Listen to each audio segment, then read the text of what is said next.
Good morning, everybody, and are you ready for today's racing?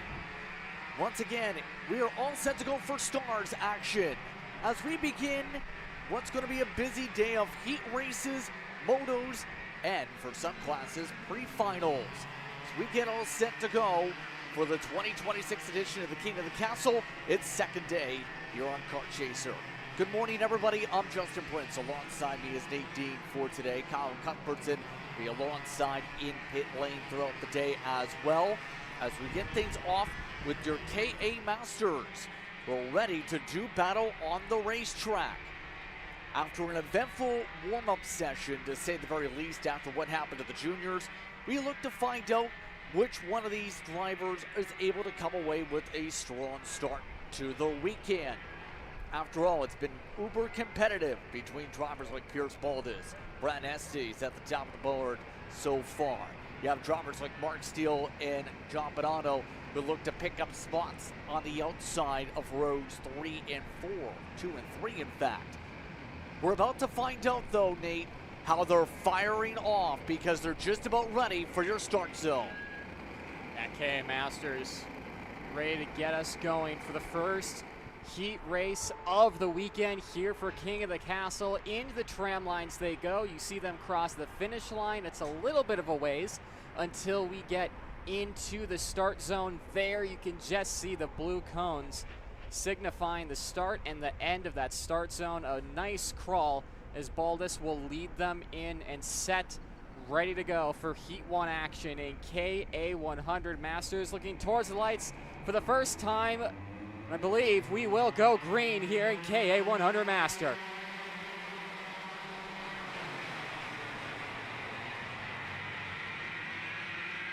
Oh, and we got trouble. Off the racetrack goes one of the SLA machines as they'll try and gather it back up. Chaos about to start things off immediately for some of your front runners as the rest of the field tries to sort themselves out. Everybody else zips their way on through. May have been Evan Kozak to confirm in terms of that situation. Everybody else making their way through Sector 2. Yeah, it's such an unfortunate way to start off your day, especially with how much of a slope the exit of Turn 2 is. Mark Steele looking up the inside for fourth, gets that job done and allows him to get at it and try and catch up to Nicky Coelho and the drivers leading the front three. But the exit of Turn 2 here, Justin, obviously the grass is long, it's damp from this morning. If you go all four off there on the start, minimal chance you're getting back on track. Just like that right now, everybody else gets sorted. Keep in mind, on your clock today, we'll have 7 minutes plus 2 laps for each of your heat races. The motos will be 11 minutes plus 2 laps later. Pre-finals will go 9 minutes plus 2 laps for those that have a pre-final for the respective classes. Up at the front though, it's going to be the 291 up to the front. Mark Steele already on the charge as well, along with Glow going on through. So Glow already up to second spot here in the train. That 208 looks pretty fast so far. Already up a couple spots here. Up 3 in fact in the span of a lap and a half. Yeah, Nicky Coelho on a charge right now. And right behind local David Golonia, who goes so well here at Newcastle Motorsports Park. Looking at the back end of this train, John Bonanno, 3-time series champion, reigning class champion in KA 100 Masters.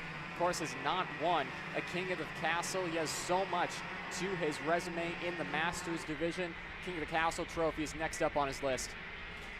It'd be so helpful in terms of your career resume, to say the very least, to say, hey, I can get this trophy here today, or be able to get yourself momentum for the championship as a whole. And right now, early on in this one, seeing a lot of feistiness for a couple of these karts. John Bonanno in particular, look at his aggressiveness to try and gain spots with a one plate. Change for the race lead. Colo takes it up at the front, while Bonanno takes away third. And right now, you see the charge attempts here from the Franklin Motorsport machine at the front. But Bonanno, you'll have to expect him to be up the front. He's been one of the best drivers in this series for a while for a reason. And he's already looking hungry to take away that second spot. Yeah, John Bonanno, purple last time across the stripe. Seems content to be running in the pack right now. Doesn't seem like he has any intention on leading. He's happy to work with Bologna and Nicky Coelho for the time being, as long as Nicky Coelho doesn't make too many mistakes, as he looks like he's just overdriving that kart right now, struggling a little bit with the front end. You can see him sawing at the wheel, trying to get that machine to get turned in for the corner. Doesn't look too fun to drive at the moment, but of course it's a bit of a green track right now. A lot more grip than we had yesterday, but as the day goes on, the heat ramps up. These karts are going to have to do some major changes to adapt to that heat. And right now, you're seeing just how much Bonanno's got the pace on the short run at the very least. Already at about 3 minutes or less on the clock here. His chart's way ahead. As you can see, a lot of people have had chaos, by the way, at the back of the field. That's Christian Smith and a few others who are off in the grass. One of the Bennicks of Travis Milliner is also off the racetrack as well. That's going to join now 3 that are off the circuit to start things off. Jeff Clyde also had issues a couple laps ago to make it 4. But of note here, among some of the chaos here so far, there's a lot of swings on those big movers. You have, for example, Byron Daly, who is one of the drivers at the top of the points, falling down 28 to start things off right now. You have some of the others that are as high as 7 on the game, like Anthony Stifler, who is the fastest car on the racetrack. That doesn't matter too much, though, if you can't find your way up to these karts, who continue to shuffle back and forth for your race lead. Yeah, Coelho now sees that day-glow yellow of John Bonanno right behind him, hunting him down. Minute 30 plus 2 laps to go. Bonanno to the inside into the kink of turn 1, and we'll have the lead by I-70. Bologna and Baldus now going to go through at the apex of I-70. So Nicky Coelho from race lead now down to 4th in a matter of a couple corners. And now right behind him, race winner here a couple of years ago for King of the Castle, Mark Steele, a driver we've seen so much in 4-cycle competition, making the switch over to the KA100 package and impressing in KA Masters. Yeah, it's been really solid so far, I think, for what we've seen from these competitors. This is a racetrack, mind you. We didn't talk about too much of the battle opportunities you'll see here over the course of the weekend. There's a lot of passing chances here. It's, yes, you have the shark fin that takes away a straightaway, so to speak, up into turn 6. But there seems to be a lot of opportunities to at least poke alongside, because if you make one mistake, it opens up the floodgates for everyone else to move through. Turn 1 going up through 2 is still your best chance, though. Yeah, absolutely. Turn 2, I-70, a classic overtaking opportunity on this layout. You'll see them go through it here. Turn 1 technically is a little kink to the right that opens up into I-70 that Mark Steele puts his nose to the inside, a little bit loose on the rear end at the apex of I-70, but just barely manages to hold on to that. Back up front, though, it's going to be 2 laps to go at the line. As the clock ticks down to 0, it'll be 2 to go signal for the front 3. Bonanno, Bologna, and Baldus looking good so far. Mark Steele's kart does not look too happy on the long run pace right now. He seemed like he had pace earlier on, but just not cooperating with him at the latter stage of this race. That being said, up the inside, Bonanno tried to use the curb into cell tower, halted his momentum, and now Baldus through for second. Baldus retaking the position after starting up in the front of the field to control this pack. They'll rumble their way through the rest of the sectors. They make their way to the back section, coming up towards 15 onward. And Bologna just trying to find a way to make sure no one else makes any more sense. Coming up to 2 laps to go.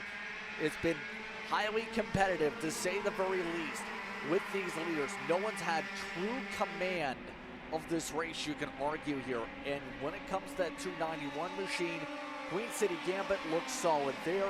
Was top 5, has picked up a lot of wins here. This is a track that 291's got experience with as we zip on through.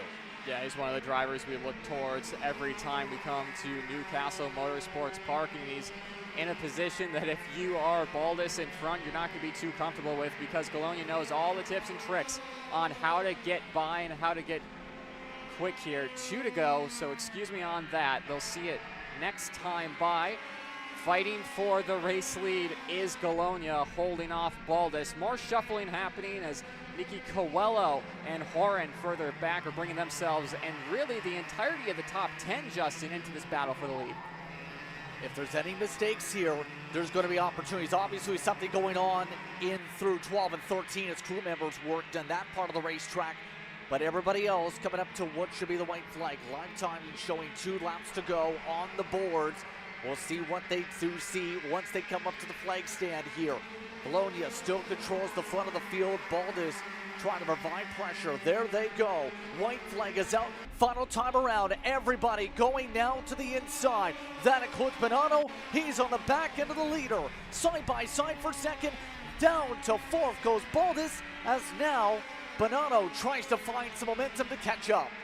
Coelho would have made that move a lot easier if he didn't clip the curb on I-70. He gets it done on Baldus, but it will be interesting to see if he's able to hold on. That Kart has not been cooperating, and Baldus takes it right back, switchback city through scoreboard as Baldus will take it away. That's only going to allow Galonia and Bonanno out in front to build their lead. Bonanno thought about a move there into the double rights. It's only going to allow David Galonia, excuse me, a little bit of breathing room through cell tower. Yeah, Galonia needs to defend for a couple more opportunities because Bonanno's trying to provide the pressure. Still no place to go yet.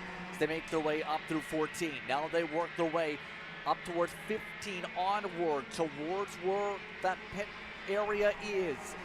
Can Galonia hold on for a few more corners? Bonanno's trying to build something, anything. Drop the tire with the left rear.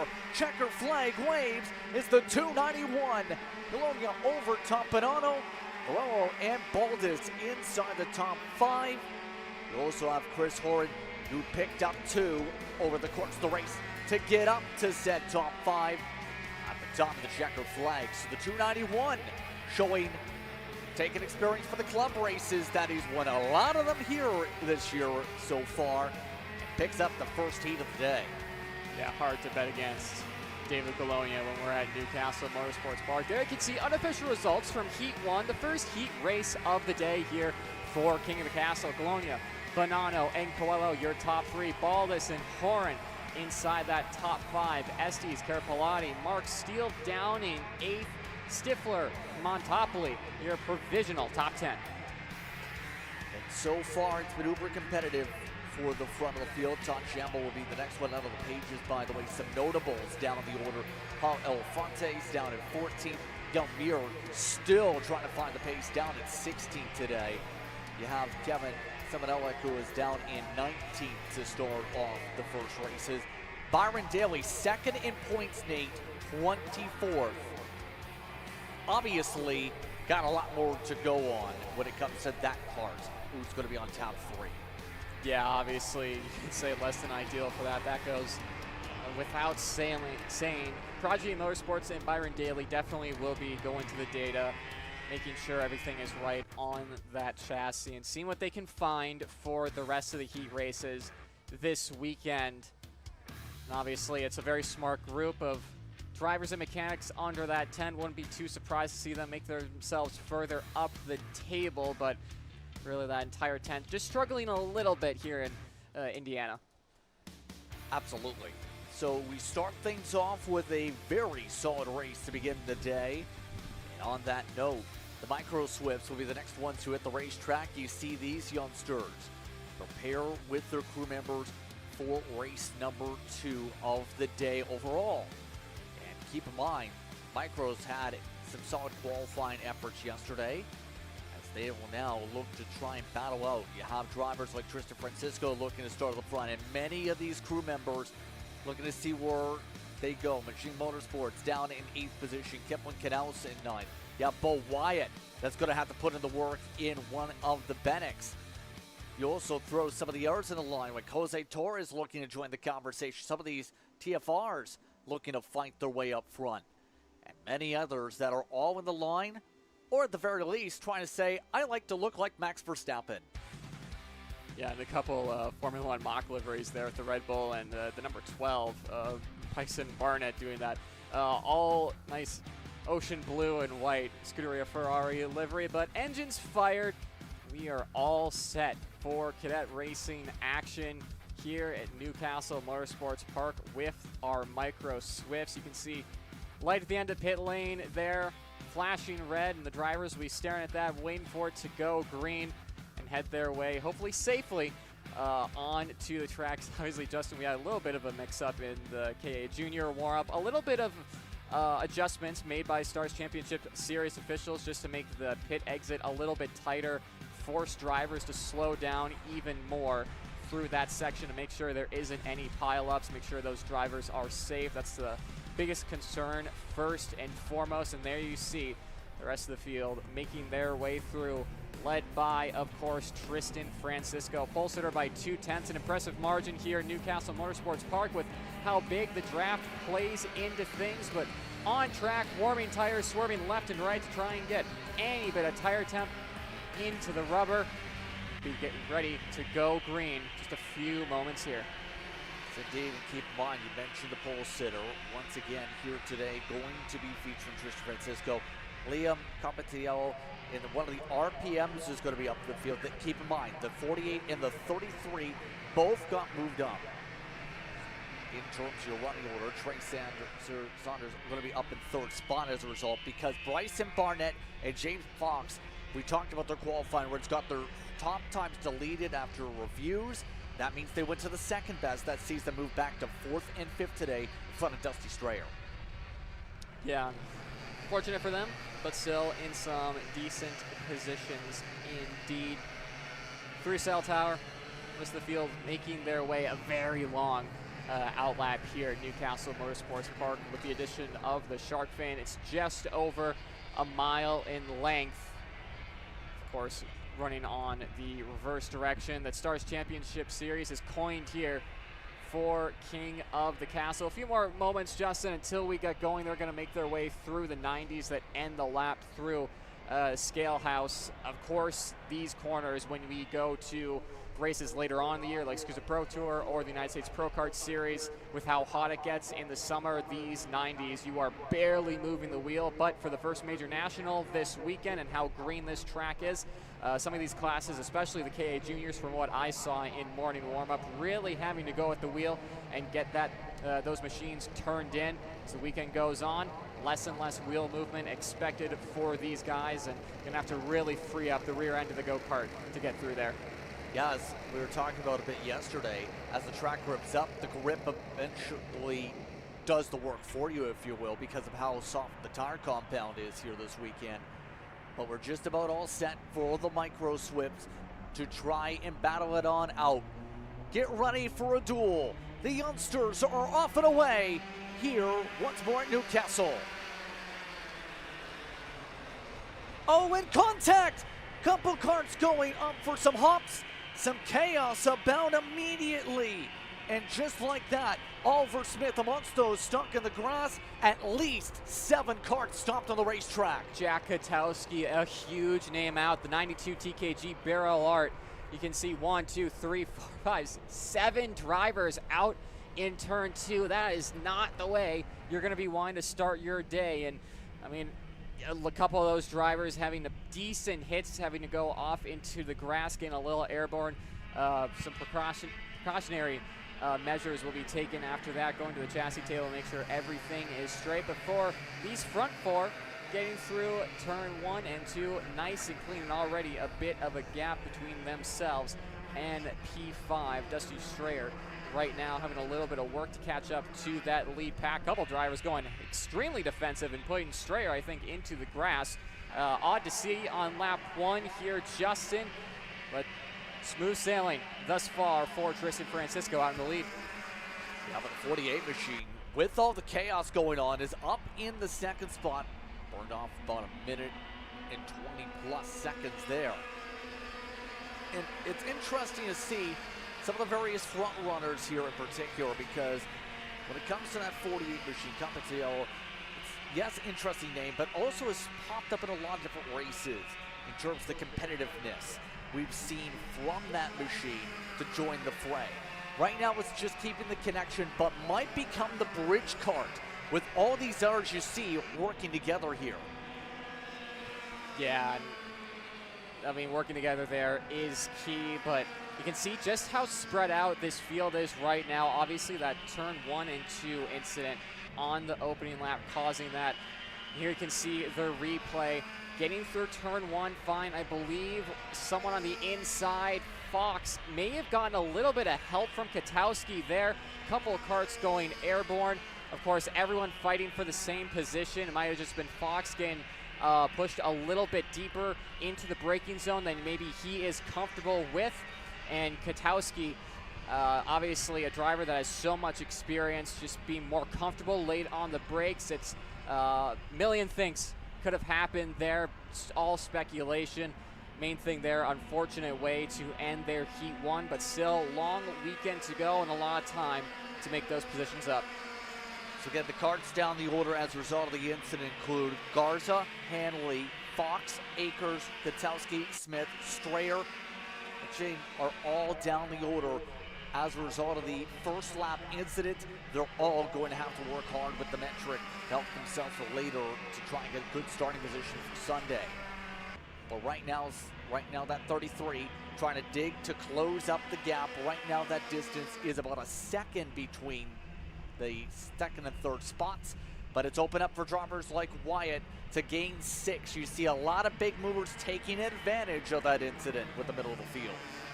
Yeah, absolutely. You're going to have to take those positions when you can. You don't know when you're going to get lucky again. Obviously, you could be on the receiving end of those kinds of incidents where you just have nowhere to go. So getting those day points, however way you can, is going to be crucial for these drivers once we get into main event action tomorrow to decide who will be king of the castle. Back on screen though, 51, Bo Wyatt on a charge right now. Down in that 4th spot there, you can see Knaus though looking to the inside of Grayson Wade. Gets the move done into the top 5 for that driver, the 66, pointing forward and trying to move his way up into the dual battle packs. You can see there, Justin, a bit of tandem drafting, 2012 Daytona-esque right now for those drivers. It's going to take a lot to catch up to Francisco and Compitiello right now. I think those two are pretty much 1-2 secured as long as they don't try anything. Saunders and Wyatt maybe doable for these two on screen, but it's been such a good run from the opening couple of laps for Tristan Francisco out in front. I think those two have this locked up.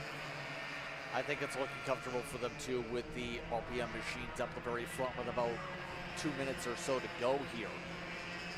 We talked about some of the improvement for a couple of the drivers. We're seeing that streak ahead for drivers like Knaus, but it's RPM ascension. They have 5 drivers inside the top 7 right now, but as you just seen, Wyatt is amongst those that just made a swap and is now picking up a good bit of draft with the help of the 33. Right now, Wyatt is working hard to try and break up the top 2 for the RPM camp. Yeah, Bo Wyatt must have heard me say those two got it locked up and absolutely took it personally. Half a second taken out of the front 2 last time by, making me eat my words. Purple across the line. That is some incredible pace by Bo Wyatt and Bennick right now. There you can see confirmation, 117.729, fastest driver on the track right now, and trying to split up this RPM duo out in front, looking to the inside through the double rights, unable to get anything done through there. So Bo Wyatt, of course, gonna have to be a little patient and wait for his moment to get by these two in front, but at the same time, Justin, you're not going to be wanting to wait too long and potentially have that kart fall off and not be able to be there at the end of the race. Exactly. Again, so much about the management of your tires to make sure you don't have any issues handling, especially over the course of a weekend like this. And right now, Wyatt might still, despite that, have an opportunity here. A few seconds left on the clock. Should be about 3 laps to go this time. Here comes Wyatt. Second place in the Queen City Gambit earlier this year in this series. Going to the inside. Wyatt takes away second and is now flying even more so. Last time by, kept his pace up near identical to his fastest lap. Passed back by the 48 though, and that's allowing Francisco to run away. I mean, most tracks, and Wyatt up the inside again. They're going to go side by side. Trey Saunders and I are on the same page here because he had his hand in the air thinking, what are we doing here, guys? They're just allowing Francisco to go up the road. Of course, Tristan's not going to have a draft. He's going to lose a few tenths like that. But if these guys continue to battle like that up and over the curb there for Bo Wyatt going into Cell Tower, Francisco has a healthy margin out in front. And a little bit of breathing space as things stand between the three that continue to battle for second here. Here we go again. You see Wyatt making a poke right now. Wade in his sake, running up in the head of pack 3, mind you. But as you could also tell, the 51 did complete the pass. We are coming up to 2 laps to go on the board. This is 2 to go right here. Wyatt needs to, right now, find a way anyway to close up again 1 second. It's a gap we've seen closed up in 3 laps before, and now he's off the track anyway. Saunders trying to find a way around as quick as he can to pick up an extra spot, while Francisco streaks away from all the chaos. I think Wyatt might be overdriving right now to try and catch up to Francisco. Obviously, you've driven your way towards P2 and past these 2 drivers, and you know, in your head, you're thinking maybe I can catch the leader, head down, just pushing as hard as he can through the mile course we have here at Newcastle, and you can see the kart starting to get away from him. Not ideal right now. It's 9/10 the gap between himself and Francisco, and with white flag in the air this time by, it'll be a massive challenge to try and close that gap. Yeah, right now it's going to be important to, at the very least, you have to think the thought might be secure the position, help yourself with the metric for later on, help yourself with the point standings, if you will. Take the points. There's not much else you can do unless there's a mistake by Francisco here. They zip their way on down the front straightaway. This should be the final time through, coming through, as Tristan Francisco up at the front of the field over Wyatt and Saunders. Capitiello amongst those in the 4th spot, Knaus and Torres.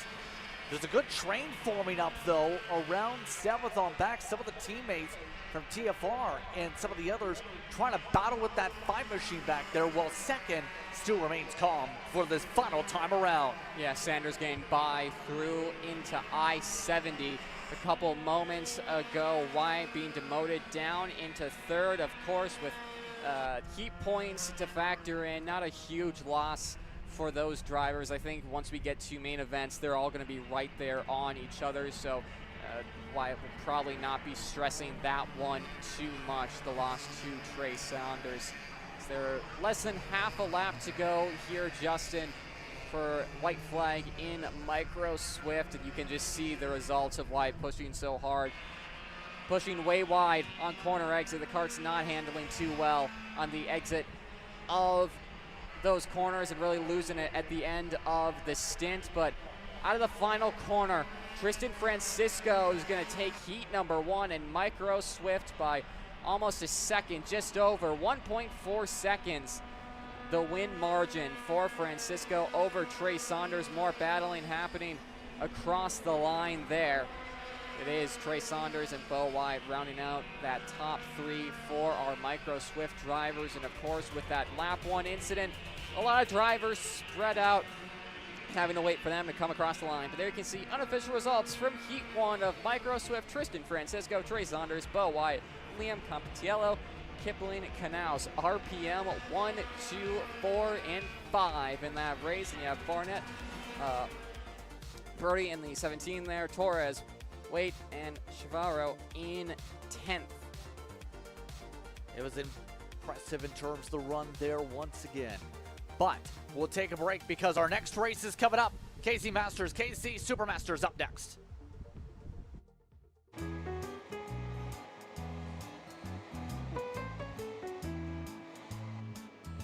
Gee, looks like we're missing an engine. What the hell am I supposed to tap?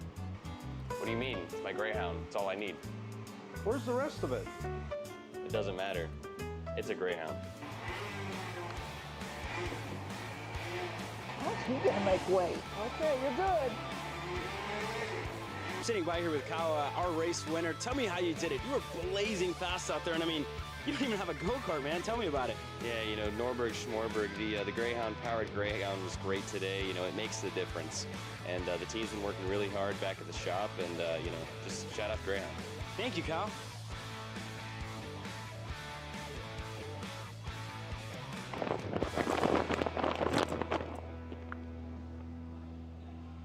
How the f did you just win? Doesn't matter. It's a Greyhound.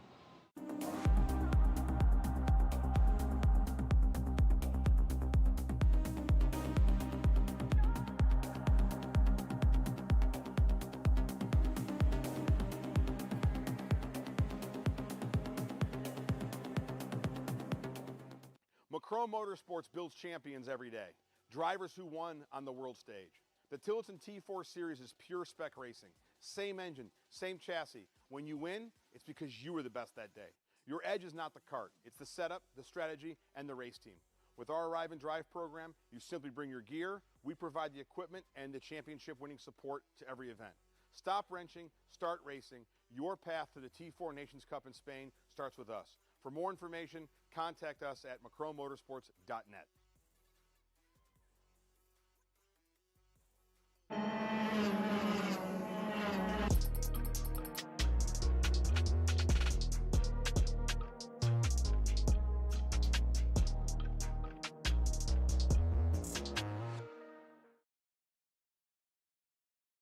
Karting isn't just speed. It's control, precision, freedom. At Atlanta Motorsports Park, Kart Freedom isn't just a team. It's where drivers are made.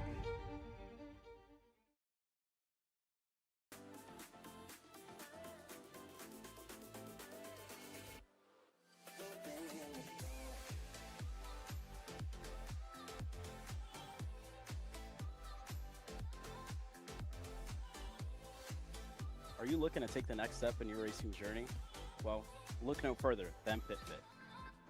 With 2 locations in Charlotte, North Carolina and Indianapolis, Indiana, PitFit trains drivers all the way from grassroots level karting to IndyCar and NASCAR with top-of-the-line personalized coaching to improve physical and cognitive fitness.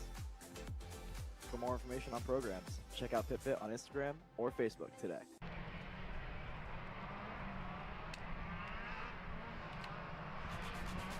Take a look at karts once again as we get fired up once again. KC Masters, KC Supermasters, ready to do battle here for once more. Heat 1 racing. It's our 3rd race of the morning for those just tuning in here on Kart Chaser. Yeah, we're happy to have you with us.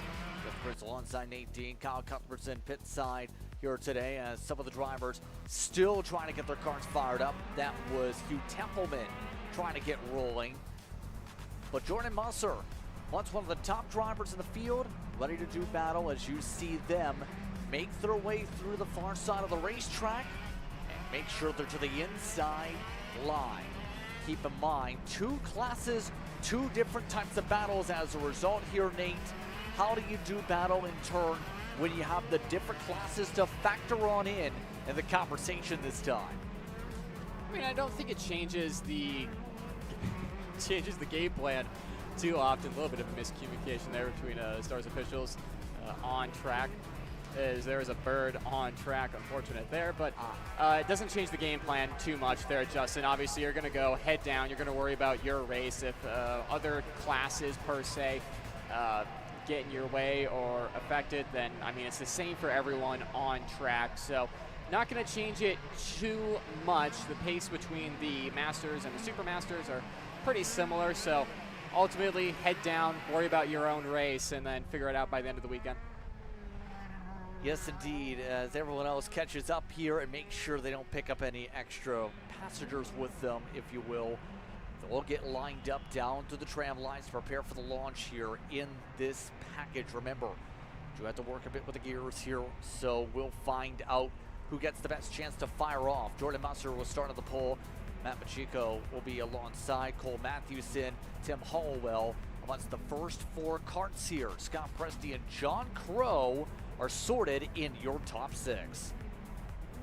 Yeah, outside as the field looks ready and set before we can get through our grid, looking for the green lights Shifter action, ready to go here from King of the Castle. We're away in a slow start from Matt Machiko on the Magic Kart, getting bogged down and well down the field outside the top 5 here, Justin, as they make their way out of I-70. One tries to get to work immediately. Remember the different class numbers. 600 is for the Masters. Then you have the Super Masters in the 500s that will pop up on your racetrack today. They all looked as if they're way right behind the one machine. They continue to battle it on out early on in this one. But right now, the pressure is on with Matthewson over the back end of your overall leader. What will happen over the course of this one? We know that one plate has been difficult to stop this season. We've seen at Charlotte to start off the season. Yeah, Jordan Musser is just such a strong driver in general, especially in gearbox competition, as Scott Presti looking to the inside of the RRC machine will make that move stick up into second for him. You can see a train of drivers trying to fight their way towards Jordan Musser, but already after lap 1 to no avail. Couple of tenths the difference between those two, a little over 4.5 tenths. Jordan Musser leads this race by. John Crow's got a big buffer for the class. You'll see them sorted on your pylon by classification. Crow is 5th overall on the racetrack. The next car back, Oswald Cheek the 3rd, is down in 8th. That's a distance of a couple seconds between those spots. So it's going to be a lot more work in terms of Supermasters. But Scott Presti keeping a lot of pressure early on in this one.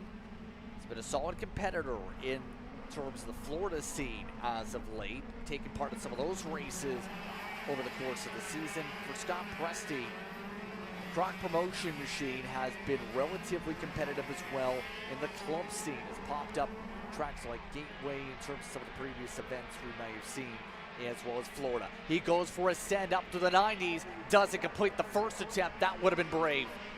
Yeah, Presti's got some power at the top end right now. Struggling a little bit out of the corners compared to Musser, but might see a move into I-70 from the Croc Promotions machine. Swings to the inside. Musser holds him off. The old veteran in Jordan Musser, knowing exactly what was coming from Scott Presti and starting to defend now.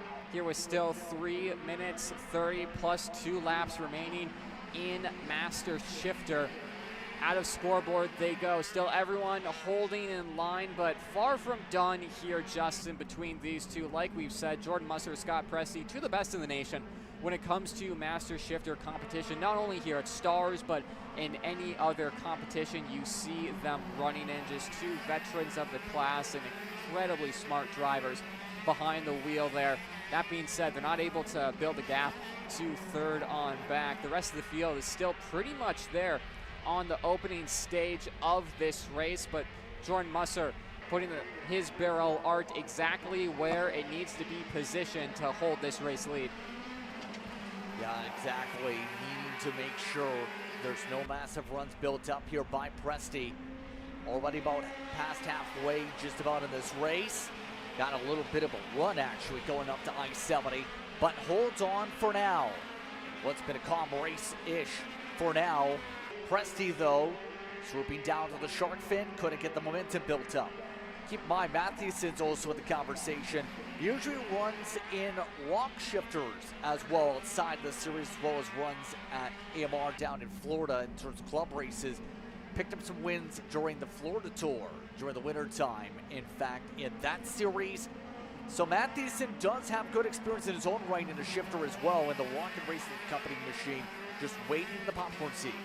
Yeah, absolutely, and right behind him, Matt Machiko, purple last time across the stripe. He's going to be loving that. There you see confirmation, 1 minute 7.630 for the Magic Kart driver that had a slow start off the line and has been having to work his way back up the field. He's going to be loving seeing Musser and Presti go at it, with Musser defending ever so slightly at the end of the long straightaways here at Newcastle Motorsports Park. There you see Machiko.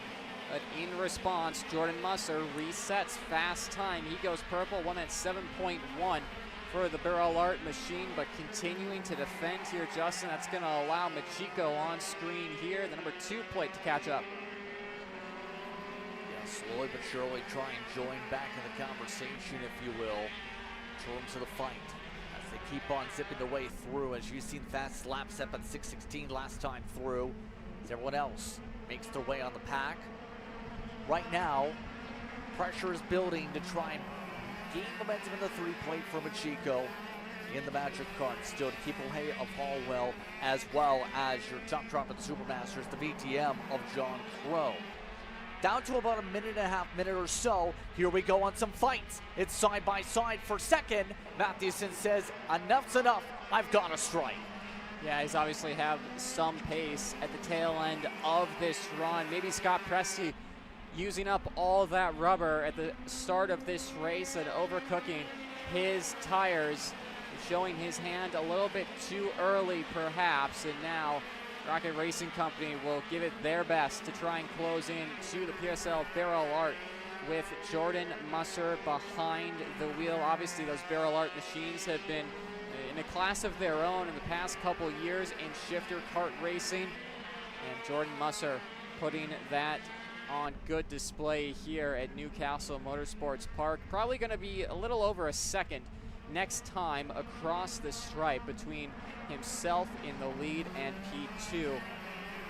Presti, though, have to say, Justin, he's not letting P2 get away too far in front, and Matt Machiko also within striking distance of second and third if they decide to do even more battling here. Seems to be in that position right now with how things are going on the timer right now. Give or take 20 seconds on it as they rumble about. They'll have about 3 to go, believe, on the board this time through to battle it out of the racetrack. They're on lap 7 total here in this one. But in terms of what you've picked up here right now, with the way the battles have shaped up, if you're some of these drivers, what do you talk about after a race like this, seeing the gap build up for the 6:16 to build a chance to keep up with it later, because the long run is there for the PSL karting machine? Yeah, I mean, Jordan Musser resetting fast time, just adding to your point there, Justin. It seems like Musser wasn't giving absolutely everything at the start of this run, saving his machine throughout what is fairly lengthy heat race here. And you can imagine once we get to Sunday, some very long main events here for the Stars Championship Series, and managing your piece, managing your tires, your temperatures, your entire package is going to be so crucial, and that's something that Jordan Musser does so well.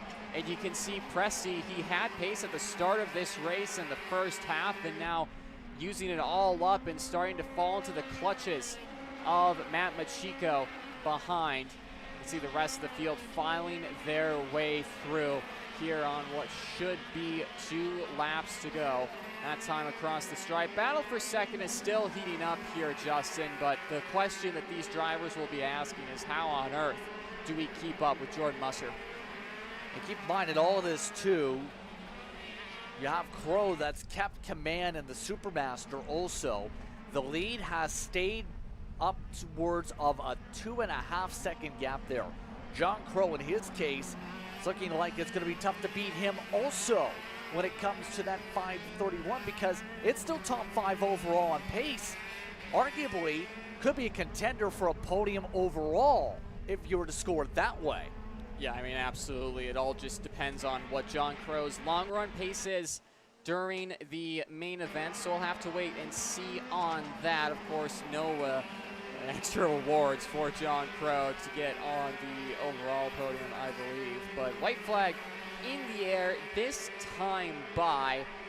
Really, for those in Supermasters, the question is going to be, how do we catch up to John Crow? And the drivers in Masters, how do we catch up to Jordan Musser? 1.3 seconds, the gap between Musser and Mathewson in the second spot for RRC. Presti still unable to find a challenge for that second spot right now. Obviously, himself and the Croc Promotions squad will be going to work, seeing what they can do to find themselves further up the track and really allow that kart to perform on the long run here, Justin. But as gaps continue to open up right now in the last lap, Jordan Musser should be seeing a checkered flag here shortly. Continue to keep the gap by more than a second to close things on out as they're up all the way through 15, 16, 17, and 18. They'll make their way through the final corners as Jordan Musser dominates his way through Casey Master. It's Musser who gets the job done over Matthewson and Presti. Machiko in the top 4, and your winner in Supermaster is John Crow over Oswald Cheek III and Tim Hannon, being the podiums for heat number 1. And obviously, if you're looking at timing and scoring, you're going to see that there are some big gaps for these drivers to close in on the class leaders. A lot of work, a lot of scratching of the heads and looking at data after this one. You can see unofficial results. You can grab your favorite driver on screen. That does it for Pro Supermasters and Pro Masters, the first heat of the weekend. The first time we saw gearbox racing, but next up here, Justin, Travis Pettit on his BJR, taking on the likes of Nico Katowski and a package he's so used to, that Barrel Art TKG, ready to go for KA Junior. Speaking of KA Junior, a bit of a replay here from warm-up and what we saw from these KA 100 Junior drivers. Is there you can see Haley Donaldson down in the camera doing an excellent job to get us this log jam of KA 100 Juniors. I believe it was one of the comp carts just going a little bit too quickly and causing this entire thing. Will McLeod, our mobile cam operator, getting this as well. The entire field, Justin, not just saying that to make it more dramatic, no, the entire field caught up in this one. A lot of drivers having to go to the straightening table, including Nico Katowski, the driver we were just highlighting. He seemed quietly confident. He was a little disappointed that he wasn't able to participate in that warm-up session, but he said, at least I have the OKN Junior category to go at it, feel what the track is like. And of course, starting from that front row, that chassis is all set up and ready to go. The chassis jig and the Barrel Art TKG guys getting that thing nice and straight and ready to go for heat 1 of KA Junior. It's a lot of scrambling to get these carts ready, and Katowski is the one who's controlling the field over Travis Pettit to start things off in heat number 1 for KA Junior. Then you have the 824 Tucker will start in the front. Then you had Santina will be up there in the 4th position. You'd see Berghoff amongst the top 6. The rest of the field continue to scroll through. A lot of fast drivers are going to have to make up ground. Colton Sneakenberg and Tristan Murphy, for example, 14th to 15th, not where you expect them to be.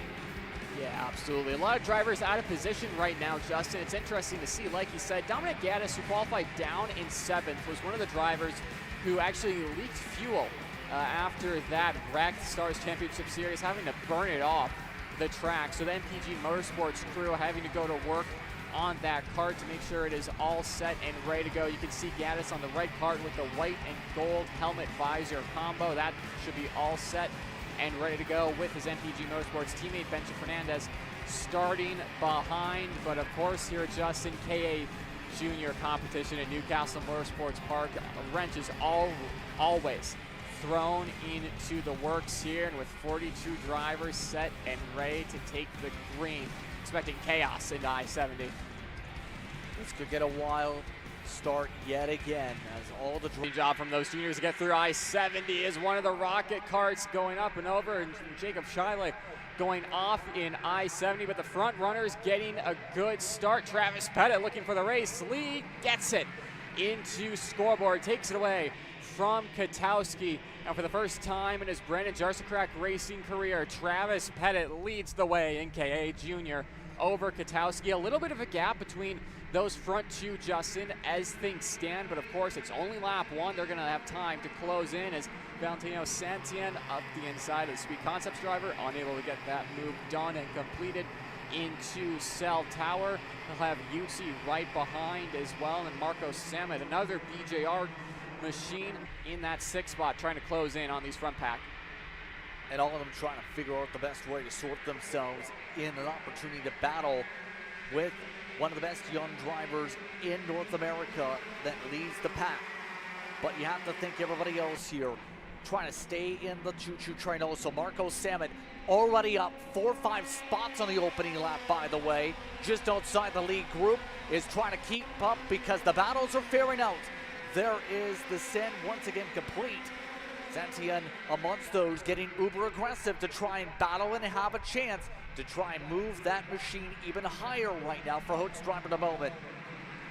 Yeah, Santian obviously showing what Hote's driver development can do in that KA100 package. One of the strongest teams, when it comes to KA100 racing across all series. But these front two right now, between Pettit and Katowski, an excellent job leading the way and not fighting themselves too much to allow the drivers behind in on this battle. We'll say Valentino in that third spot is well within that drafting range, so he's probably going to bring himself and the 4 carts behind into this battle for the lead shortly. Yeah, this kart group is looking pretty steady. Let's find out who looks good to go for a swap this time through I-70. Making the way on through, no dip tires this time down the front straight away. But Marco Salmon, he was one of the team karts for BJR that had to go immediately to work. He just made a little bit of contact with Yutzi, shuffles him out of the way. So Salmon on the charge, doesn't want to take too much time with it, gets sent right back as Yutzi got the move right alongside. All while the rest of the leaders, they stayed single file. Was about to say, in the case of Salmon, he was one of the ones with heavy front end damage from that incident.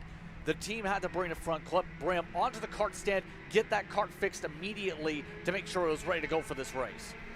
Yeah, and obviously a long time for BJR to get that done. I mean, we've seen how well BJR worked under pressure at events like the Miami Shootout a couple weekends ago at Trackhouse Motorplex. They know how to fix a kart in a short amount of time, so I don't think Brandon Jarsakrak and his crew were too stressed about that one. A couple moments ago, though, we'll point out Yutzi getting pushed to the wayside out of Cell Tower, losing a little bit of time, but keeping all 4 tires on the pavement, keeping up that momentum. A really strong run for Yotzi so far in this weekend, losing a couple spots down to 8th, but now passed for the lead, and he's going to bring a couple drivers with him. Pettit from 1st to 4th, and new leader Katowski will bring Santian and Trebe in there as well. It almost looked like that there was a fair amount of give and take there from Pettit, who just took the 3rd position. Let everybody send it on deep because he knew it was going to be compromised anyway, backed off to save the tire. I don't know if it's saving the tire too much. I think he's a smart enough driver to know that you do not want to be holding the outside of I-70 at this stage of the weekend. You're going to be annoying drivers. You're going to be putting them in a position they don't want to be in. And of course, you run the risk of dropping a tire out of I-70. And like we said at the start of the broadcast, with how heavy that grass is and the amount of moisture on it, up the inside though, going to pause that point, Pettit back up into P2. Travis is a smart enough driver to know you learn to fight another day. Keep the kart on track, that's the main thing. He knows he has pace, so there's no reason to hold an outside move there. Just say, you know what, lost it here, but I can gain it back in the rest of the session. By the way, you just seen some karts off the racetrack. That was amongst those Lawrence Perryman that had some issues about a few laps ago. Checking on his kart. Bit of a stack up behind Pettit this time as we're down to the final 2 minutes of this heat. Some of the battles continue with Berghofer letting Salmon go right on by yet again, while Pettit takes the lead in the shark fin. Up in front again goes Pettit, and the one plate looks to try and defend this time as Katowski looks for a chance to respond.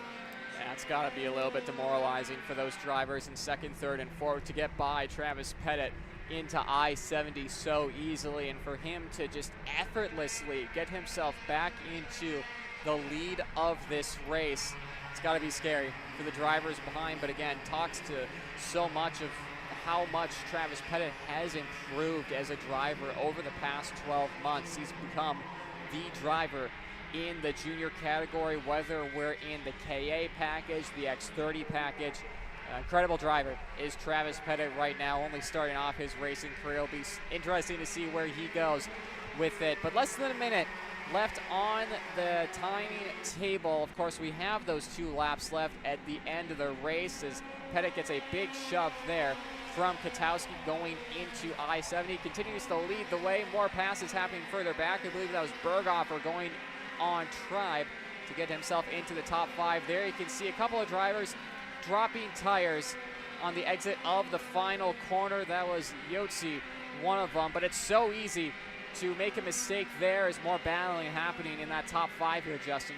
And that builds a rut, too, in the dirt in particular, because it's talked about a lot these days when you're learning to drive a race car. That can be upwards of a couple feet sometimes with how much in real life we see a lot of people dig their way into the grass and cause suspension damage. Yeah, I mean, at tracks at like Sebring, the obvious answer is like turn 1 there at the end of the weekend or at the end of 12 hours. You see some massive ruts. Karting, you're not going to see it too much. You can probably get a foot in there and like your actual foot, not a foot in a measurement. And, you know, that's going to affect you a lot. That's going to scrape the chassis. It's not going to be great for the longevity of it. But crucially for these drivers, that's on the left side of the kart, not the right side where the chain lives. So if you drop a tire through there, you're going to lose a little bit of time, but you're not going to lose a chain perhaps. 2 laps to go, and Travis Pettit knows it. Going defensive from the Barrel RTKG of Katowski. Santian there on his Hots DD machine as well, trying to find a way by these two. He's been quiet so far this race, not really been forcing the issue. He's probably waiting for this moment. We'll have to wait and see, of course, but Callum Berghofer, BJR teammate for Travis Pettit, now joining the scene as well. Pettit continues to look behind, make sure Katowski stays behind. Derek Kidd, by the way, 9th, has your fastest lap. That was last time by with a 1:12.1. Right now in the Munsters, trying to close up the Dominic Gaddis. All well, you see some shuffles. Santian having to go defensive. Berghofer trying to make a move. They all rumble their way through, heading to start sector 3. Pettit doing a good job pulling the carts around the track, but he still has to defend for a lap and a third. Yeah, it's a big ask around Newcastle Motorsports Park, but of course Travis Pettit knows how to get it done. Having to go defensive into the penultimate corner does Pettit from Katowski. Berghofer up the inside of the final corner, gets it done just barely, but more shuffles for the race lead. Both of them looking over their shoulders to try and find out where Berghofer and co are. Pettit to the inside, Katowski around the outside, unable to get that done and find grip on the outside of the circuit. We'll say once we get to the end of the weekend, that move might just stick. Santian up the inside, the BJR for third. That's going to allow Samet into this fight as well. They're going to go up the inside of the Hots driver development cart at scoreboard. Makes that move done to the Hots cart. Back up front though, Justin Pettit continues to find a way to keep that cart out in front. Yet again, Katowski providing a ton of pressure. Near contact again in the braking zone. Pettit works his way through, going hard to the inside, has some people behind trying to go. That was Berghofer losing lots of ground. Samet jumps to third, has to shuffle back in line. No sense for the lead, but there will be for second. Berghofer pushes Katowski into the deep grass. Katowski got stuck in the grass for a moment while running down the track. And just like that, Travis Pettit has the advantage coming to the final corners. Travis Pettit comes through to take the checker flag and get his first checkered flag in new equipment, as that got wild to end it. Yeah, absolutely. It probably a bit more defending than need be in Heat 1, but Travis Pettit there for Brandon Jar's Crack Racing taking the win. Marco Samet, his teammate, working his way up into second. Valentino Santian, Callum Berghofer, Mason Brody, Isaac Payne, Dominic Gaddis, Ezekiel Height, Nico Katowski. Frustrating for him to be 2.1 seconds off. And then Darren Kidd, who went on a charge at the end of that race. Provisional top 10 from Heat 1 here in KA Junior. An exciting one to say the very least, as we see a lot of these competitors likely going to have race-winning speed here today. Once again, you have Height, Sneekenberg, in fact, Sneekenberg down at 11, should say. Jackson Baldus behind Lieberman. Christoph Ducey was up at the front of the field, got shuffled to 14th after some of those squabbles earlier. Tristan Murphy just got the fastest lap in the final laps of that race. He was down at 16th, however. Might be a candidate to try and go for a hard charger award by Sunday. As some of the others, like Bowling Green, who had some hard contact with the barrier to start off the chain reaction, also looks to go to the workshop. But it's Travis Pettit again getting a victory, and he does it in Heat 1 for K8 Junior today, Nate. Yeah, Santin and Katowski can have a word with each other there in the scale line. We'll listen in.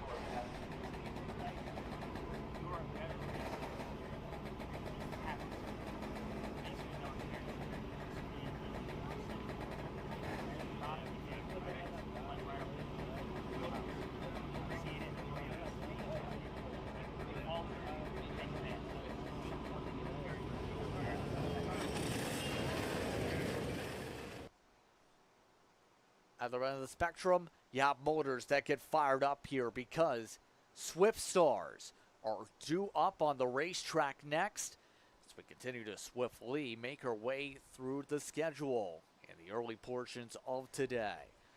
And the Swift Stars, in particular, looking to do battle once again on the racetrack. How do you feel about this could go for these youngsters as they look to shine bright in what is a pretty sizable field? Yeah, I mean, I think we're going to see something similar. A mix between what we saw in K8 Junior and in Micro Swift should have a little bit of a closer field than what we saw in the Micro division. But, I mean, the level of talent in this Swift Stars field is incredibly high here in 2026. Green light as they will be sent on to track is Heat 1 is on the way here for King of the Castle. Round 2 of Stars Championship Series in 2026. It's been some incredible racing thus far. We still have multiple heats left, and of course main event action tomorrow that I think we're all looking forward to. Stars Championship Series officials and race director there, Alex Coates, telling all the drivers to make sure they go nice and slow around the bend. It's a couple of Canadian geese having a good viewing point from the start zone there as we 1 mile to get these karts ready to go. And how about that for a nice place to watch some karting? Absolutely. And with your fellow geeslings or ducklings or whatever you can say, just the one hope is simple. Make sure to keep an eye in case they decide to go for a walk. In Canada, it's pretty common with Canadian geese where they will actually stop traffic because you have to legally stop and let them cross safely. Yeah, they're probably going to want to not be so arrogant and proud of themselves this time because these kids are not going to let up for those geese. But, I mean, enough of Goose Chaser, back to Kart Chaser here for these Swift Stars drivers. Again, a little bit of half a mile left to get these tires warmed up and ready to go, all in line at that formation cone that Stars Championship Series has put just outside of, a couple corners after, the cell tower on this straightaway in between the kind of chicane we have and then into the scale house corner that start the 90s. But through here, Justin, Aiden Go getting put onto the curb there by Hudson Howard. A little bit interesting there, but these two ready to go and leading the field to the green flag in a couple of moments' time. They'll bring them to the front of the pack here once again. Hudson Howard looking to try and control things. Their way through the tram lines. Again, 7 minutes up on that board once again. See them trying to point back and forth here. These lines aren't lined up. The outside with a lot of raised hands there and still got a big time boost. Couple of drivers off into the wayside there. Only two. They'll keep going, but it was a little interesting there, Justin. Inside line thought the outside was going early. Outside line wasn't happy with the inside line. Everyone's complaining about the other line. But we got the green light, and we are underway here for Swift Stars Heat 1. Fairly clean.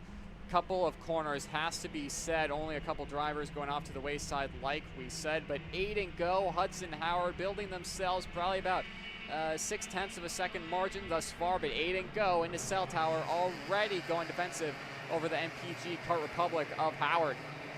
And don't forget about Dutch Westbrook right there for some opportunities, looking hungry. Get the moves done quickly. Westbrook One of the rising stars when it comes to karting. We've seen him come away with victories we touched upon a lot recently, including second in Ivy Grants and the Queen City Gambit winner.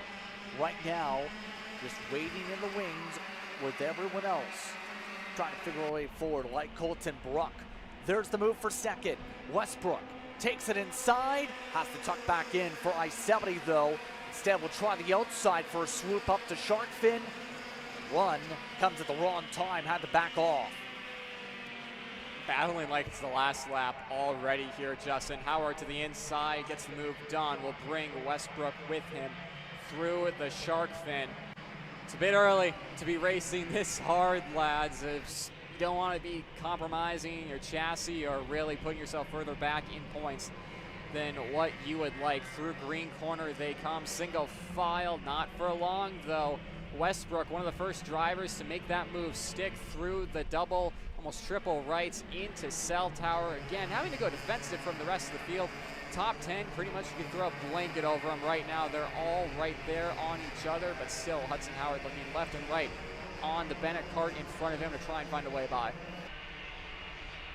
See a lot of that with the back and forth. Speaking of back and forth, see that involving Howard seeing some shuffles. As a result, he gets dropped back even further into the choo-choo train with all of that going on the racetrack. To make the way on through, go amongst those shuffled. Look at Nagel already up to second just like that. That's an error with the RPMs that we haven't talked about too much here. He sees Westbrook have to shuffle about and already goes for second, immediately back. Again, Aiden Go pressing the go button as Howard goes instead. Aiden Go just has an ability that these other Swift drivers don't, to be able to read these situations and know where they're going as Hudson Howard around at the apex of scoreboard. That was unfortunate. More drivers going left and right trying to avoid him. I think one of the Burrells going way off there. Unfortunate for him, but that's going to allow Westbrook a massive margin. As you can see there, Francisco, I believe, now up into second. I don't know where he came from, but Aiden Go losing a lot of time there. Was saying that he has just this ability in racecraft to know where the drivers in front of him are going to go when battling and make the most of it. We've seen it throughout the years from him, but in situations like that, nowhere for Aiden to go.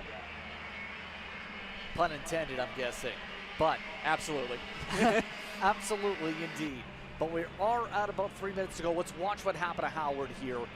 Right here you see on the arc, actually hit the back of Westbrook trying to cut in. Caught the checkup. Yeah, I mean, I think Hudson might have seen Aiden going, to the inside there into scoreboard, and maybe just tried to go a little bit later on the brakes. And there you see the Burrell going up and over the curb, I think, there, and sending him around. You can see Howard just trying to be a hero on the outside there. Not a lot of grip, going for a spin. No one you can really blame there. I think Hudson Howard just trying to go late on the brakes, unable to get the rear end of that cart to stick there, Justin, and having to work his way forward for the rest of the race. And that deep send sees him well down the running order, obviously. As a result of that, Hudson Howard is running in 30th position. The one car that may have gone flying, by the way, may have been Axel Gomez, roughly, because that was one of the PSL karting entries, and it's currently the last on racetrack also at the moment, about a lap down. But about 2 minutes to work with here in this one. Westbrook is the one who holds serve.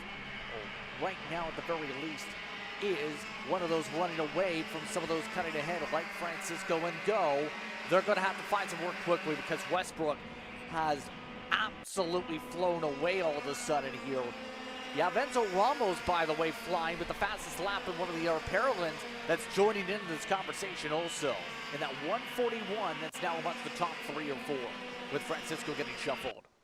Yeah, and I'm wondering if the best shot for these drivers to try and close in is to, start switching positions on the main straightaway into I-70 to just allow the slingshot to work in their favor, to inch their way forward, because it's going to be a big ask right now, Justin, to be able to close in to Westbrook on broad pace alone. 1.6 seconds We've seen it be closed down before. Brody Stoffel up the inside of Francisco in a cell tower gets that move done, but we'll have to see what the margin is next time across the stripe to get a gauge for what this second group is doing if they're able to catch up to the Bennett leading this way. Yeah, keep in mind that with some of the battling, Westbrook had dropped to the 118s a couple laps ago, pushed up to the 117s with a breakaway. Some of the others were as high as 6 to full second, 6/10 to a full second rather on distance in terms of the gap. Stoffel now slows up on the front of the field. Can't confirm the gap is closing to Westbrook, but with about 3 laps to go, not a lot of give or take time, if you will. Go is going to have to close up fast. He needs a big-time effort with the push of his fellow teammate Ramos to try and get the Paralympians up there. Stoffel and Francisco doing a good job staying latched on with them in the RPMs to try and find a way anyway to get to Team Bennett. Yeah, these two teams working together, see if they can catch up to Westbrook. I think they're going to have a gauge of how far they are back next time across the stripe and decide if they want to start battling. Spoke too soon. They're going to do it now into cell tower. Brody Stoffel obviously has a piece on his Nitro RPM. That thing is quick at this late stage of the race. Francisco going to get by Ramos. So I should see a flag in the next coming moments for these drivers. But I mean, it has to be said for Westbrook, Justin, he's been incredible thus far. 1.3 the gap last time across the stripe between himself and Go. 0.8, little bit of gain there, but with now Stoffel going to the inside, the battling will continue, and that's only going to help Team Bennett and Dutch Westbrook. Exactly what Westbrook needs to have happen. Stoffel now has Francisco pushing hard, and they all of a sudden have built up a 3-car length cushion. That closed back up the shark fin in braking zone, though. They zipped their way through the corners with less than 2 laps to go. Haven't talked about Stoffel too much in this race, by the way. And through the course of the weekend has been somewhat quiet. But we know in our events, he can find a way to get that nitro boost that can take him to the promised land, and we're seeing just how much he's getting the assistance here to get himself ahead. He was, after all, a podium runner at the Queen City Gambit last time on the racetrack for him in this series, and he's got a chance to try and get up to the leader if there's any mistakes. It's going to be somewhat close. Westbrook still keeping the margin, coming up to the white flag. Yeah, I mean, Dutch will see that this gap is closing down. He just has to calm his nerves a little bit, know that he's just has to keep it smooth for the rest of this just over 1 mile. 0.6 of a second. Brody Stoffel is pointing forward. This is going to come down to the final couple of 90s, I think, at the end of the track at the latest, because Stoffel is there. Wouldn't be too surprised to see him on the back end of Westbrook by the time we get to the braking zone of scoreboard in just 2 corners time here. Not a great run out of the shark fin for Brody Stoffel, but slowly but surely closing down here, Justin. It's right now there's an opportunity is what can be said here, but it might have to come from Francisco with a send for second. He's now trying to move his way ahead. Liam Francisco trying to find a way to get that machine ahead. Going to the bump, Westbrook to the inside. Now Francisco stays on behind. Great passing opportunities have built up around 14 today. Some of the Paralympians join in on the fight. No chance for Francisco to go on the sand as Goes now in the top 3. Francisco tries to get a momentum boost. Westbrook going defensive. Going through the 90s now. Westbrook hugging the inside curves. Francisco trying to provide the pressure. But it's going to be coming out of the final corner. Dutch Westbrook with a small drag race, getting the advantage by 64 1/1000ths of a second. Just barely holding on, Dutch Westbrook, but doesn't matter how much you win it by. That's still first place heat points for Team Bennett. A strong run for him and looking good for the rest of the weekend. Liam Francisco will be in that second spot, less than a 10th away at the line. Then Aiden Go, Brody Stoffel, and Enzo Ramos rounding out your top 5. And Chevalery, Harrell, Bruck, Zimski, and Blair, provisional top 10 here in Heat 1 for our Swift Stars. How about that in terms of the fight? Indeed, you also throw those just on the second tab like Marcelo Flores, Dalton Sears having quiet runs, Spencer Height you can see behind Stallis. Amongst some of the notables towards the back, Dominic Nagel was up on the front, up as high as second earlier. He, after everything happened, dropped down to 19th. You have both stores down in 20th also. But with that being said, we'll throw it to a quick break. KA Stars has 2 heats on the docket. Buckle up, they're up next on Kart Chaser. Hey guys, I'm Chris G. I'm Kart Chaser's driver fitness coach, and today I'm going to give you 3 tips on how to strengthen your shoulders for more endurance and better stability in the kart. Here we go. Okay, so exercise number 1 is the front rope pull-through cable raises. Okay, now this is the upright cable row. What you are doing here is you're picking a straight bar, as you see, and we're working the side areas of our shoulders, the medial. Exercise number 3, the dumbbell shrugs. As you guys can tell, I like to pause at the top before releasing. It's great for your strength, for that wheel stability. It's great for those shoulders and that upper back area. Chris G coaching, race-ready training that carries into real life. That's what we do here. See you on the next one. Paulie Massimino wins the Wisconsin Grand Prix. James Overbeck on start number 2 gets win number 1 in OKN Stars. On track or off, Brandon Jarsekrak Racing delivers elite performance. Led by 4-time Pro National Champion Brandon Jarsekrak, our team masters driver coaching, data-driven analysis, and mechanical precision at every national event. Contact us today at BrandonJarsekrakRacing.com.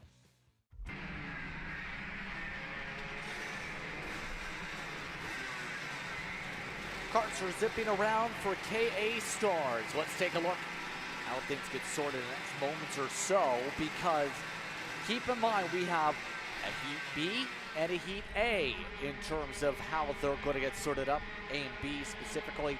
So these drivers in particular are going to have the interesting task of trying to sort out where they're going to be able to start by the time we get to the pre-final. But remember, that pre-final later today, they're going to combine everybody essentially in pre-final A. So, in our words, there's a lot of pressure to get some good spots built up in your respective group here, Nate. Yeah, but obviously drivers going to be wanting to get as much points as possible. You can see them all forming up, ready to go. Drivers and mechanics getting ready for their separate races. You can hear underneath our final corner camera we have stationed here at what is a beautiful Newcastle Motorsports Park here this weekend. So far, rain holding off for us, which is new for Newcastle. Into the final corner they go, Justin, into the tram lines. Christopher McKeithen and Sam Tutwiler nice and slow and leading us for our first of 2 KA Stars heat races here for round 1. Eli Warren, Drew James, row 2, Alan Isenbar, Jared Clark, row 3, Victor De Alencar and Chris Harrell in row 4, Brendan Zerves and Andrew Mill are amongst those in the top 10. Matt Landers will be your first outside that top 10 with Meyer Lewis. Everyone's off and away. Green, green, green. Let's go racing.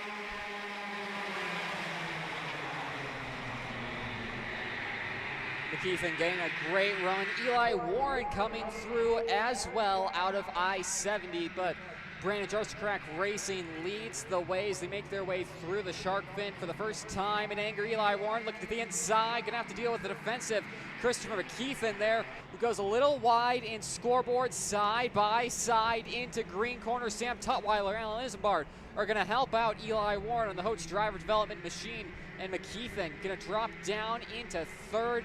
And it's the 2 drivers that are local to Newcastle Motorsports Park. Eli Warren, Sam Tutwiler leading the way out of Cell Tower. And marching their way on through Sector 3 in turn to begin things off. Warren, pretty solid in terms of his starts here in the past, obviously, as a result of that experience, looking to carry that forward here today as he looks to try and set things up to make sure he defends the pressure. We've seen a lot of people build up runs after all today, coming up through I-70. Get ready to see some sends. In particular, Drew James seems to be trying to set something up. Same can be said for Tutwiler. He's got some assistance for the race lead. That's going to see a push from McKeithen. Up to the front goes Tutwiler. That was expected. And now, where does the next response go? How about a McKeithen send? Yeah, McKeithen wanting the race lead back as soon as possible. Sam Tutwiler having to hold off Alan Isambard up the inside, your round one winner from Charlotte Motor Speedway. Now up into that second spot. Eli Warren goes purple, gets by Sam Tutwiler into green corner. And now those two are going to have to work together a little bit to try and catch up to the two drivers in front. There you see confirmation. Eli Warren going fastest, making their way through Cell Tower now. No moves being made in that front. About 8 or so you can see on screen. Fairly similar pace between all these drivers right now. For the likes of Alan Isambard and Christopher McKeithen, a little bit of breathing room at this stage of the race, but Justin, with how competitive this KA Stars field is, it's not going to last for long. Especially with the way the racing's going, absolutely here today. Keep in mind, McKeithen got the advantage of, he ran the KA seniors over in Apex Midwest a couple of weeks ago. He ended up being a top 3 competitor, so he's got at least some opportunities to test out what the kart's going to do, get a feel of the setup possibly in this package specifically, and now that track time is paying dividends to hit the circuit. Yeah, absolutely. Christopher McKeithen is a driver that we've seen so much in the 206 competition, and a lot of questions being raised of, like, you know, he's so good in 4-cycle. What would he be like in 2-cycle? Himself, Brandon Jaroscrack Racing, and John Seglem have been working on this program with him for a little over a year now, and he's become quite a driver in the KA 100 senior package. Very impressive to see from him just how good he is behind the wheel, depending on what package he's in. Always quick, of course, leading the way here at Newcastle Motorsports Park, a place he's won before in the 206 class. Would love to add a King of the Castle to his resume here in Indiana. Absolutely. By the way, for those curious on weather, it's a lot cooler track temp than yesterday, isn't it? Only 92 Fahrenheit right now is the current read, because the air temperature, for it being summer, is fairly cool. Warren making a cool move up for the race lead, meanwhile, while McKeithen able to defend back for second and immediately go to the inside for Sharkfin. There's so much in terms of the gaps that some of the people are leaving up that inside for Sharkfin that are setting up these pass backs. Isambard trying to cross over back. Doesn't work coming out through that part of the racetrack as Warren tries to go side pod to side pod. Yeah, Eli Warren and Christopher McKeithen going through green corner side by side. We've seen what happens between those two in the past through there, but getting out of there cleanly. McKeithen holding the lead and going a little defensive from Alan Isambard through the double lefts here into the final portion of the track. Isambard with the late send there in blue corner, putting McKeithen to the wayside into the grass. A little bit of a miscommunication between those two. Chris Harover now into the top 3. He's a driver who's broken on to the front of the pack here in just the past couple of moments. Still though, Justin, 2 minutes to go, a lot of racing left. I was gonna say, with all the battling we have up front, I'm a little surprised we don't have more drivers up battling for the race lead that Eli Warren continues to control as Tutwiler goes to the wayside there out of I-70. The more battling though that we're seeing here, Justin, and question being answered, a lot of the top 10, top 15 closing in on this race lead. Yeah, the more they fight, the more they lose the advantage with under 2 minutes to go. Adam Maxwell, by the way, who felt like he had a lot of confidence coming into this weekend, overheard conversations with him and his crew, feeling like he can find some speed here today. He's down 14th to one of the AMAX karts here in the field. They're still not done sending. It's off the track! Oh. My goodness, Isambard off, and another one joins them. It's McKeithen going for a corner slide, and he'll fall down the order also. That is unfortunate there. I know our production team will be working hard to get a replay on that, but Harover to the lead over Eli Warren with a few minutes left to go here. BJR leading the way, but not the driver you would have expected a couple laps ago. Jared Clark holding on well to keep his elbows out, going a little bit defensive on Sam Tutwiler, looking over the shoulder and closing the door into I-70. Victor De Alencar moving up as well into that 5th spot. He's been slow and patient thus far to make his way up the field, but he's had the pace to move his way up. There you can see a replay between Isambard and Clark. Clark putting Isambard into the grass there, and then I believe one of the orange carts and McKeithen. Hamill, Justin pointing that out there. You can see, I think Jared Clark just went a little bit too deep into cell tower there.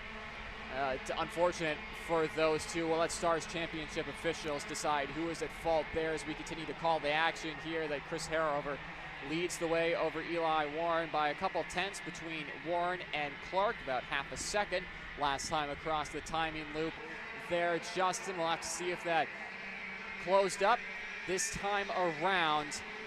With Victor De Alencar, Sam Tutwiler, Jared Clark will be putting their heads down and trying to work their way forward towards this race lead.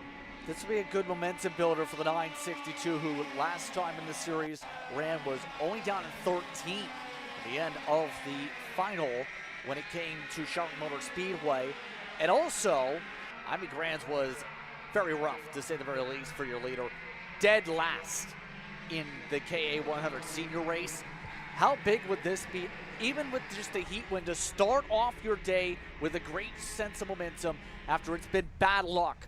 He's still up in the top 2 as Warren goes up to the front, but right now that 962 is definitely having one of its best races, you can argue, of the year right now. Wants it back for the lead, doesn't take it. Yeah, I mean, even if Harrover doesn't get a race win or a podium this weekend, I still think this is a huge weekend for him. Just a confidence boost, if anything, to, give him the confidence to think, you know what, I can race for the lead. I can hold with some of the best K100 drivers in the nation. Of course, a podium and a race win would be a little help to that as well. But still, from what we've seen so far from Chris, a weekend to hold your head high on thus far. Been so impressive, but Jared Clark and Sam Tutwiler looking to the inside of turn 1 and into I-70. Clark might go around the outside of Eli Warren with what could be one of the moves of the year from Jared Clark. That was insane for that kart to make it stick mid-apexing to go around the outside of Warren. What a move from the number 2 plate. Clark wants this, and he's showing why so much right now. Clark building a buffer again by 3 kart lengths as they work their way through the middle sector. Right now, this 2 seems comfortable, but Warren's been able to charge up before coming out of Satellite onward. Here we go. They make their way on through past the cell tower.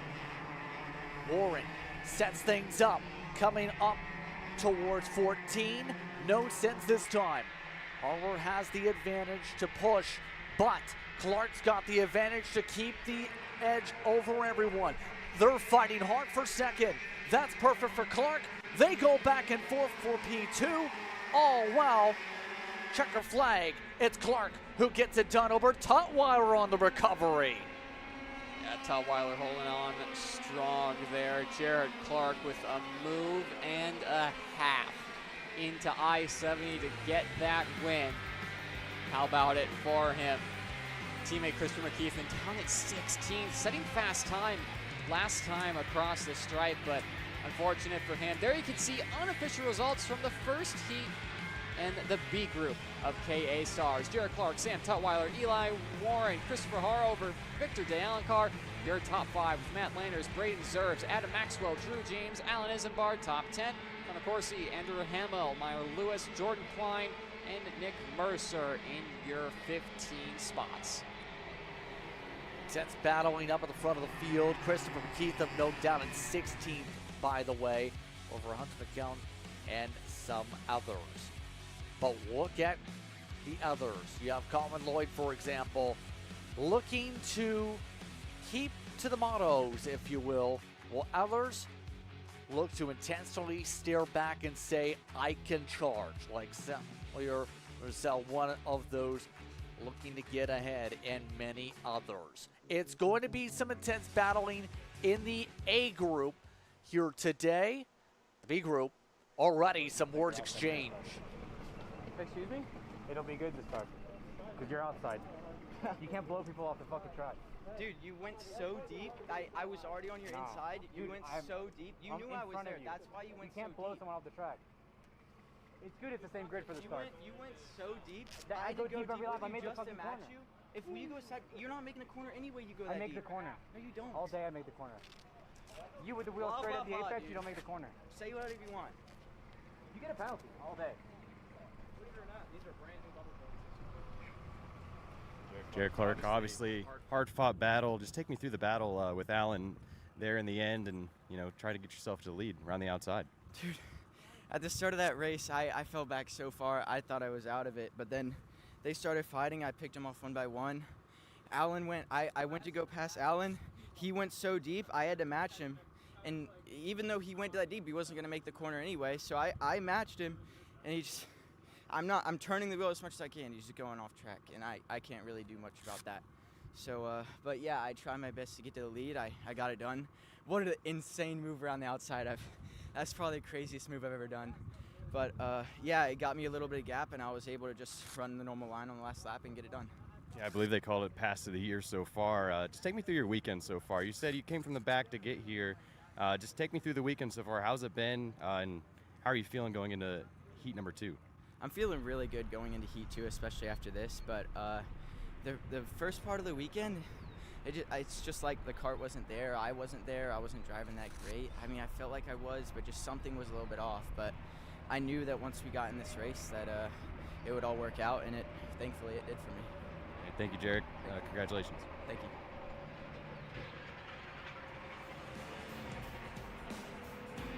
And once again, Jared Clark, he recognized that was a difficult move in the first place to make also. But we have the other group that's all set to hit the racetrack. These drivers will look to try and find out where they're going to shuffle. Keep in mind, OKN Stars Heat A is how they sort it for this group. In Quinn, Austin Old's going to be amongst some of your front starters here. Quinn got that razor-thin margin for the pole in the first place to be the head kart for this group here, Nate. Yeah, talking to Ian Quinn during morning warm-up, he was a little surprised with how quick that kart fired off and with how fast it was. I mean, he was talking about how much confidence he has in his piece for this weekend. Obviously on a OTK machine, he knows and his team knows not to go haywire on the setup with that, and they have a good plan for the rest of the weekend and the rest of the day to make sure that that kart is quick and ready to go. There you see Ian Quinn, Austin Olds, and the rest of the field lining up for the second group of KA seniors and the final group before we get on to Moto 1 for the Pro Show classes. Nice and low look to see them getting ready to go into the penultimate corner here at Newcastle Motorsports Park. Justin, if the last race was anything to go by, we're in store for another banger here in KA Stars. Let's find a way to get some momentum built once again. Quinn, Olds, Landon Boer, Sam Rutsky, then Colin Lloyd, followed by Ryan Moore. In the order, Samuel Sawyer, Rosell, you also have at the top 7. Feldstein also down in 8th. Jones and Resende inside the top 10. Karts are rolling, green is out, we're rolling once more into I-70. Good start from Ian Quinn, gives himself a little bit of separation between himself and Lloyd. Austin Olds losing a few spots there up the inside of Sawyer Roussel, and the shark fin takes 4th away from the Tony Kart pilot. Battling happening already to try and find their way up the grid for those drivers in the mid-pack. A fairly clean start, all things considered, Justin. One of the few ones where we didn't see drivers going off to the wayside out of I-70, and already Ian Quinn looking over his shoulder to Colin Lloyd. Little bit of offensive move there, not to really go too hard of a block, but saying a little bit of a message to Colin Lloyd that Ian Quinn is confident in the pace at the start of this race and he wants to lead it. Absolutely showing that confidence here with the way things are settling early on. A little bit of Archie barginess in terms of the lineup, but everybody else chases down and behind your current race leader. All this is to say, Quinn continue what's been a solid weekend so far up at the front, but here we go with some moves. GFC thought about some moves for a split second in terms of that chassis make. Now the move comes for the race lead, and there it is, Colin Lloyd up in the Nash cart, up to the point, and looks to keep command as they work their way through Sharkfin. Yeah, Landon Boer helping out Colin Lloyd get to the race lead through there. Still a little bit of separation between third and fourth. Austin Knowles and Sawyer Roussel seem to be working together quite nicely. But up in front, Landon Boer, new race lead. GFC lead the way here in Heat 1A of KA Stars. Ian Quinn going through and Colin Lloyd losing a couple of positions there. So isn't gonna fret that too much right now, but we'll say though, Austin Knowles and Sawyer Roussel are now on the seed. Top 5 battle for the lead. Looking to all get to work and figure out where things go. Keep in mind everybody else behind. Staying in a relatively simple line, trying to keep themselves organized. See just how much the advantage is built up at the front. You have Olds that's maintaining up there in amongst your top 3 now with Lloyd shuffle back to the 4th position. Lloyd, pretty much so is going to see that signal from Austin Olds saying, let's work together here. How would you describe again coordination like that at a track like Newcastle to build up runs, especially when you consider you have 4 different chassis brands, let alone teams, that are amongst your top 4 that have now closed up to keep up with the rest of the top competitors on track. Yeah, I mean, obviously, so many teams and drivers know their way around Newcastle. One of the KRs off track there, Justin, you can find an ID on that. But, I mean, everyone knows this track like the back of their hand. Everyone has done so many laps and running around it that everyone pretty much knows what setup you want to be on, what's the goal, how the track is going to evolve throughout the weekend. So it results in us having some very close racing. And of course, the drafting aspect really does help throughout the weekend and helping the product that you see on track. That being said, though, Landon Boer impressing thus far on the GFC machine. We've seen GFC have good pace in KA100 competition, and obviously Landon Boer, a driver we haven't seen at the front end of the KA senior field. One driver who wants to be at the front end, Austin Olds, up the inside of Ian Quinn, up into second, pointing forward. Ian Quinn seems to be on the same page as Austin Olds. So right now here, Justin Boer has so much pace on that GFC at the short run of this race. By the way, the karts that have had issues in the recent laps include Alex Isabel. You also had Isabel Simpson have issues recently. 989 might have been one of those in the grass to say. In terms of the interval, Simpson was 35 seconds behind last time through the scoring loops. But all that's to say, for Boer looking really good in terms of the defense right now. We've seen Boer in that William machine look pretty intensely competitive in other events. Ran the regional event, was top 15 there. Ran at the front of the club scene. Did solid in Queen City Gambit. Has ran well. Last year ran a lot of top 5s. As you see the rest of the competitors just watching along with intrigue through the fence line. Yeah, Tristan Murphy about to go out for OKN Junior. Just getting lay the land, seeing what these seniors do on track. Late move from Colin Lloyd, trying to get by Ian Quinn, unsuccessful. And now Hayden Jones trying to go around the outside of Lloyd, gets that move done. The 902 BJR moves himself up into 4th and allows him to try and go get the race leaders with the help of the Nash Motorsports EOS behind him. Still though, Landon Boer, very impressive run thus far, leading the way. Drivers further back of Rutsky, Roussel, Perez, Rodriguez, and more drivers inside your top 10. But Austin Olds, has to be said here, Justin, looking very comfortable and content in that second spot. Doesn't seem to be pushing that Kart Republic too much to keep up with Landon Boer. It might just be saving himself for the final couple of laps of this race. That being said, though, Boer's pace just continues throughout this run. Yeah, that Kart working with a team based out of Nashville, look at the lap time comparison. Just set the purple lap, in fact, this time. He's been on pace for about 3 laps in a row now where he's continuously been one of the strongest cars on the racetrack. Battle with Quinn taking the spot from Olds. And this working perfectly for the 920 to maintain as we're down to under 45 seconds to go in this one, give or take on the clock on the official timing. Yeah, I think Ian Quinn will have seen Austin Olds and allowed Austin to try and close up to Boer in front. And after seeing a couple laps where it couldn't happen, and now Austin Olds losing another position to Hayden Jones, Ian Quinn pulling the plug, deciding to try and get himself up the field. Probably would have wanted the help of the drivers behind, but just falling off the pace.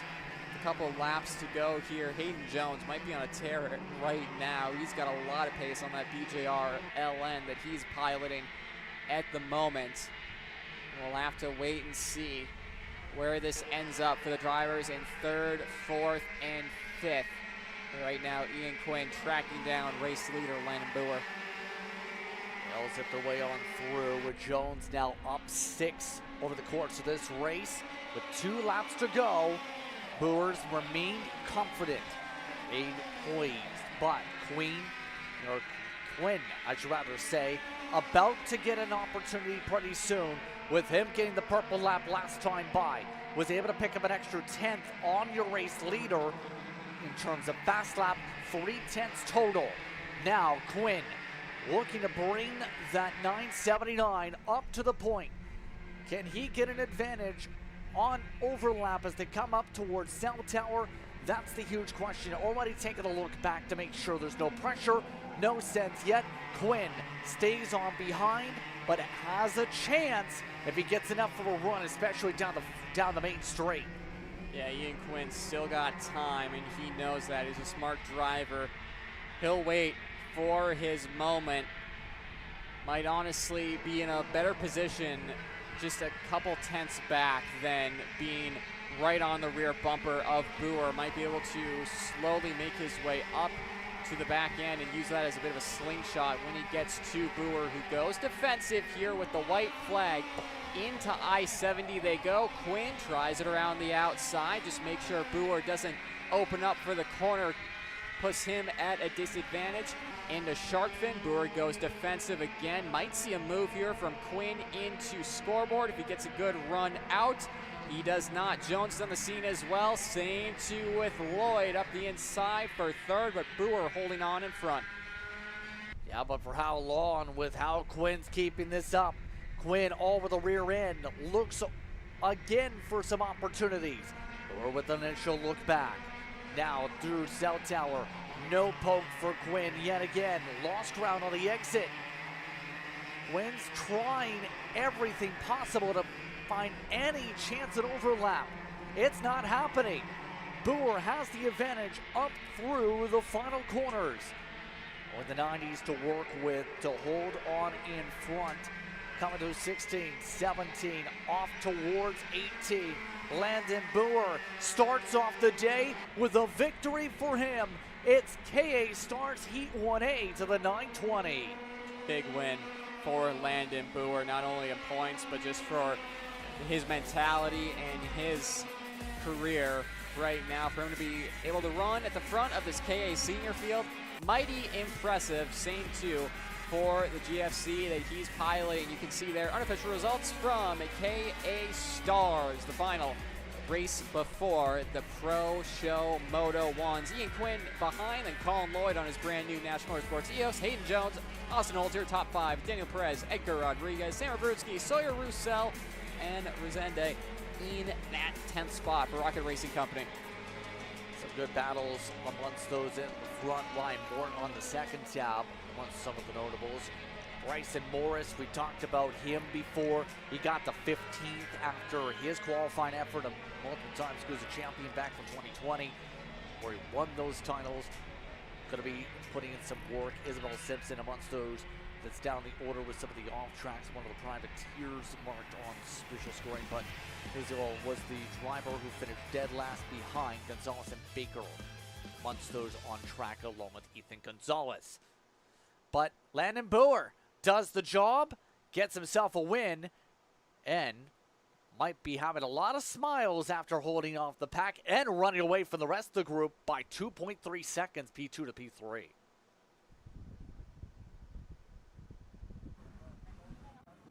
Landon, incredible result. Just talk me through. Yeah, the go-kart was a little loose at the beginning of the race.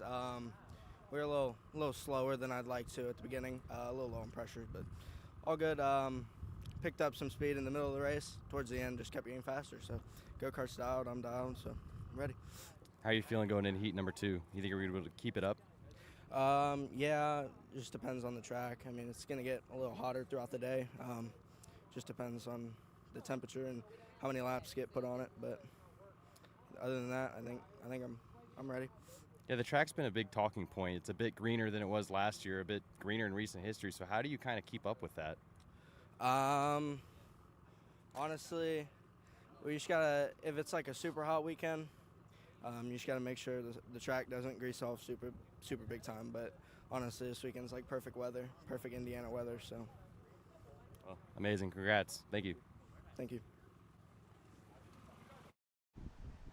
Once again, Landon Boer wants to still keep an eye on the temperatures, obviously. That's going to impact how well he does later on today. Let's take a quick break because the motos are up next. You're watching Kart Chaser.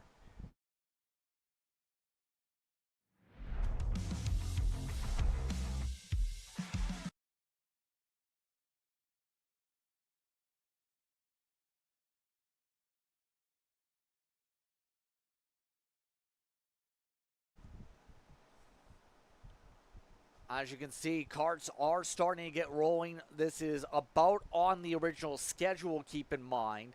Originally, there was initially to be a timing break, but the drivers for OKN Junior are ready to do fighting here today.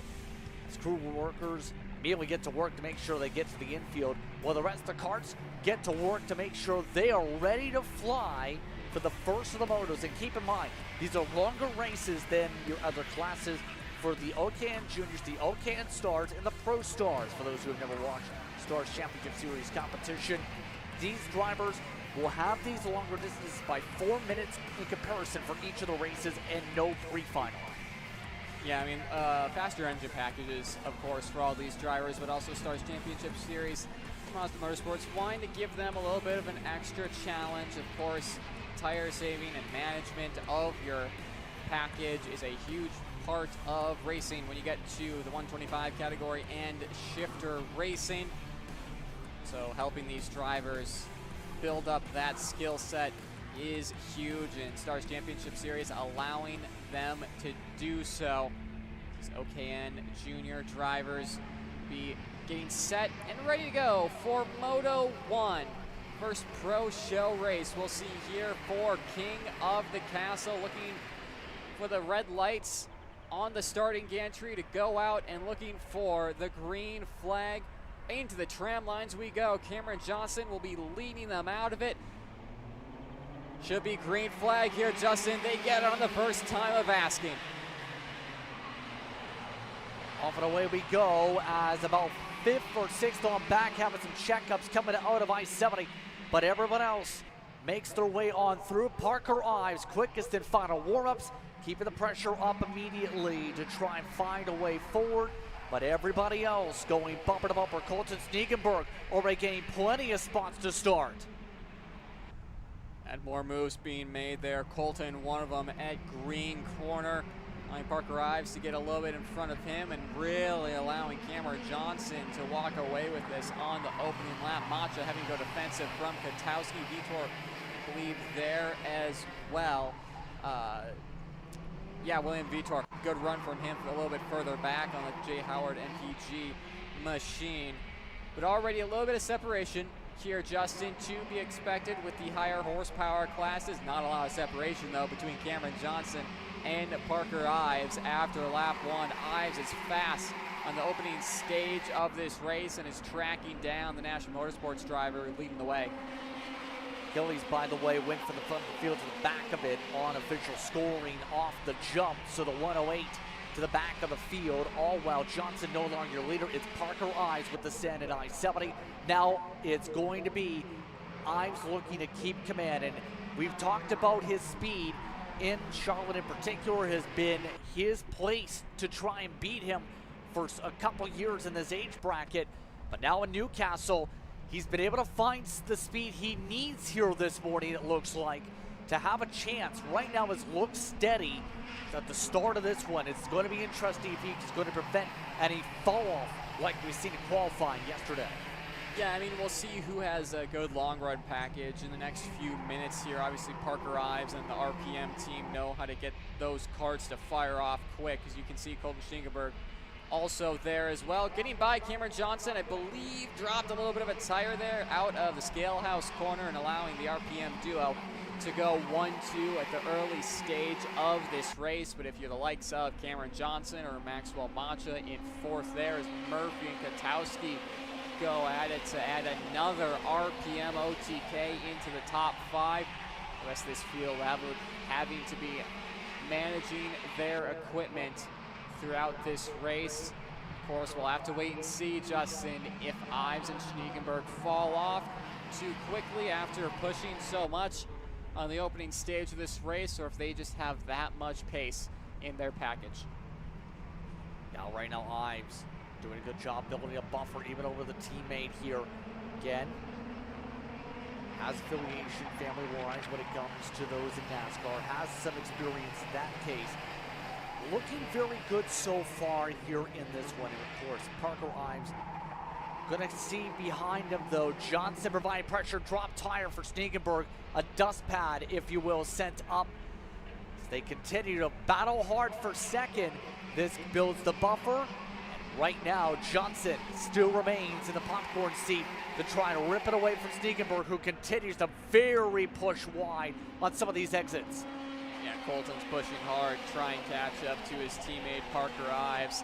Really losing the rear end there in I-70. Cameron Johnson going to pull around the outside and get P2 away from Colton Schniegenberg. And now one more driver in front of Johnson, that being race leader Parker Ives, to go and catch. We'll see if the National Motorsports machine has it underneath them to try and battle for that race lead, or if Parker Ives just has that much of a pace differential between himself and the rest of the pack at this stage.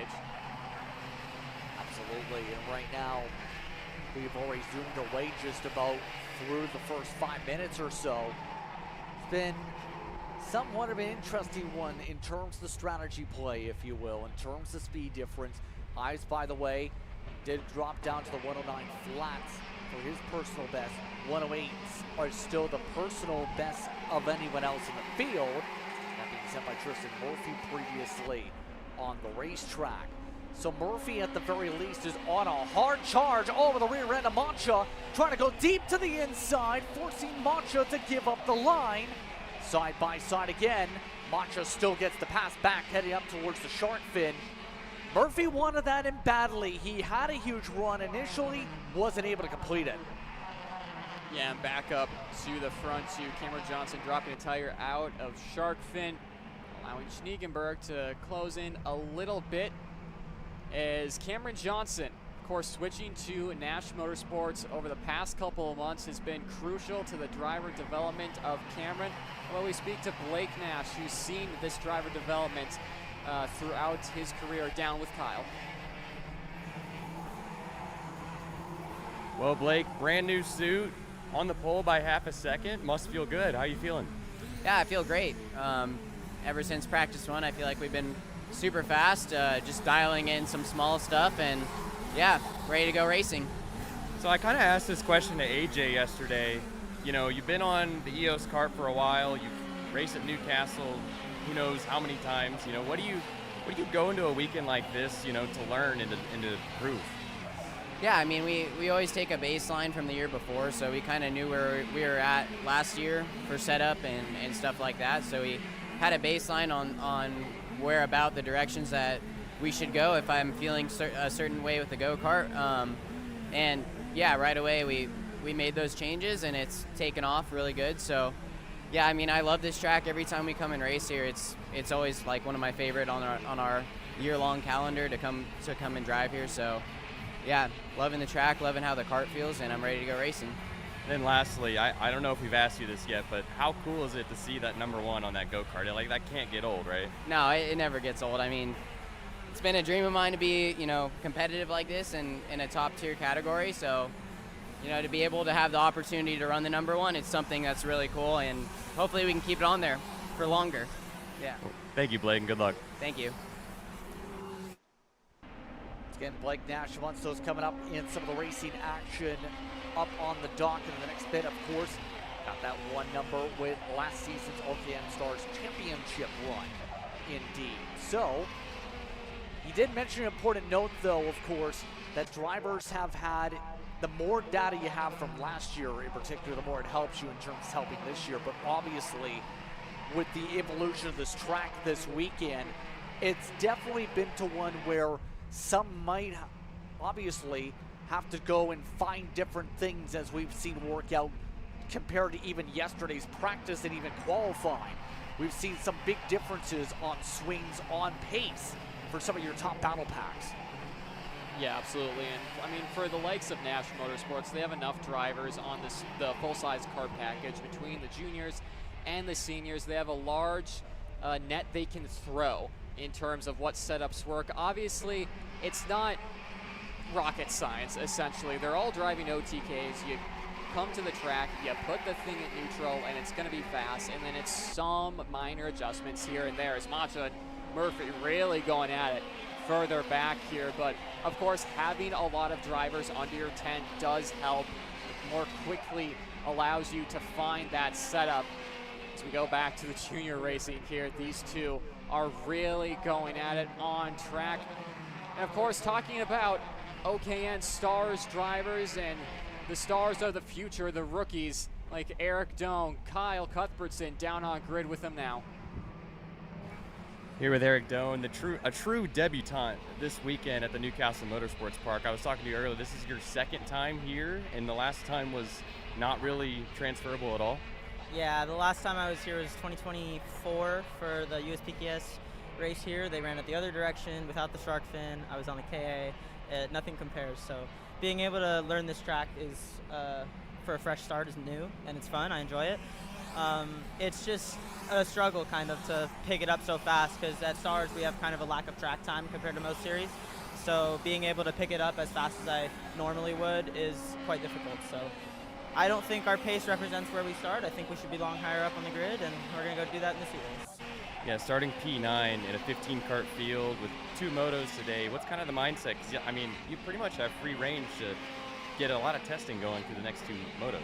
For sure. The mindset's just go forward. Right? I'm fast. I think I'm faster than a lot of these guys in front of me, and all I can do is just pass them one by one, catch them, pass them, go from there. Well, there's quite the rich history of Californians coming to Indiana and finding success in motorsports, and Eric Doan is trying to do just that. Thank you very much as we continue on with the battles with less than a minute to go on the clock coming through here, Nate. Confidence is huge if you want to be able to not only be fast, but also have the ability to learn, and also the confidence to be able to make sense. We've seen a lot of confidence from Tristan Murphy to make moves on Macha. Several attempts here to try and take away the 4th spot. Yet again, they're looking to battle once more. Yeah, absolutely. The Macha Murphy subplot of this race has been crazy thus far. They were going at it hard when Eric Doan was getting interviewed. Murphy around the outside of Macha before we even get to I-70. So the positions continue to change. Thus far, Macha thought about a move in a shark fin, unable to get that job done. Positions will stay the same, has to be said. Gutowski probably has the best view of this for anyone in the house. Right behind him, just a couple tenths back. Doesn't seem to have the pace that him and the TKG Barrel Art squad would want at the moment. We'll be looking for a few more tenths per lap going into Moto 2 and main events tomorrow, but continuing to battle. Macha holding off from Murphy.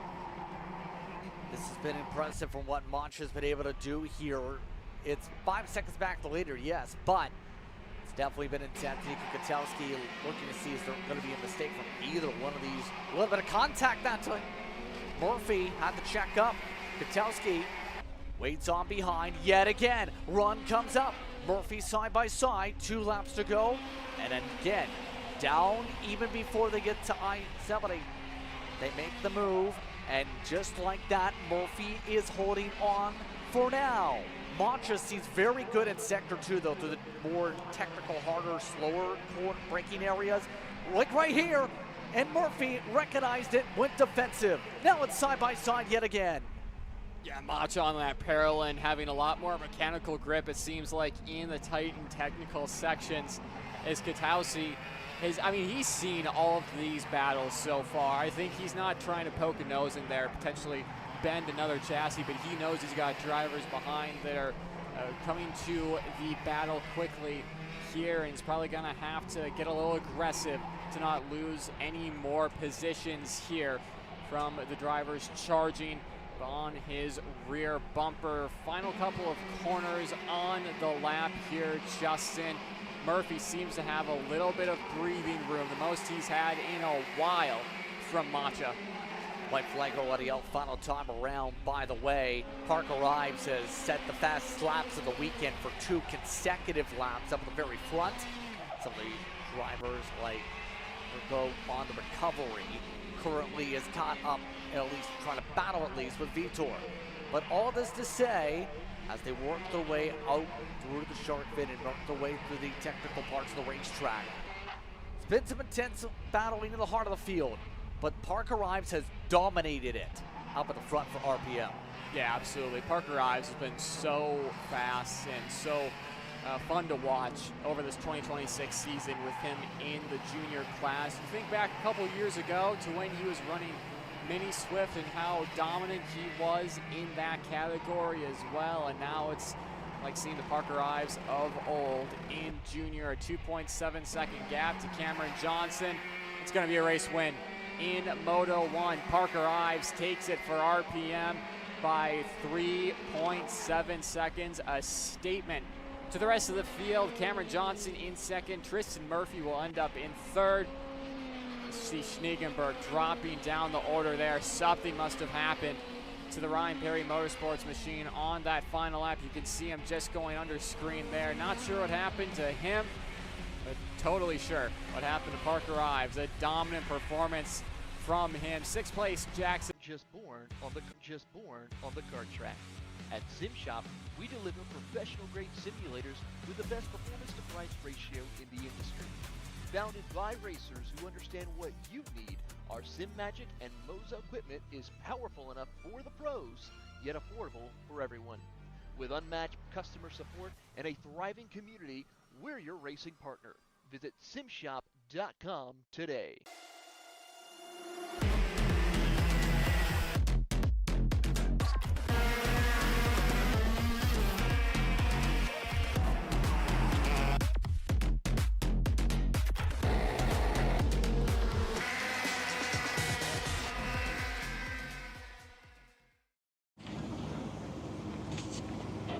What are you doing? It's got my new Greyhound seat. You don't even have a cart.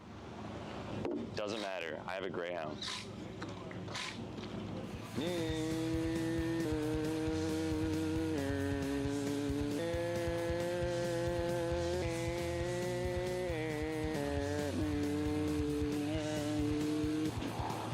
the f is Kyle Cuthbertson? Doesn't even have a go-kart. Doesn't matter.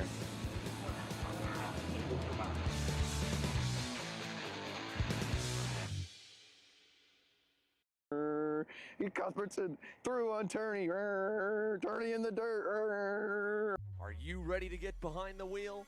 From Formula One to NASCAR and IndyCar, all the pros start here.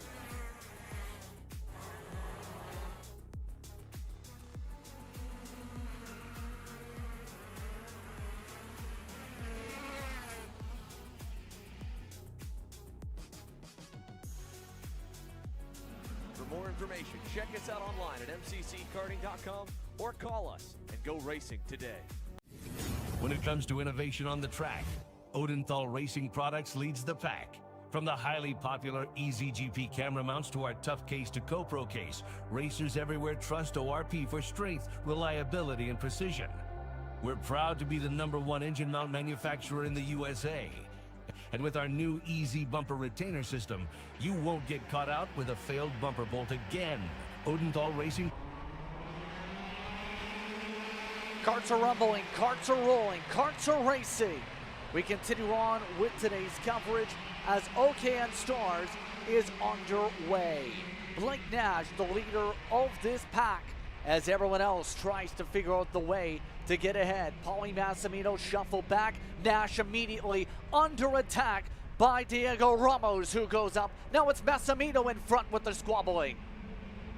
Yeah, Paulie Massimino making the most of that start sequence. John Antonino and Chase Gasly lead your top three after the first half of a lap, but Massimino, who really hasn't had the pace thus far this weekend, making the most of a couple karts going at it on the start of this race to get some fresh air, but John Antonino is right there on the back end of the multi-time American champion, hunting him down and trying to get that race lead away. And remember, we talked about this a little bit yesterday. John Antonino picked up the junior championship last year. How big would it be to transition that this season to what is already a solid start in the OKN Stars with the big boys here? Already keeping himself in a good spot here. Ran about a 10th or so within Massimino's lap on the opening run through. Yeah, it'll be huge for John Antonino, for MPG as well, and for his confidence to build. As a lot of confidence on the brakes. Blake Nash almost had it on Diego Ramos. They'll go side by side, and he'll confirm that move into the green corner. Move Blake Nash up into fourth, and John Antonino up into the race lead on Paulie Massimino. Got that move done and defending from Massimino now. So Antonino charges his way already up 4 to begin off the race. Now the 93 looks to take off as we keep an eye on Nash and company. By the way, Kremers, you were talking about storylines potentially between him. He's still up there in the 6th spot, also to keep an eye on amongst the drivers that are running in this field today. But Antonino looks back the shoulder, builds the distance, 108.6. Everyone else, except for Chase Gasly at lead, we're in the 109. Yeah, there was talk potentially for Marian Kremers of an engine change after an issue in warm-up. Seems like they got that Carlos Racing engine all set and ready to go. You can see, though, Chase Gasly at lead, getting by on Paulie Massimino. Chase Gasly at lead knows how to win around Newcastle Motorsports Park in the OKN package. Blake Nash up the inside of Paulie Massimino as well. Massimino really dropping down on pace. He's going to fall into the clutches of Diego Ramos here shortly. You can see top 5 all in frame Marian Kremers right there as well for Carlos Racing Engines and Maranello USA. Chase Gasly at lead up the inside of his former teammate Blake Nash, gets it done, but barely. Massimino going into the grass to try and get by, gets it done, and Chase Gasly at lead going to the wayside. Well into the wayside, still in the grass, in fact. His new colors see him drop to the back as a result of that squabble. And now, just like that, Massimino looking to make some quick adjustments. Ramos, Nash, look at Kremers. Kremers making his way on through. Across back to the inside by Nash. Sets up an opportunity for James Overbeck to join in. He has to let by Cristea on through. All sorts of battling and squabbling. Everybody amongst the shuffle just about, because at this moment, everyone wants the track position before we get to the long run on these tires. Yeah, absolutely. John Antonino missing all of this. He's probably happy about it. Diego Ramos up the inside of Paulie Massimino to take P2 away from him and will allow the Red Army pilot for PSL and Barrel Art to go after another red kart of John Antonino, who resets fastest time, 107.978 last time for MPG Motorsports and Kart Republic, a 2.2 second gap that's only going to grow bigger after that battle between Massimino and Ramos. to be around 2.5-ish seconds across the timing and scoring line now. 2.8, even more than estimated there. So that's a nice margin for MPG Motorsports right now, who of course won last time out with Max Christea at Charlotte Motor Speedway.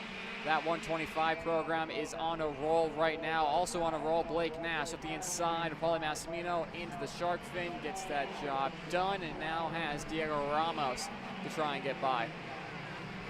And we know Diego Ramos is not going to be easy pass either.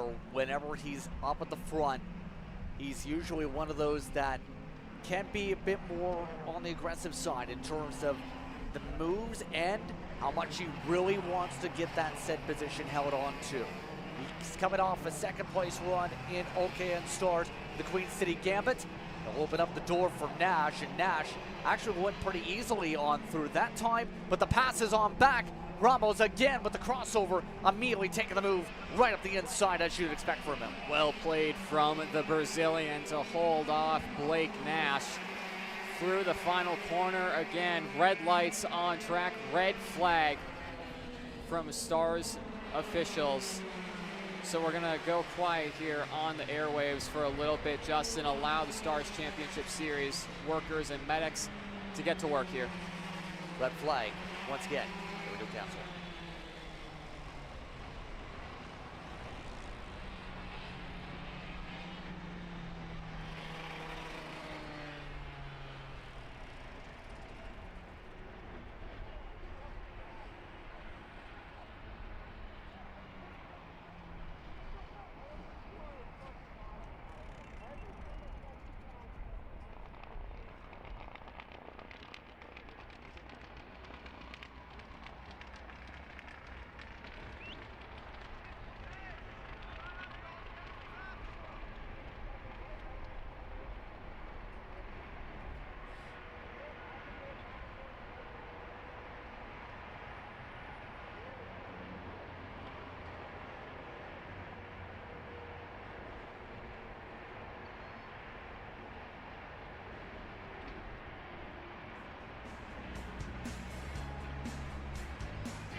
Final of the carts rolling back forward in OKN Stars Racing. It's going to get interesting, let's say that. Let's get ready to lead it on down trackside. Kyle Cuthbertson have a report after this red flag situation here in Moto 1.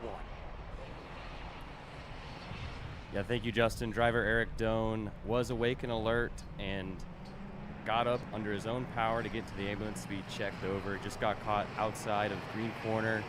Did not flip over, but did catch air and is just being checked over in the ambulance. Good to hear that he is okay at the very least, though, in terms of Eric Doan and the 43 cart today. We spoke to him before today's race. But here is the interesting part, Nate. Race control did say they are starting this race back. As you can see, it's 60% the original race distance. Now, roughly speaking, that would be about 6.3-ish minutes, 6.4-ish. We're almost at that mark within a few seconds per that mark. We're at 5 minutes and 45 seconds on the clock. So it's going to get interesting what these drivers will get here for this. It is going to get interesting what we get on the track from this point forward. We'll keep you informed as Antonino brings us back to green. We're back to racing, single file. Yeah, single file rolling restart. Paulie Massimino making the most of it, making short work of Diego Ramos for that second spot into the shark fin for the first time in anger after that scary red flag. John Antonino, all the work he put in to try and build that gap out in front is diminished, and he has to do it all over again for his MPG Motorsports Kart Republic. Into green corner we go. Paulie Massimino leads over Diego Ramos and Blake Nash in the second, third, and fourth group. Massimino finding a little bit of pace. Nash up the inside, though it's a late move. Contact between the two of them. Ramos goes off, and Cristia goes through with Nash. No love lost, to say the very least, and just like that again, Nash wants to have a chance to battle forward, trying to work at least with Cristia, trying to find a way to get themselves drafted up here with so little time to work with here. On the full distance, it's about 4 minutes. But right now, everybody else zipping the way down the front straightaway. Look at Massimino. Paulie Massimino gets to the back bumper. Doesn't go for the send in I-70. Will wait for the best chance possible. Massimino's got the pace, it looks like. Now it's about the setup.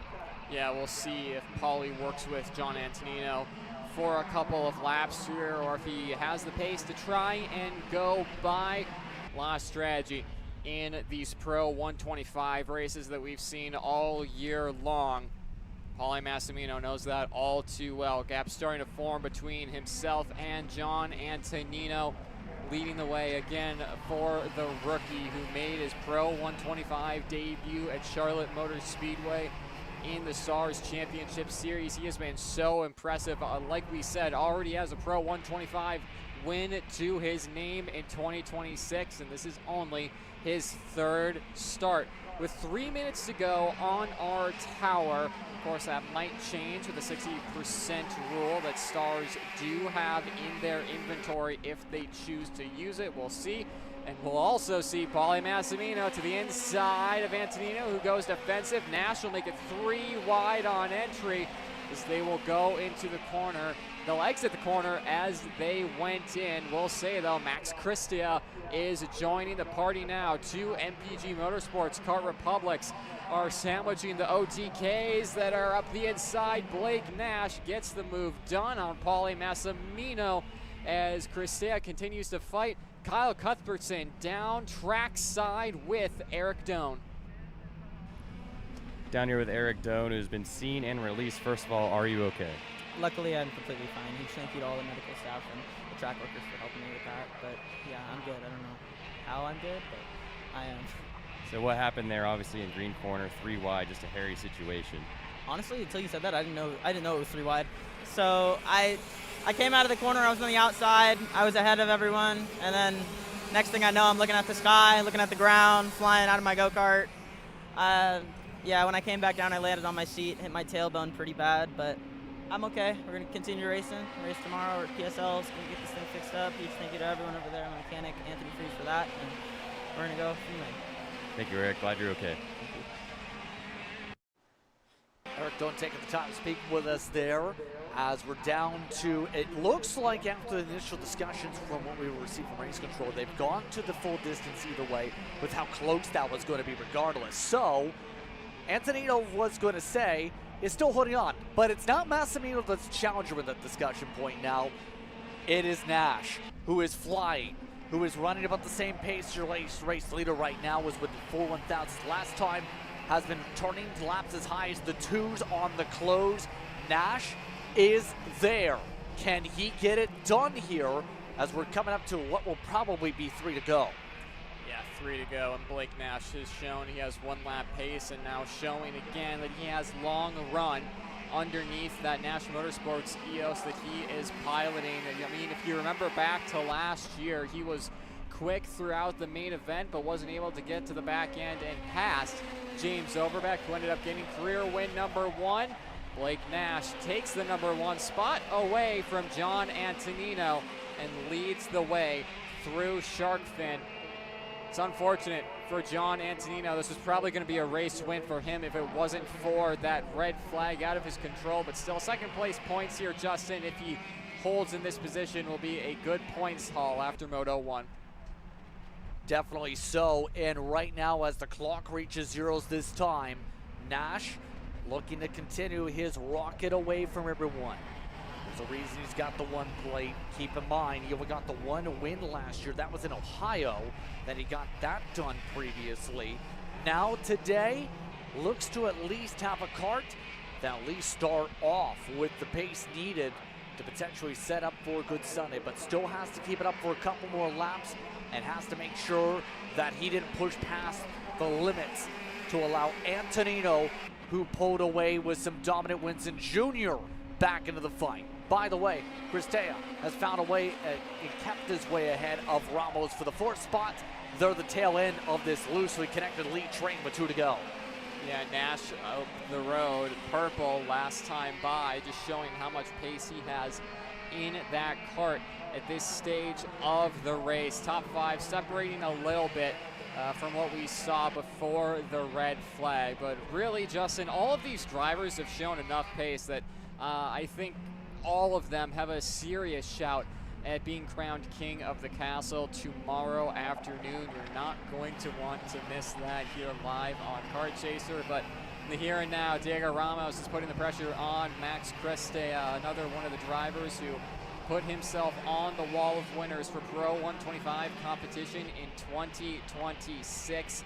It's been an incredibly competitive year thus far. 10 different drivers winning in 125 competition. Of course, if things stay the same right now, top 5, we've seen these guys win before this year, all but Blake Nash looking to get himself on the 2026 wall winners. Here we go on the white flag lap, though, this time by. They all zip their way forward. Ramos looking comfortable for the top 5. Overbeck of note has held on to 6. Gasly at lead with everything said and done after being in the grass with that restart. It's actually helped him. He's been able to charge back up to 7th ahead of Mark Kremers in the pack. Everyone else making their way up towards South Tower pretty soon to make their closing argument on their pace. For Blake Nash, it's been a good run once again, especially off the restart to zip ahead.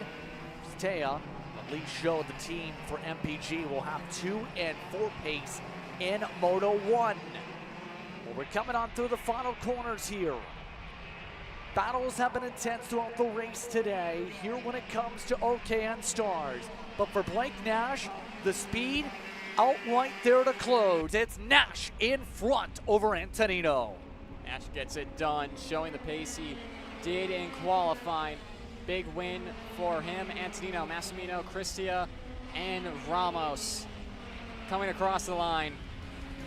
They're going to have a lot of work to do to catch up to Nash and Antonino. Unofficial results from OKN Stars Moto 1 go as follow. There you see Blake Nash winning by almost over a second over Antonino, Massimino, Cristea, and Ramos. Defending race winner James Overbeck down in 6th with Chase Gasly and Lee on the Rocket Racing Company machine in 7th. World champion Maren Kremers in 8th, and Aiden Lorenko, Mason Kuhn.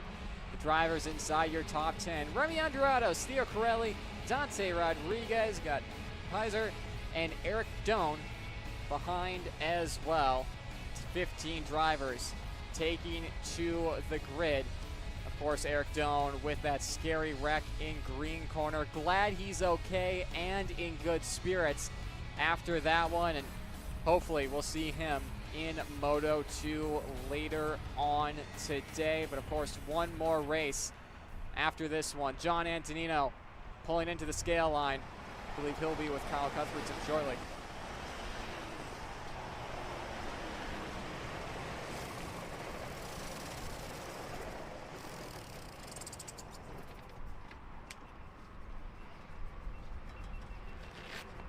Well, John, it looked like it was your race To lose until the unfortunate red flag halfway through. Just talk me through it. Yeah. But after that red flag, just something didn't seem right. I feel like I had a lack of grip. So definitely need to fix that, and yeah. Obviously, last year you won with a crazy last lap. Kind of tell me, what's the correlation between the OKNJ and moving up to OKN? It's way different, to be honest. Like, you drive it way different. Like, you have to carry much more minimum speed in the OKNJ, but you still have to carry a lot in this just to get in that power band. But yeah, it's just way different.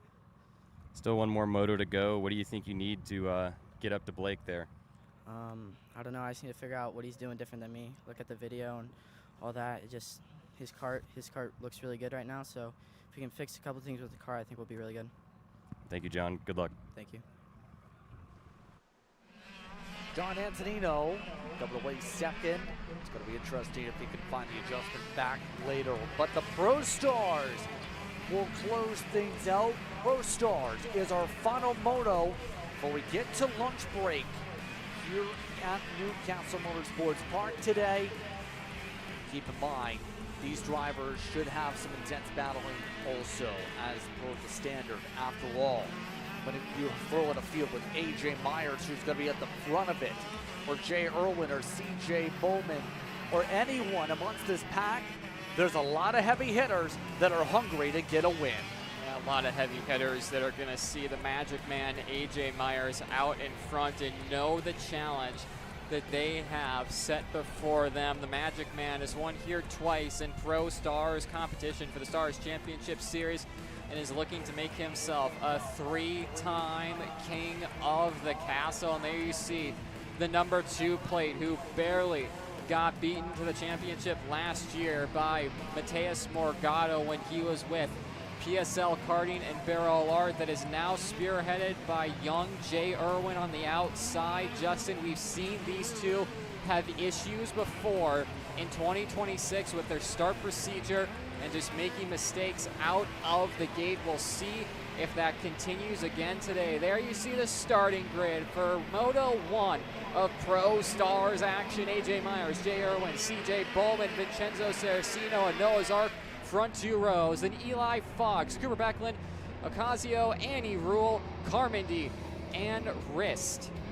Your top 10. And so they'll all get the chance to fire off soon.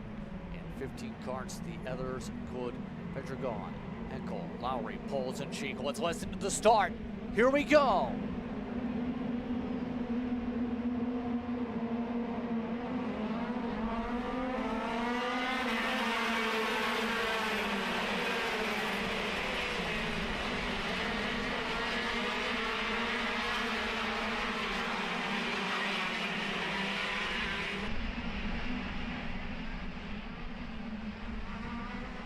And look at the side-by-side immediately.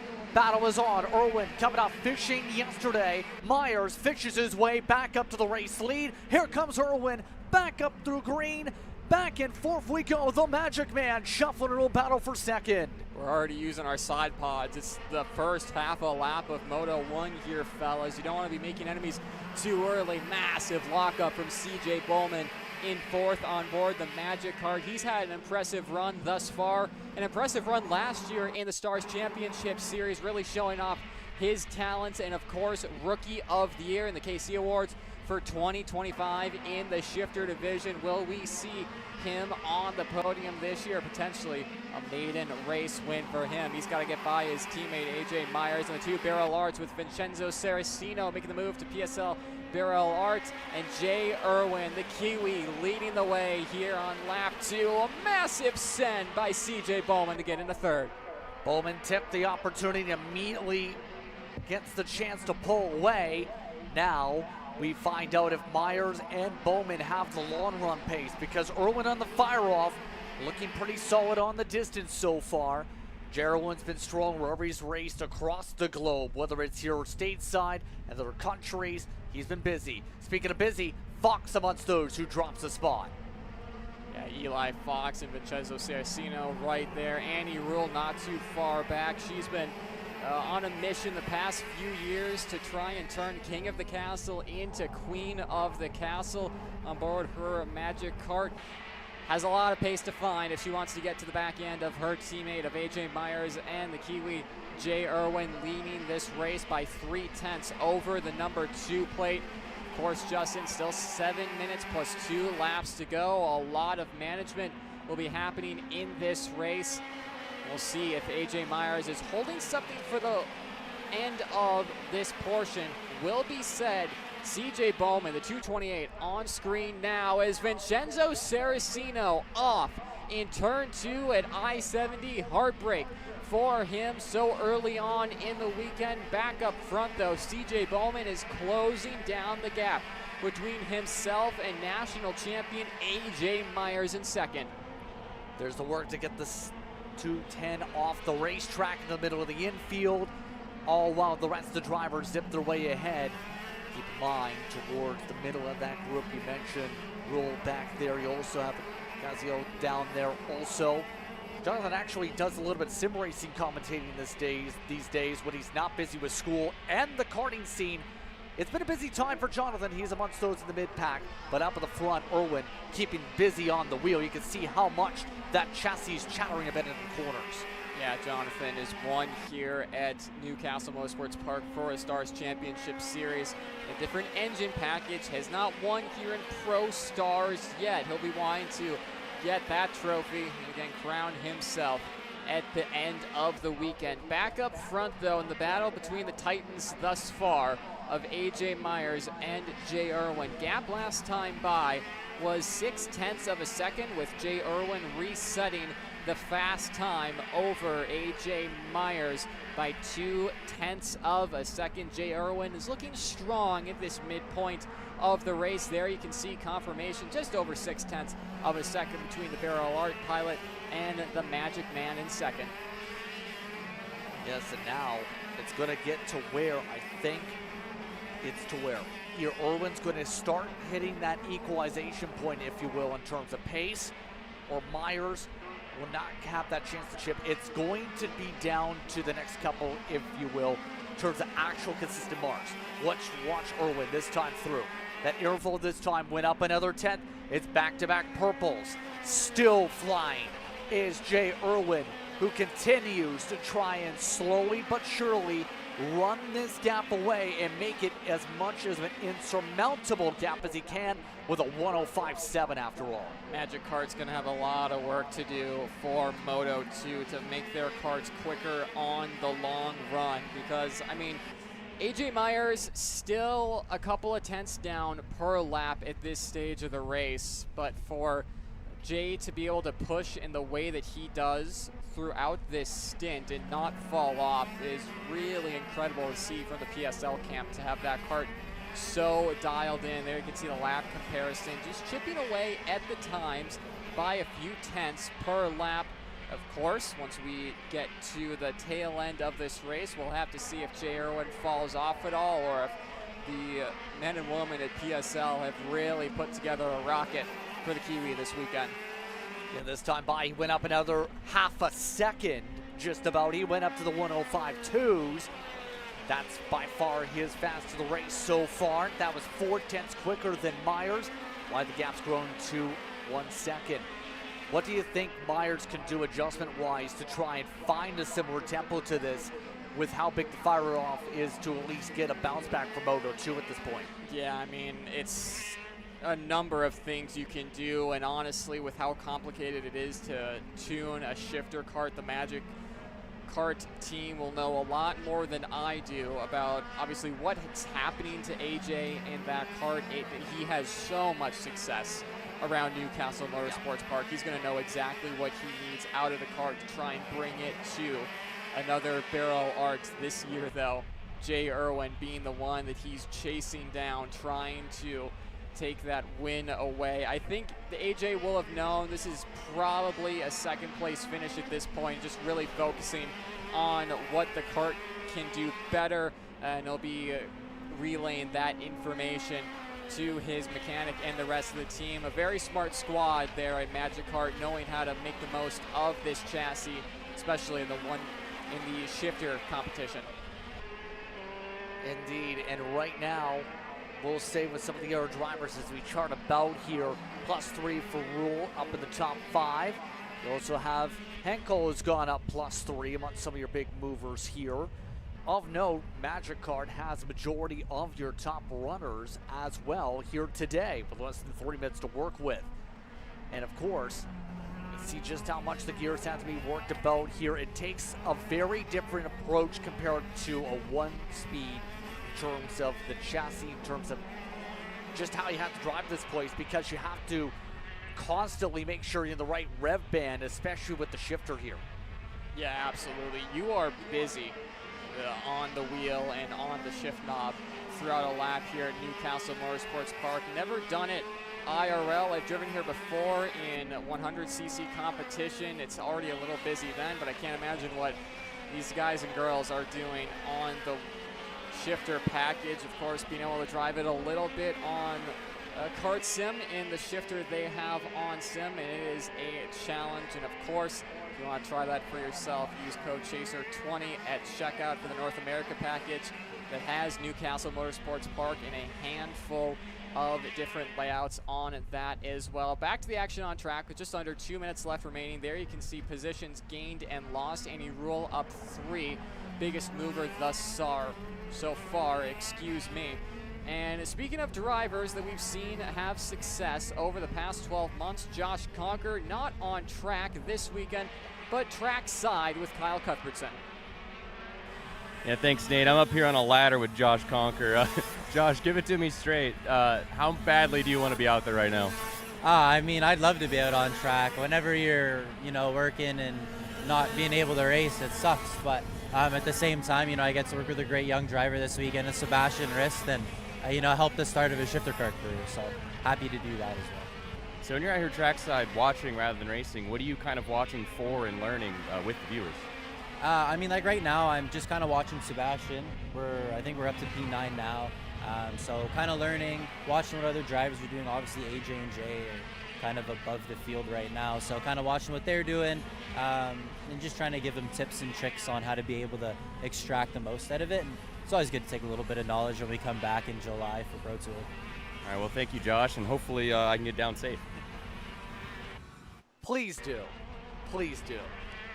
I will say in the case of Conker, by the way, very strong driver last year in some of the races. Came away with some wins, in fact, here on Kart Chaser. Yeah, came away with a shock win over Quarantine Russo at Motorsports Country Club of Cincinnati for round 2 of the SCUSA Pro Tour. Was racing not too long ago in Canada into a 6th competition, and of course an avid sim racer himself, always liking to keep busy, and a driver that is so talented. Would love to see more of him on the U.S. scene, but this time working with Marinello and Carblos Racing on the sidelines. A wealth of knowledge from Josh Conker.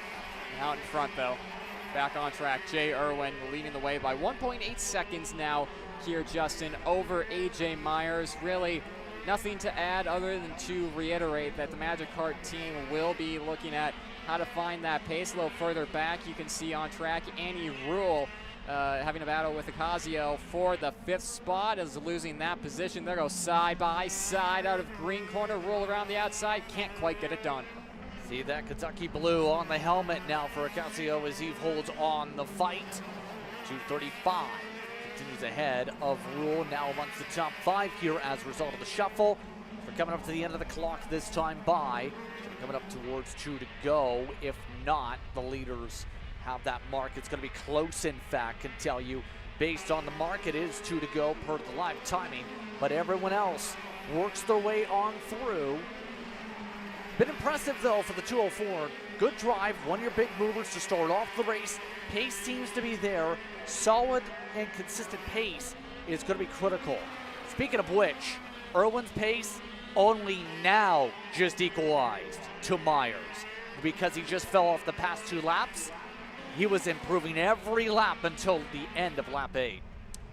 Yeah, I mean, the Magic Kart will be happy that they are at least on pace with Jay Irwin at some point of this race, but that is so impressive, and it talks volumes of the Burrell Art shifter package that they have manufactured over the past couple of years. The likes of Martin Kremers, Mateus Morgado, and other drivers have shown just how strong that package is. I mean, the likes of Danny Formal as well gained a couple wins 2 years ago in the Winners Series on the few races he did with him. It's just such a fast package, and drivers like Cooper Becklin, Eli Fox, who have made the switch over to it ever so recently, have only nice things to say about joining the Red Army. That being said, though, last lap gap is down to 1.5 seconds. Jay Irwin and his Burrell Art starting to fall off, but has enough of a cushion here, Justin, to comfortably take home the race lane as long as he keeps all 4 tires on the black stuff. Jay Irwin continues on what's a solid start to the campaign once again for him. One of the favorites when it comes to the style of racing for a reason. Some of the others have put on good battles, like Bowman. He's had Fox actually close on up to him, close out this race in terms of the effort. But it requires skill. If you want to be able to run away, it requires a good driver to harness a setup like this. For Irwin, he was put on the back foot with some bad luck with Queen City Gambit down to 12th in the end of that race. Bit of a send that time for Fox, one of the other Burrell Arts in the field. But for Irwin, for PSL Karting, he'll start off this weekend with a win in Moto 1. Irwin gets the first win for the class in the Motos. Big win for Jay Irwin. A lot of points coming his way. AJ Myers not too far back. And once we get to those longer main events, Justin, Magic Kart might not be having to make too many adjustments as the man commentating in the booth here that knows absolutely nothing about shifter racing. CJ Bowman in third. Fox, Ocasio, your top 5. There you see unofficial results from Moto 1 of Pro Stars. Annie Rule in 6th. Cooper Becklin, Carmody, Rist, Henkel, your top 10. See the rest of the field there. Vincenzo Saracino, one of your DNFs, down in 15th. Unfortunate for him. He was probably going to be inside that top 5 there, Justin, but just unable to have the reliability in that car. It'll be interesting to get with him and during lunch break, see what happened on board that PSL machine. But that is Moto 1 and Heat 1 done from Newcastle Motorsports Park, and have a lunch break for us, but a lot more to come here, Justin. Certainly excited for that second round of heat racing. Would love to hear your takeaways from the racing thus far. Well, I think in terms of the takeaways so far is we've seen how the best drivers have been able to adapt to what's been a greener track. It's been so important to keep up with it today to make sure you have pace. Isn't that right, Kyle? You're up with the person who has pace today. Yeah, Jay, impressive run. What'd you find there? Yeah, it was track felt a little bit worse than what we've been driving before, so yeah, I think we'll have to see for later which way it goes, but no, it was a good race. Yeah. By worse, do you mean gripped up or just starting to slick off? Go slipperier. Yeah. So what do you do now going into Moto 2 to prepare for that, or do you think it's going to get worse? Well, I don't know. We have to see, but yeah, I don't know. Depending on which way it goes, we might have to make a change. It was a bit of an easy run there. Well, I wouldn't say easy, but you got away, and given that it was Moto 1, things are a little bit more kind of calm. What's the mindset heading into Moto 2 and the final against AJ where it might get a little bit more spicy? Yeah, it's never easy, but yeah, we just had to fight at the start because unsure about the pace, but the pace was good. So yeah, we'll just try again in the next one. Thank you, Jay. Thank you. It's Jay Irwin on his thoughts there. And as he said, it's going to be for these drivers as we go up to Heat 2 and Moto 2, so critical to keep up with that ever-evolving racetrack. Yeah, absolutely. We'll see what happens for Moto 2, of course, Justin, as the hard-working Stars Championship Series officials and us here at Kart Chaser go and take our lunch break, and we will be back for Heat 2 and Moto 2 here soon, Justin. It's time for lunch. We'll see you in a bit. See you in about 30 minutes.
Welcome back, everyone, for the lunch break as we get set to go racing with the KA Masters. We start things off with the top of the rotation. It's Heat 2 here on Kart Chaser. Justin Prince and 18 with you. Kyle Cuthbertson down pit side. As the field rumbles its way forward, let's find out how things go. We're underway once more.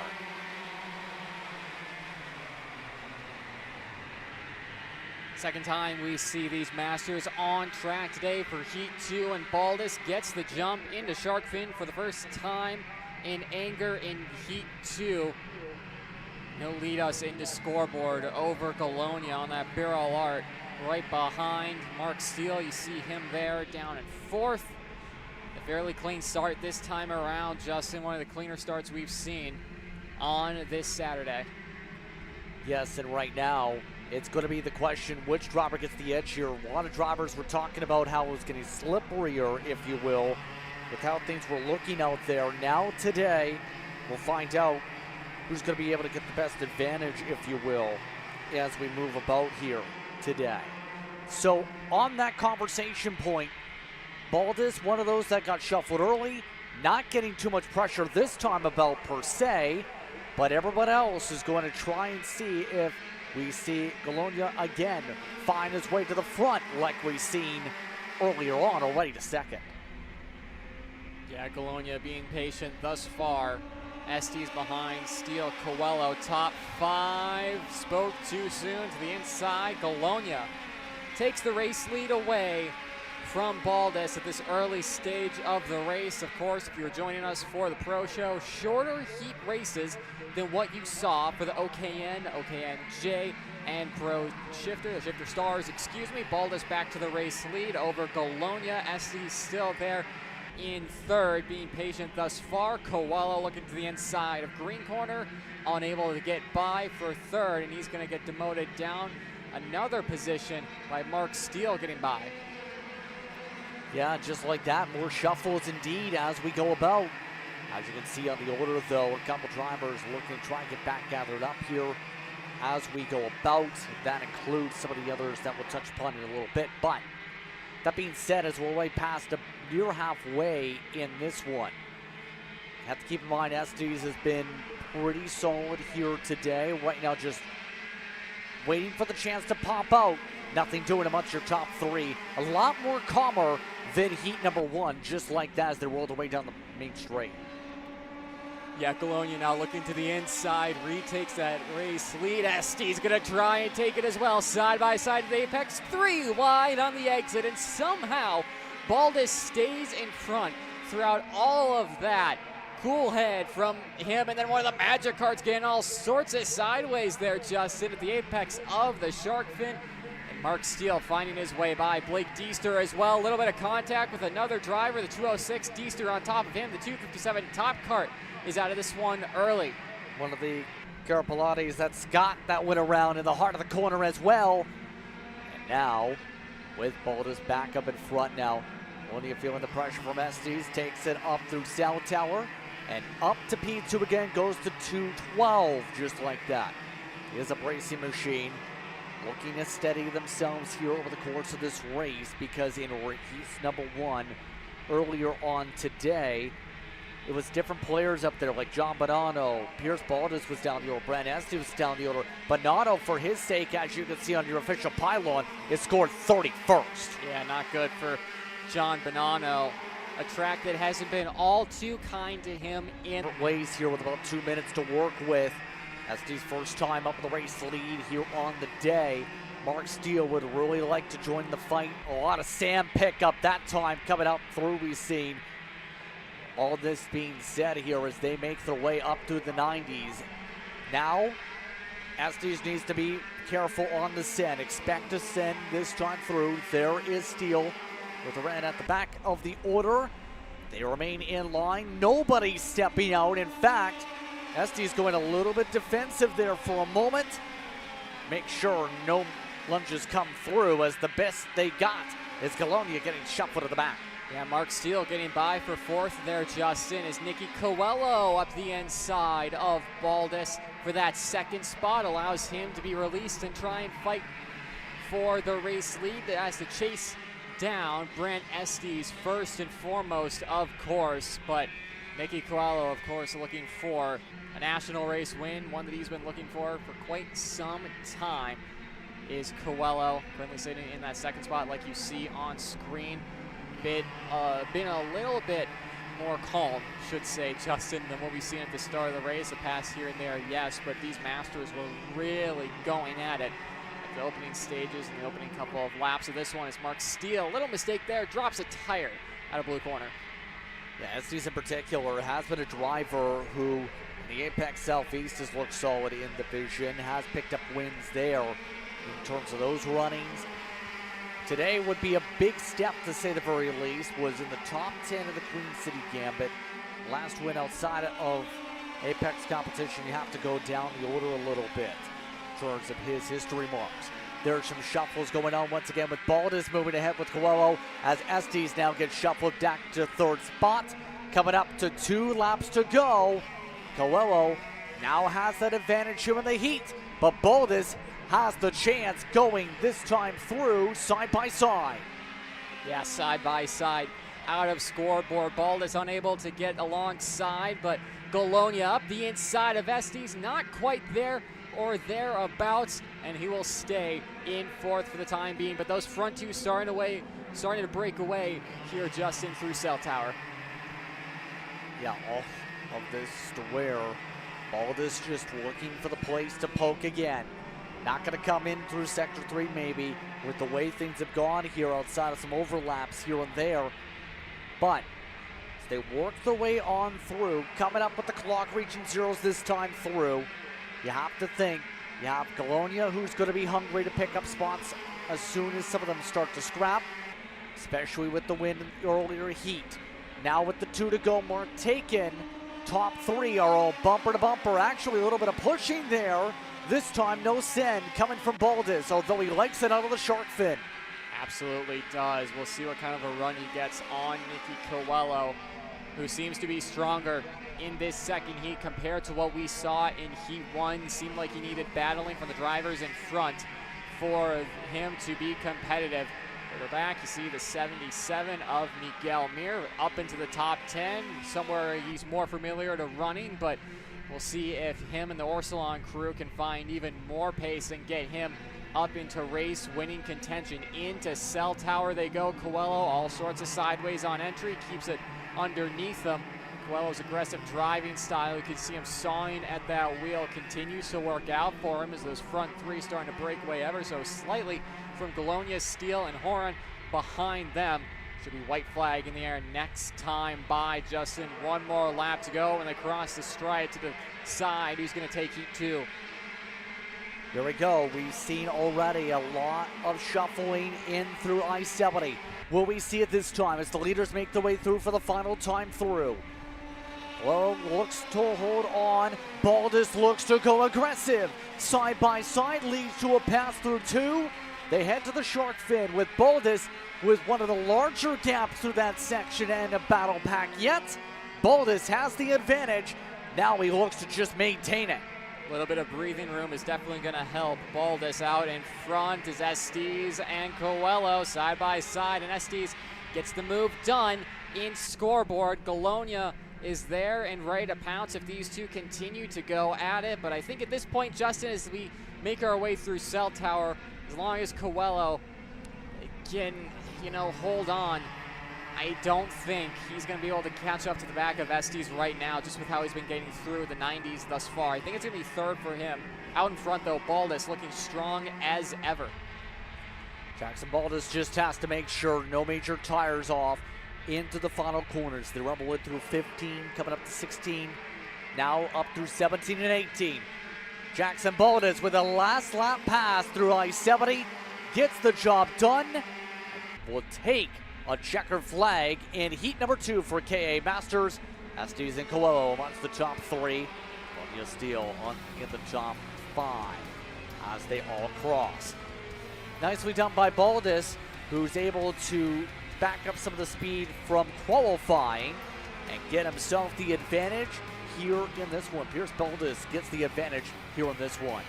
Yeah, big one from Pierce Baldus there. Some key points going his way. Estes, Coelho, Galonia, and Steele, your top 5. Horan, Stifler, Miguel, Mir, Todd Shambo, Tyler Prestel, your top 10 from that one. The likes of Paul Montopoli, Scott Kopp, and other drivers. Byron Daly having a better run at it this time. Still 15th, 7 seconds off the pace. 7 seconds off the lead, excuse me. So still some work to do for that Prodigy Motorsport best Kart and Co. But, you know, it's a good trend, trending forward for him, and a driver who will start for tomorrow's finals. As you can see, well respect when it comes to this entire pack. These drivers all know they've been racing for years upon years. You build respect with your time on the racetrack, and they showcase it right here, making sure to say with their fellow competitors, hey, I had some fun out there today. Here's what I did to find my speed. What did you do? Yeah, absolutely. Just you can see the handshakes there, the Masters drivers. And then the way they race, too, is just with a lot more respect than what you might see in other classes, and the debriefs go on long after they exit the scale lines. Good to see from these Masters. See Todd Shambo taking his helmet off back there. Miguel Mir, another driver who found some pace on the 277 Orsalon machine. Still, he'll be wanting to find a little bit more. A driver who we see at the front of the field so often in series like Texas Sprint Racing Series. Maybe he will be in contention for the race win come Sunday. I think there's a chance with the way things are going, absolutely, as we see just how long this line is of competitors. Again, we had a lot of drivers appear for the KA Masters this weekend. 32 of them, our third largest group here on property here at Newcastle Motorsports Park. And it's always fun to come out here, I will say, in general, to this facility, because been here multiple times myself. I know you've been here a plethora of times, to say the very least. Lots of different layouts, a good atmosphere, good venue in terms of facilities. You're able to find whatever you need food-wise if you want on property, of course, at the entranceways. As well, there's, yes, we're by a highway, but there's actually a fair bit of racing sense of community here because, well, we are in Indiana, near Indianapolis. Yeah, absolutely, especially the weekend after the Indy 500. It's cool to see all of what was the Indy 500 and preparations and all the signage. It's a little sad when you go to the airport and you see all of it coming down and having to wait a whole nother year for the month of May to come around for the 111th running of the Indianapolis 500 next year. But we have some just as close racing this weekend here with the Micro Swifts up next, ready to do battle. Tristan Francisco amongst the top drivers for the previous race. We'll get ready to see how they'll line up here in this one as all these drivers look to focus on what they can do. After all, Francisco was the pole sitter previously. Capitiello and Saunders amongst the top 3 expected. They all double up. Bryson Barnett, James Fox amongst those in the top 5 previously. Dusty Strayer, Jack Katelski were amongst some of the top qualifiers also from earlier on in the weekend. But they're all doubling up here this time. Do you see the trend going similar to the last race where we see a sweep of the heats? Or does that change here? Who do you think breaks through if it does change? I mean, I think the Swift categories are always so competitive throughout whatever series you go to, so we're most likely going to be seeing that again. I mean, all of these young drivers so competitive, so talented for their age. Of course, Francisco will be leading us to the green, the likes of Trey Saunders behind him as well. Katowski on that 4th row inside lane, going to be looking for a better start than what happened in Heat 1 after being taken out of contention early in I-70. Desperately needs some good heat points here, Justin. Just about ready to roll as it's time for Micro Swift to hit the gas pedal. Won't make the way to the tram lines this time through. They're all set to see where the edges go. Green or green, we're underway.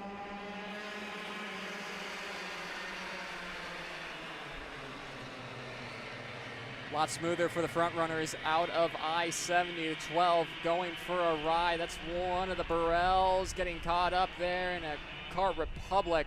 Fortunate for them, but for our front runners here, Justin, a lot smoother and able to get through I-70. Francisco continues to lead the way for the first half a lap out of scoreboard and into green corner. Good run so far for the RPM machine.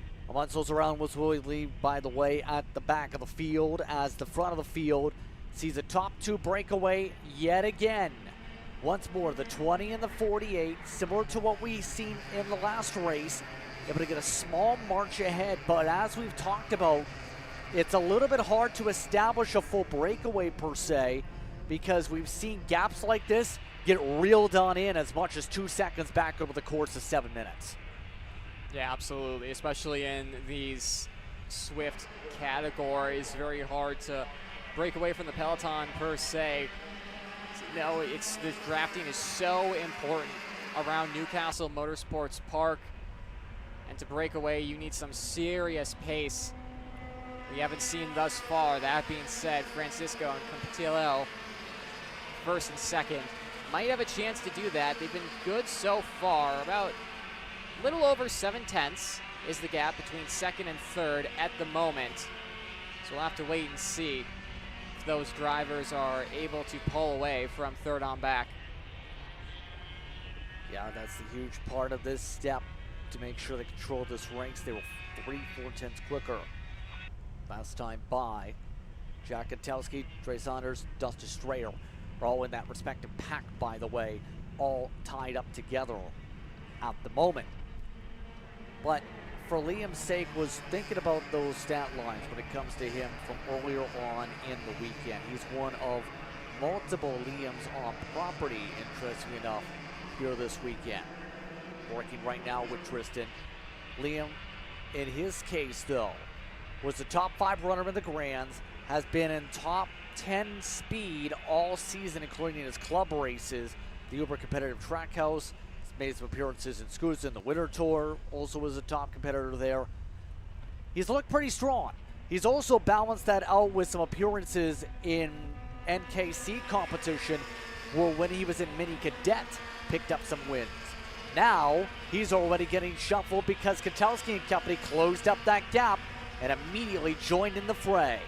Yeah, Kotowski taking full advantage, having a clean nose after the first couple of corners, something he didn't see in Heat 1, fully showcasing his pace on board that 92 TKG Barrel Art.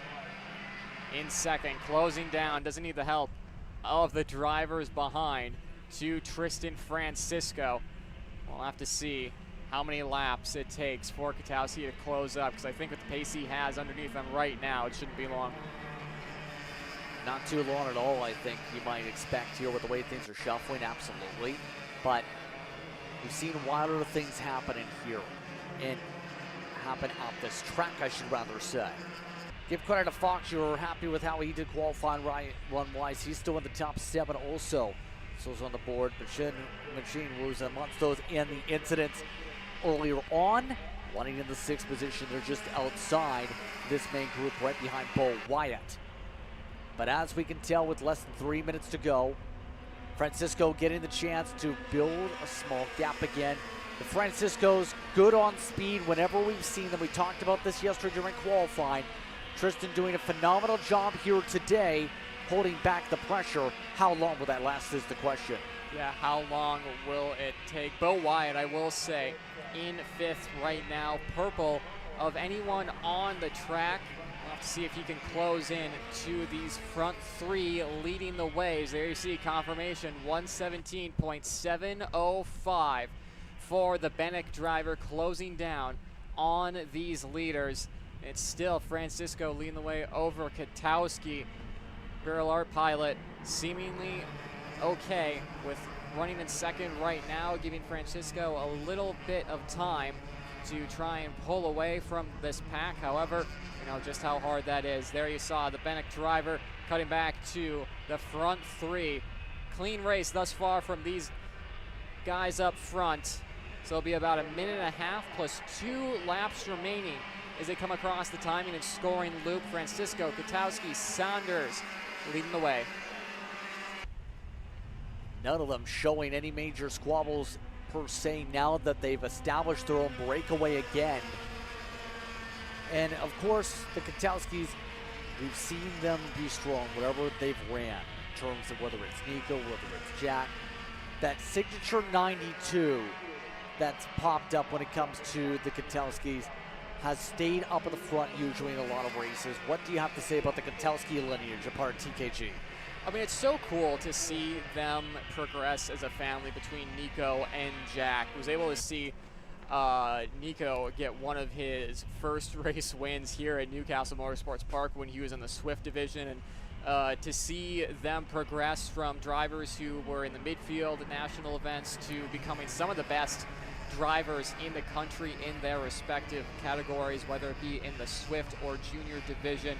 So impressive to see, and obviously TKG and Barrel Art have been a huge part of their success in helping build those drivers to what they have become today.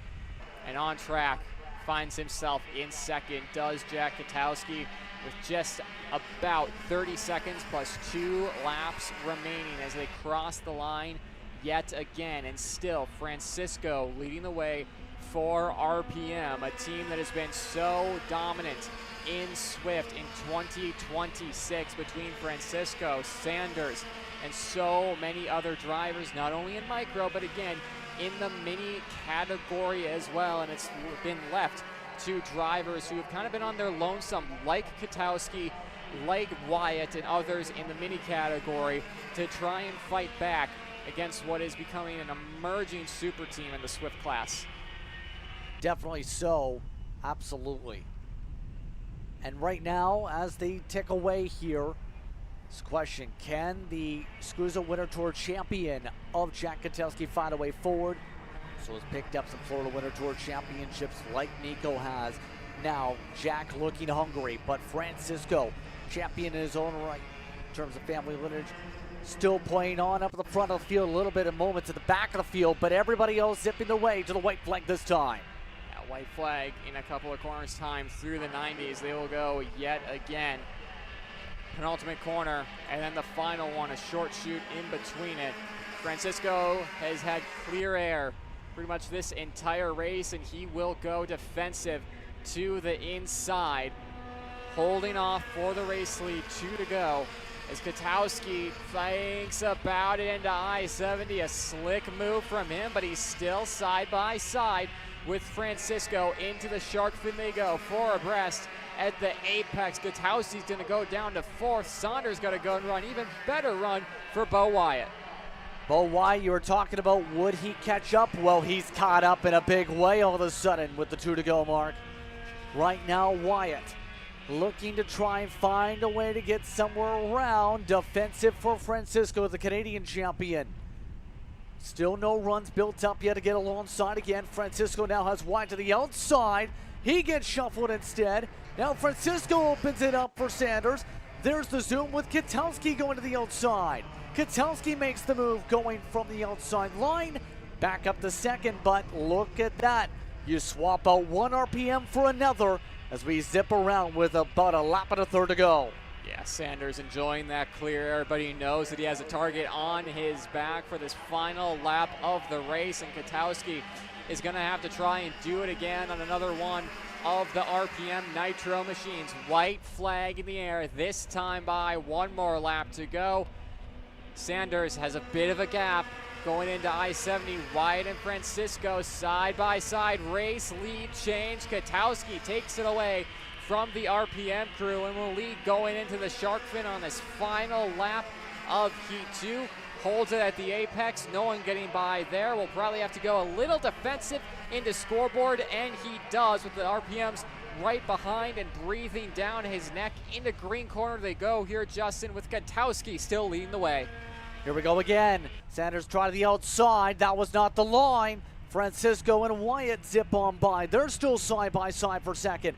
Now the run again, built up, look at Machine now joining on in to join the fray. This is allowing Katowski to build up a cushion. He looks the other way. That time through, Francisco had an offset line coming out of Cell Tower. Still, Francisco defending to try and prevent Wyatt to take away his second spot. Right now, Jack Katowski has the field exactly where he wants them. Has fought hard to get the edge. First laps of the day, more off tracks. That includes Francisco well into the grass. Wyatt able to zip on through, as that will be Katowski up in front of Wyatt. A big win for Katowski. Just staying patient all race long and it paying off for him. Katowski taking the win here for Heat 2 of Micro Swift after a hard-fought battle throughout the entire field. Again, Jack Katowski, Trinity Karting Group, and Barrel Art take the win. Bo Wyatt, Trey Sanders, Dusty Straya, Roman Manchin, Liam Campatiello, James Fox, Grayson Wyatt, Tristan Francisco down in 9th. To the rest of the field behind them. So we'll be taking a quick break after Micro Swift. Don't go anywhere. Watching Stars Championship Series live on Kart Chaser. When it comes to innovation on the track, Odenthal Racing Products leads the pack. From the highly popular EasyGP camera mounts to our tough case to GoPro case, racers everywhere trust ORP for strength, reliability, and precision. We're proud to be the #1 engine mount manufacturer in the USA. And with our new Easy Bumper Retainer System, you won't get caught out with a failed bumper bolt again. Odenthal Racing Products. Lead or get left behind.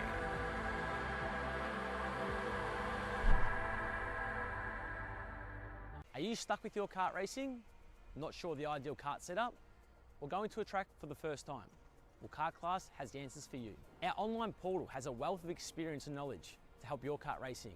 From kart setup advice to track guides that are targeted specifically to your circuit, or the driver coaching aspects with mindset, racecraft and driving techniques. If you want to take your karting to the next level, visit us at kartclass.com.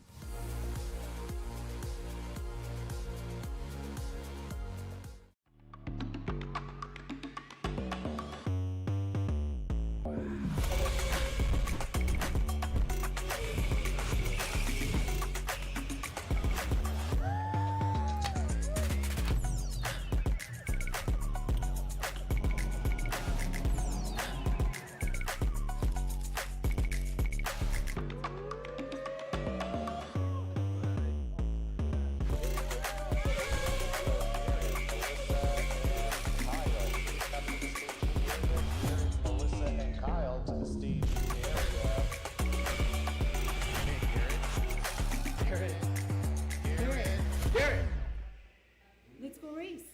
Come on, man.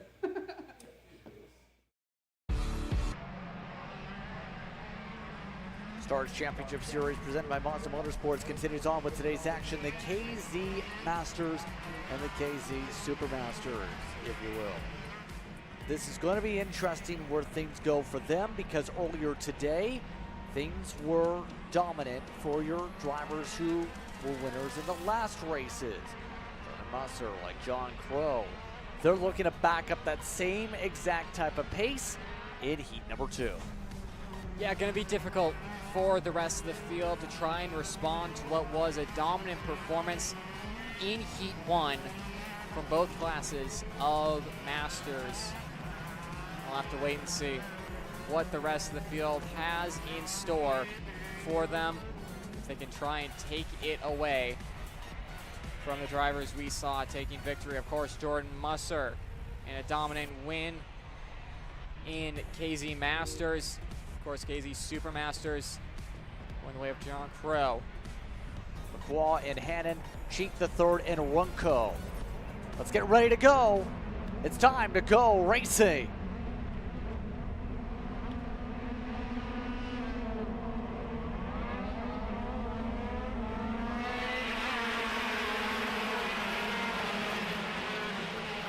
I-70. This time, Pacheco gained a good jump off the line, but not holding it out in front. Already lead changes. Jordan Musser, Justin, going down into 4th. It was not a good run off the line for him, and now Scott Presti looking up the inside of him. The 2 plate And the one plate going at it out of scoreboard into green corner. It's going to be Presti taking that spot away, but a shuffle in the top 3. A big shuffle in terms of the pecking order, if you will. For the first time here this weekend, Musser has to work through dirty air and work around traffic. With that launch, the 633 now looks to try and control the rest of this field. Now becomes the question here. We've seen the speed really come into play at the end of the last run for Cole Matthewson. Now, will it be sustained now that he doesn't have to battle in the heart of the field and use up some of the tires here? Keep in mind, some of the others slipping and sliding their way through as well, making their way down the straightaway. Machiko still holding on in the 3-play. Yeah, barely though. He's coming under pressure from Presti and others. On the rear bumper of that Magic Kart, Jordan Musser seems to have found pace back in that barrel art after a slow start for him. Down in 5th up the inside of Scott Presti, late on the brakes at scoreboard and put him up into 4th, allowing to go and fight the TV car right in front of him, but it's Maston in the 1st spot. 633 Rocket Racing Company leading the way still. Keep in mind, when it comes to your Supermasters and the 500 plates, it's also close there because John Crow hasn't ran away with it. In fact, there's still a little bit of pressure from behind from Tim Hannon if he isn't able to break away pretty soon with the rest of these drivers in the Masters. Almost midway through this race pretty soon, just like that, already on time. And look how impressive the drive has been for Hallwell as well. Right now, that CRG machine keeping up the different CRG, not the one you're thinking of. Riding well in that green and red and white, looking for second. Couldn't do it this time. Unable to. You can see Machiko really having to work at that wheel to get the kart to do what he wants. Musser up the inside and the shark fin. Move him back up into 3rd. Musser on a charge right now.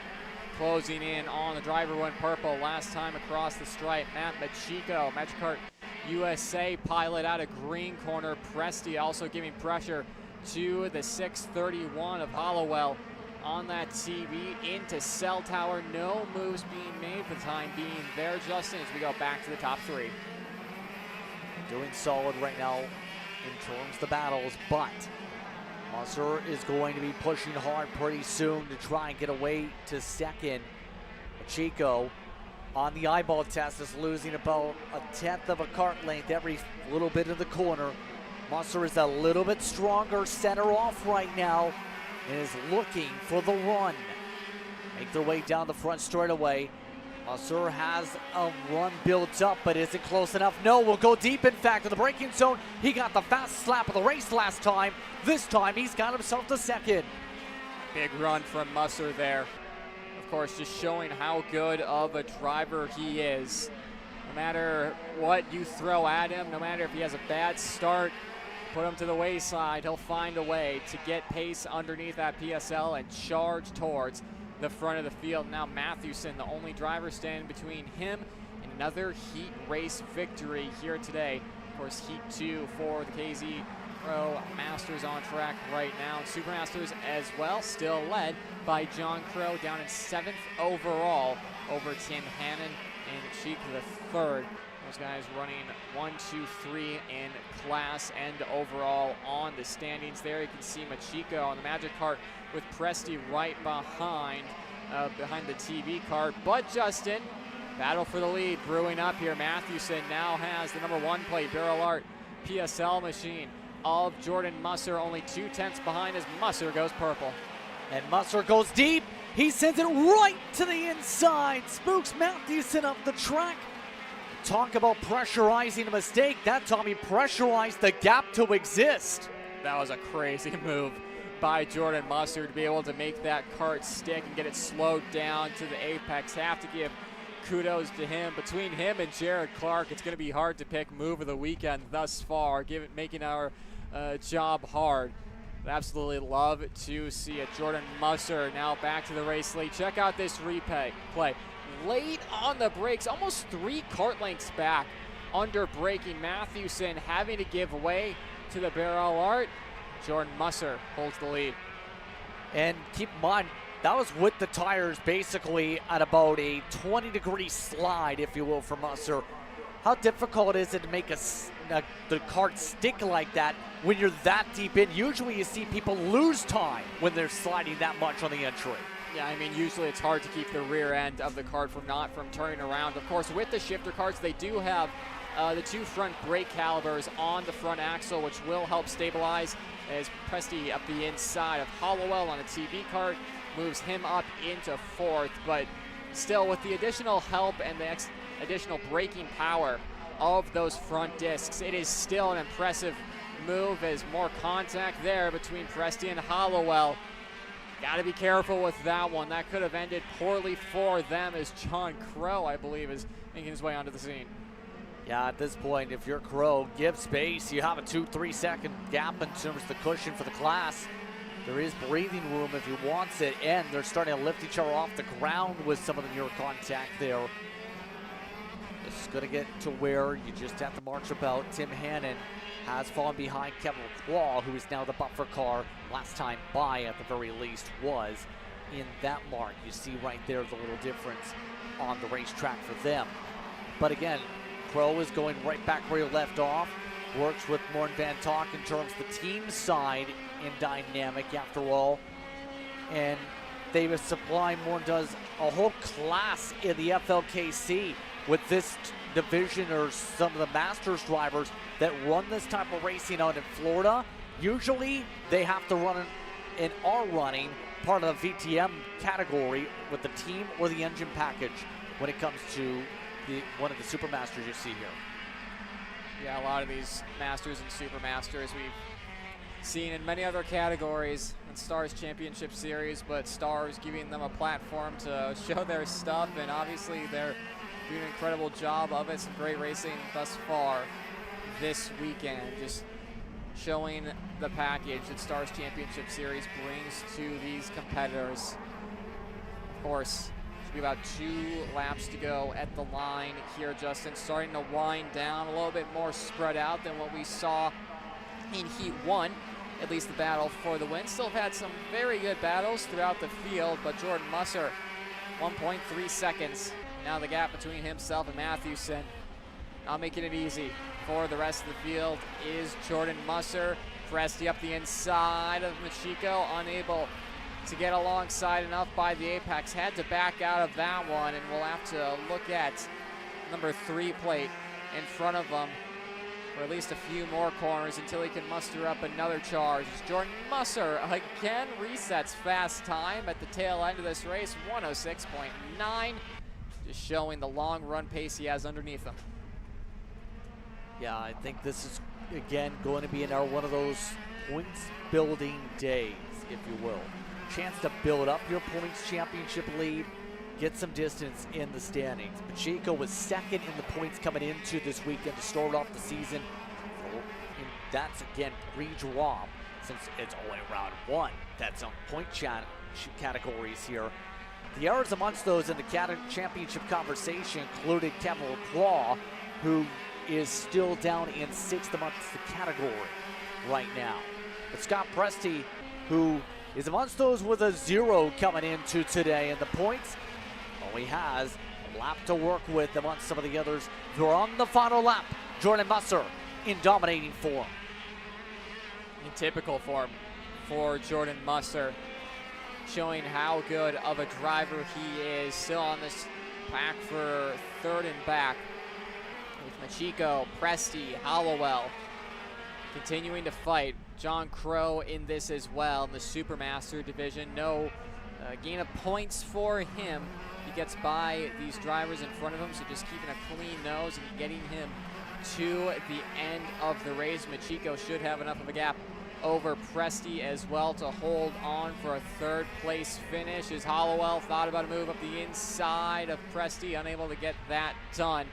But out in front, Jordan Musser has been almost perfect. Apart from that start, has reeled down the rest of the field, and it'll be a win in heat number 2 in dominating fashion. 2.3 seconds. The gap in the end between himself and Cole Matthewson on the RRC machine. Again, more heads will be scratching at scale lines and it tense to find pace to close in to Jordan Musser. Purple on track, 2.3 second margin at the end, and had so much pace he was able to lose about 5 positions off the start and still take the win, Justin. What a drive for Jordan Musser in terms of the effort there. Again, picking up a big difference on the interval. Matthew Simochico amongst those in the top 3. Scott Presti up there with Tim Hallwell. John Crow was the highest out of the Super Masters here today. As you see the rest of your run through on screen and how they all finished. Let's send it down trackside for a moment, though. We have Kyle Cuthbertson standing by with this special guest. Thank you, Justin. I'm here with Alan Isambard. Alan, we heard from Jared on his side of the incident. You guys both had penalties. Yours just got overturned. Give me your side. Yeah, I mean, you know, he went in pretty late. He said I braked late. I was going to miss the corner, but I was at apex. I made the corner perfectly fine. And I mean, yeah, at apex he just pulled it straight. We touched, and once we locked, we both went straight. I went into the grass. And I mean, it is what it is. He got a penalty, and that penalty still stands. Mine got overturned, but it was for another incident. So, yeah. Now you're starting P6, going into heat number 2. Tell me the mindset right now. Are we points racing a little bit, or are we just all or nothing?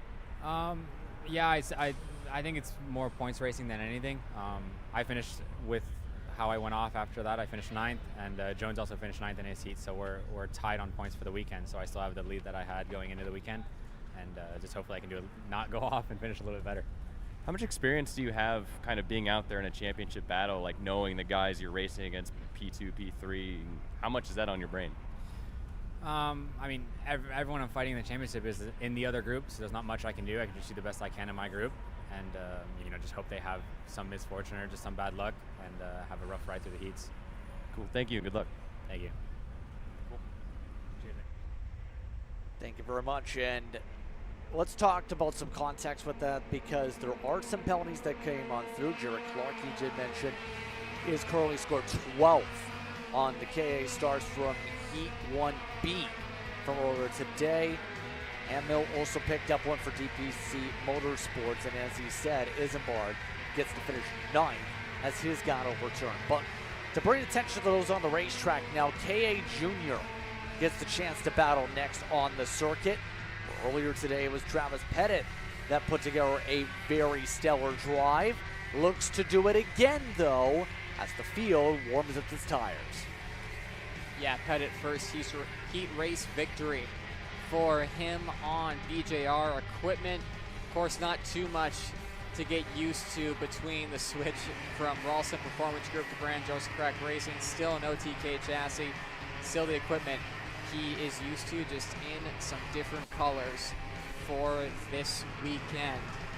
CKA Juniors making their way through Cell Tower, getting those tires up to temp, ready to go for their second heat race of the day. Katowski will find himself alongside Travis Pettit, of course the race winner from last time in heat number 1, but surely Katowski be wanting to do what his brother did in heat 2 not too long ago, take a heat race victory.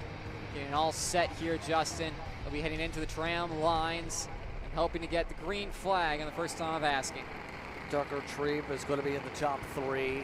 Then Sentian down in 4th. Christopher Yutzi alongside Berghoff, Gaddis, and then Benja Fernandez will start in the 8th position. Orioli and Kidd are in the top 10 per the starter metric. We're ready to fly, and hands are raised on the outside. We have 2 carts stopped at the back of the field, and we're off and away.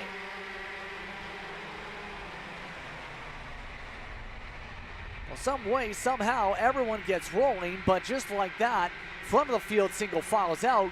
The back of the field obviously had some chaos there.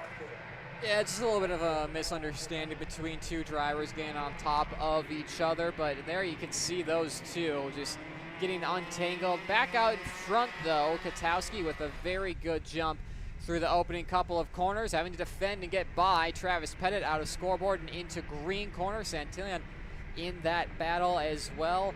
Berghofer, you can see there in 4th. as Travis Pettit up the inside of the Hoach driver development machine and puts himself back in P2. Is it back right back where he started immediately as a result of that move. And now as they all shuffle and bounce about, it's the matter of where Pettit gets the run built up, because before it was some competitive battling in the first place to get himself the win. Now looking for the quick size up in kart number 1. Yeah, it'll be interesting to see if they decide to work together this time around or push away from the rest of the field, because they've already have a decent gap between themselves and Callan Berghofer in the 3rd spot. 7/10 of a second and just over that, almost 8/10 between those two drivers. Have to wait and see next time across the stripe. The next couple times, if they work together, if they can build that gap, I think they're going to have a little bit of space for a decent amount of this race if they do decide to keep in line of stern right now. Obviously, they're going to do battle with about 2 to go or thereabouts. Yep. But it's a lot different of a race than what we saw in Heat 1, Justin. Yeah, much more tamer. And is it just me, or has it become a fair amount cloudier? Because people are saying, oh, it's going to get hotter. Might get hotter. There's not as much direct sunlight, feels like, out there and out here in Newcastle all of a sudden. It's been a bit shadier for the past little while. That obviously might impact how it was going to where it was a much looser track with the way things are going to a little bit more interesting on the balance. We'll see. It is getting gustier, the wind. You see the flags are flying hard right now with 4 minutes to go. Yeah, and that's going to have an effect on passing zones and other things. It'll be interesting to see what the track temperature has done over the past couple of hours. If it's gone up from, I believe, it was about 92 degrees Fahrenheit last time you checked this morning. But on track, though. 3.5 minutes left with these KA juniors. Katowski continues to lead the way over Pettit. Those two have been working together brilliantly thus far. It could spell trouble for the rest of the field if they do this in the main event. Stammet getting by Fernandez for the 6th spot. DJR off of a really impressive spell over in Europe for the FIA Academy. 10th in points for that. Just really putting on a good show for American karting in general. Post driver development cars continues to go at it further back as Valentino has continued to lose some pace right now. Something must have happened to him at some point. A driver off there, Justin. Yeah, a little bit of an off track there around Stamina Company. Away from Berghofer, you can see there. Again, Marco, just one of those drivers developing so much with his racecraft, with his raw pace as a driver from his switch from cadets a few years to go into these junior categories, really showing to be a consistent front runner in the junior class throughout the United States karting, throughout the 3 majors that we run here in the U.S. Stars Championship Series, of course, being one of those. There you can see track temp has only gone up about 5 degrees since we checked a couple hours ago. 78 degrees Fahrenheit air temperature. Not very hot here at Newcastle, so track will obviously gain a little bit of rubber. It should change a little bit, but the heat aspect is not gaining too much here at Newcastle, Indiana. So luckily these drivers should be avoiding that greasing over point that we see so much on these hot weekends here at Newcastle. Might see it tomorrow, but at least delaying it for the time being. Yeah. All it takes is a little bit of cloud cover to change the pattern of things, and we've seen that. But also make sure if you're here on property, stay hydrated, folks. You never know when you need water. That being said, at the water well still for the race lead is Travis Pettit. Still nothing doing in terms of a move. This is similar to that we see more so in club races, I can argue, where you have this level of patience that lasts until it's battle time.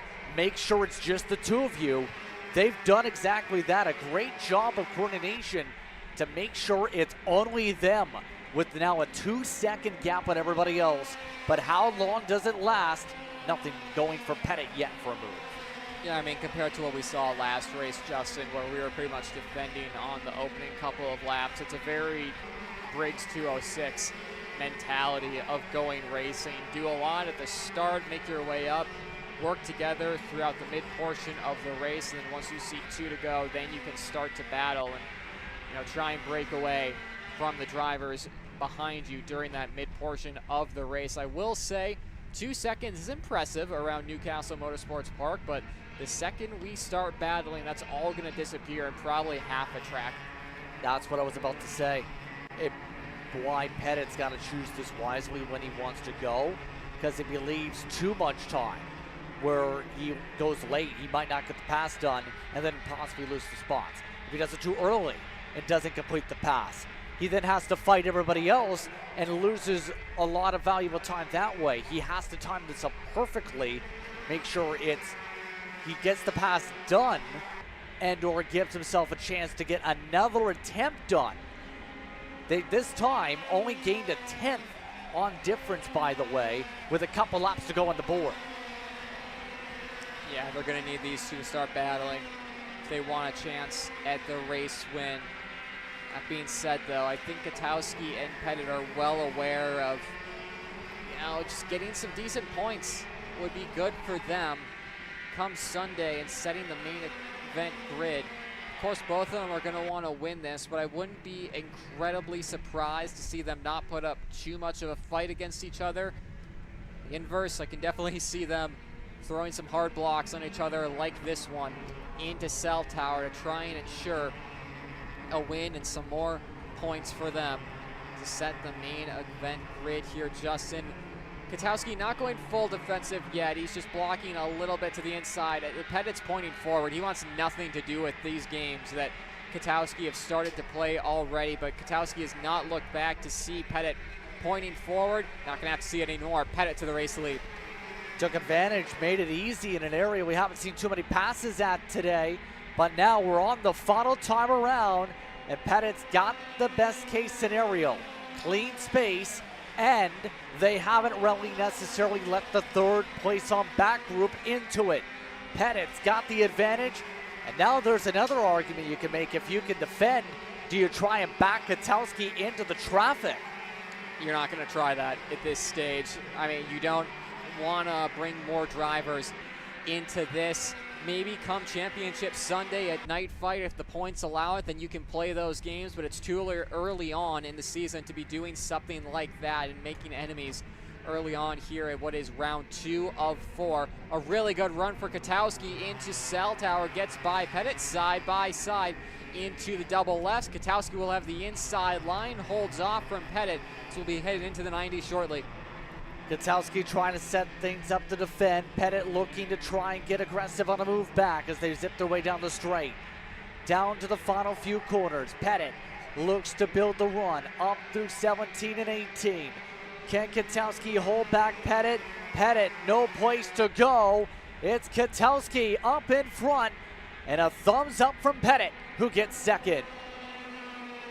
They worked well together all race long, didn't they, Justin? And of course, Katowski just barely holding on from Pettit. Travis just seems like he has so much more pace on that BJR LN. There you can see unofficial results from Heat 2. Nico Katowski taking the win. Travis Pettit, Marco Samet. Benji Fernandez with quite a run to charge himself up the field. Berghofer falling off a little bit as well. See the rest of the field. Mason Brody, one of the drivers involved in the warm-up incident for Junior, having to make some major repairs inside the top 10. Ezekiel Height, a local here who's looking for a big result, down in 10th. So 7.4 back. And there you can see the rest of the field. Some drivers who their race maybe didn't go their way. Yeah, some of the drivers like Lawrence Perriman, we've seen good runs in the past with that basketball helmet, and a couple others. Right. Welcome to the future of kart race preparation. Kart Sim Pro North America. Featuring laser-scanned North American kart circuits and precision-tuned kart physics developed using real telemetry, dyno and tyre data, Kart Sim Pro North America delivers the most advanced and realistic kart simulation experience available today. Whether you're training for race day, refining your lines, or shaving tenths off your personal best, KartSim Pro gives you pro-level insight without leaving your home. Trusted by world champions, coaches, and karting enthusiasts alike, this is where virtual practice translates into real-world performance. Experience the thrill, the challenge, and the edge. KartSim Pro North America. Use code CHASER20 to get 20% off today.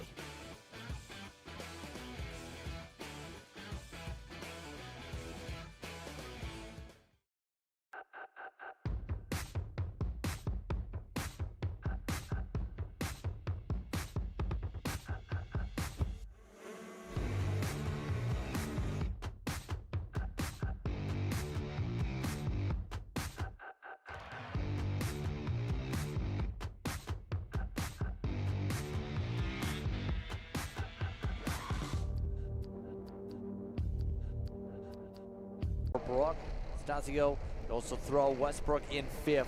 Dominic Nagel would look to try and avoid plummeting down the order. Jabbery and Liam Francisco, Brody Stoffel, Slade Harrell are the scheduled top 10. Ready to roll as a couple drivers raise hands, a couple signals. The outside's well jumped again. Back underway to racing, and a few drivers immediately covered off the inside. They got such a run on the outside. Yeah, I'm not sure what Aiden Go was going at there. I mean, he had a massive jump on that outside line, had hand in the air, 196, Sodi getting a slow start, but I mean, obviously Aiden was complaining about that start, but he's the one who benefited from it the most, so we'll have to see about that one. But top 3 breaking away, fairly clean race start, all things considered. Howard down to 3rd on that one. Again, Justin, we've seen a lot worse into I-70, so nice of these Swift Stars to be able to get through nice and clean. Indeed, and right now, Go, very minimum, looks to try and hold back the Hornet's nest of some of these drivers that got some big boosts, like Dominic Nagel, who's already to 2nd. Howard runs in 3rd. Westbrook is right now, by the way, into the back portions of this main choo-choo train. Clock rolling.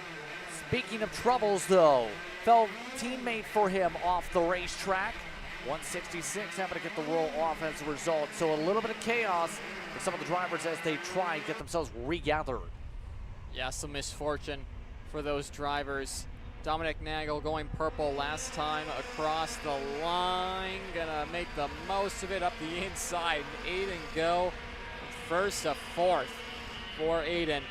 Not ideal for him at this stage of the race. New race leader, Hudson Howard now. By the way, that was Samuel Avila Martinez that had the issue, to confirm, in the Arabic of the 166. Batista Puglisi having issues early on, lost about 20 seconds nearly to the rest of the pack. All this is to say, Howard has had some good speed in some of the races as of late. Got a couple breakthrough victories that helped in part of the Jay Howard Driver Development Camp, after all, in terms of some of the races, working with partnership with MPG we've seen in various different races this season. And so far, he's coming off momentum where here at this track, he picked up a club win over in Apex Midwest, so he's got seat time here in the past couple weeks with his cars in minute. Yeah, I mean, Newcastle, he always goes so well at, of course, out in front. 149, a familiar sight here in Indiana, leading the way. 4 minutes and 2 laps to go for these Mini Swift drivers. Slate Harrell down in the 7th spot, purple, last time across the stripe. So 1.8 seconds away from this race lead, but he is flying at this stage. We'll see if Harrell's able to close in to this front pack. What about Westbrook, Bruck, Go, Francisco in the 2nd battle pack, attempting to close in on Howard and Nagel in the race lead. It's a couple tenths between them. You can see there, positions gained. Nagel up 4 spots, Go down 3. Some of the big movers further down. Stowers down 5, Flores down 15. Positions down in 28th there, Justin. My goodness, to say the very least, unfortunate there. Some drivers have taken some tumbles, absolutely. But to give credit to some hard charges, Austin Taylor in the early going up 6. Thomas Johnson's up 11 in the back. Jackson Weinholz up 12. So you mentioned. So these drivers all continue to find a way to get around Howard. it seems to me it's almost like with the past few races, it's gotten harder to build up a pass on the track, because it's getting to where we're starting to see things get a lot more single filed out compared to Heat 1, where it was pretty frantic in these same classes. Yeah, I mean, the more time goes on, the more laps get turned, the more rubber gets put into the corners, and it becomes a bit more one line than what we saw this morning with how green the track has been thus far. And the weekend's starting to go back to what we usually see at Newcastle Motorsports Park with the ton of grip you see mid-corner, making it a bit more difficult to get those passes done. It'll be interesting to see the marbling on the outside of the corners, if that's affecting the racecraft as well. Speaking of that, it looked like Nagel might have had a run on Howard going into Cell Tower. It's going to be staying behind the 149 Kart Republic for the time being here, Justin. Again, a bit of a lull right now with 2 minutes plus 2 laps to go. Like we said in the last race, everyone staying a bit more calm in the midpoint of these races than what we saw in heat number 1. And of course, that happening on screen now for the Swift Star drivers. No desperate moves being made to bring more drivers into their individual battles. Everyone playing smart for the time being up front.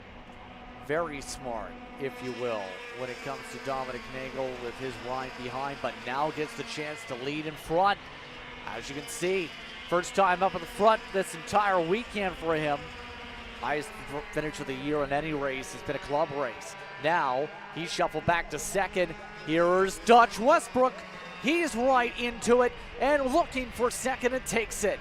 That's the risk you take when you go for a move early, and Westbrook is now ready to capitalize. Yeah, right there, ready to go on Howard. He's going to have to close in by about 7 or 8 tenths to get to the Kart Republic. That being said, Hudson does not have a drafting partner. Westbrook does, and he's already on the back end of Hudson Howard, through the double lefts. Might have a move coming into I-70 in just a few corners time. Through the 90s, this is going to become even more of a single track, single line part of the track with how rubbered up it gets through here and how minimal the steering movements become. Onto the front straight. What was about 8 tenths after that pass is becoming a pass for the lead. Westbrook is going to take it away from Hudson Howard going into I-70.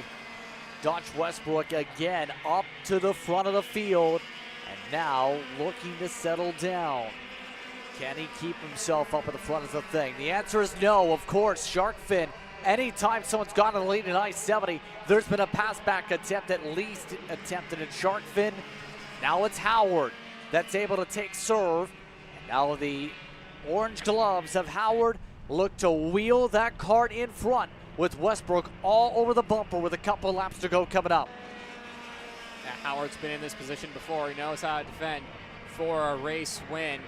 Of course, the drivers behind will be taking notes if they see this again on Sunday during the main event on how to try and dethrone Hudson Howard from a position he's so comfortable with being in. The AMAX crew and Adam Maxwell, the rest of the KA100 senior grid looking on with anticipation there. Jordan Klein in there as well, and a whole host of drivers that are ready to go and geared up for one of at least our favorite classes on the weekend. KA Stars always provide so much action. 2 to go, though, on track this time for Swift Stars. Hudson Howard looking back, seeing Nagel pointing forward. Those two want to work together. At least Nagel did. Howard to the inside defending. Nothing going there, but Westbrook's going for a move. Trying to get some overlap before the shark fin. Keeps the overlap. Sends it up the inside. And the Bennick's up there. But so is everybody else. Say hello to the rest of the party. Led by Brody Stoffel, who's now in the podium spots. Westbrook looked for another reset with a lap and a half to go. Howard's got a small buffer, but I don't know if that's a safe buffer with the way this is going. That train is very deep back.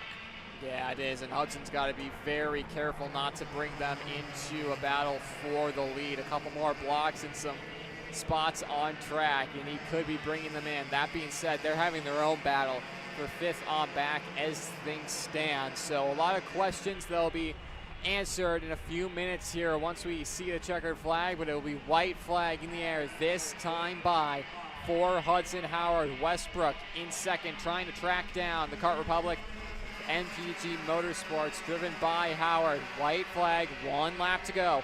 Down into I-70 for the final time in Heat 2. Westbrook has got to run. Nagel is going to try and push Hudson Howard. Westbrook tries it around the outside, unable to. The switchback does not work. Hudson Howard somehow stays in front.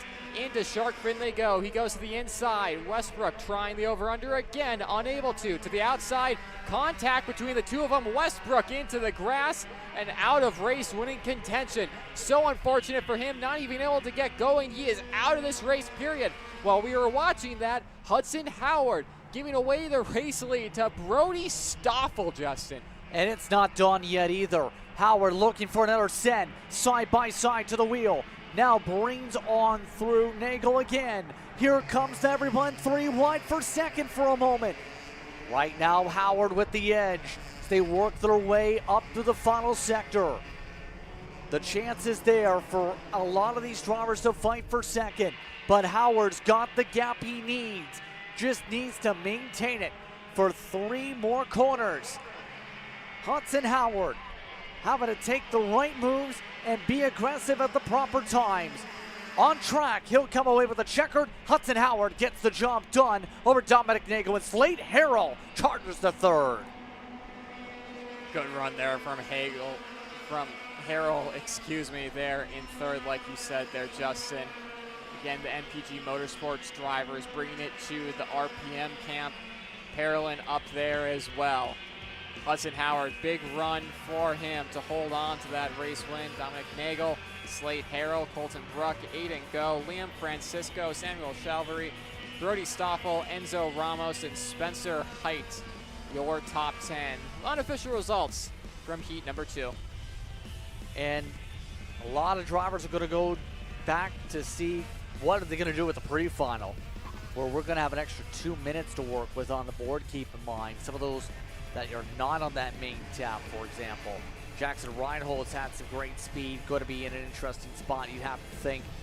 You have to feel for Dutch Westbrook, though, in terms of speed. Minus 24 as a result of the off-track. That's going to put him potentially in the heart of the field, maybe, for the pre-final as a result, instead of up at the front. Yeah, absolutely. And you can see the rest of the field there. Pick out your favorite driver, Dutch Westbrook, like you were saying, Justin. How unfortunate is that for him? As they roll into scales, Hudson Howard taking the win. We'll listen in to them in scales. Good job, you guys. I love that.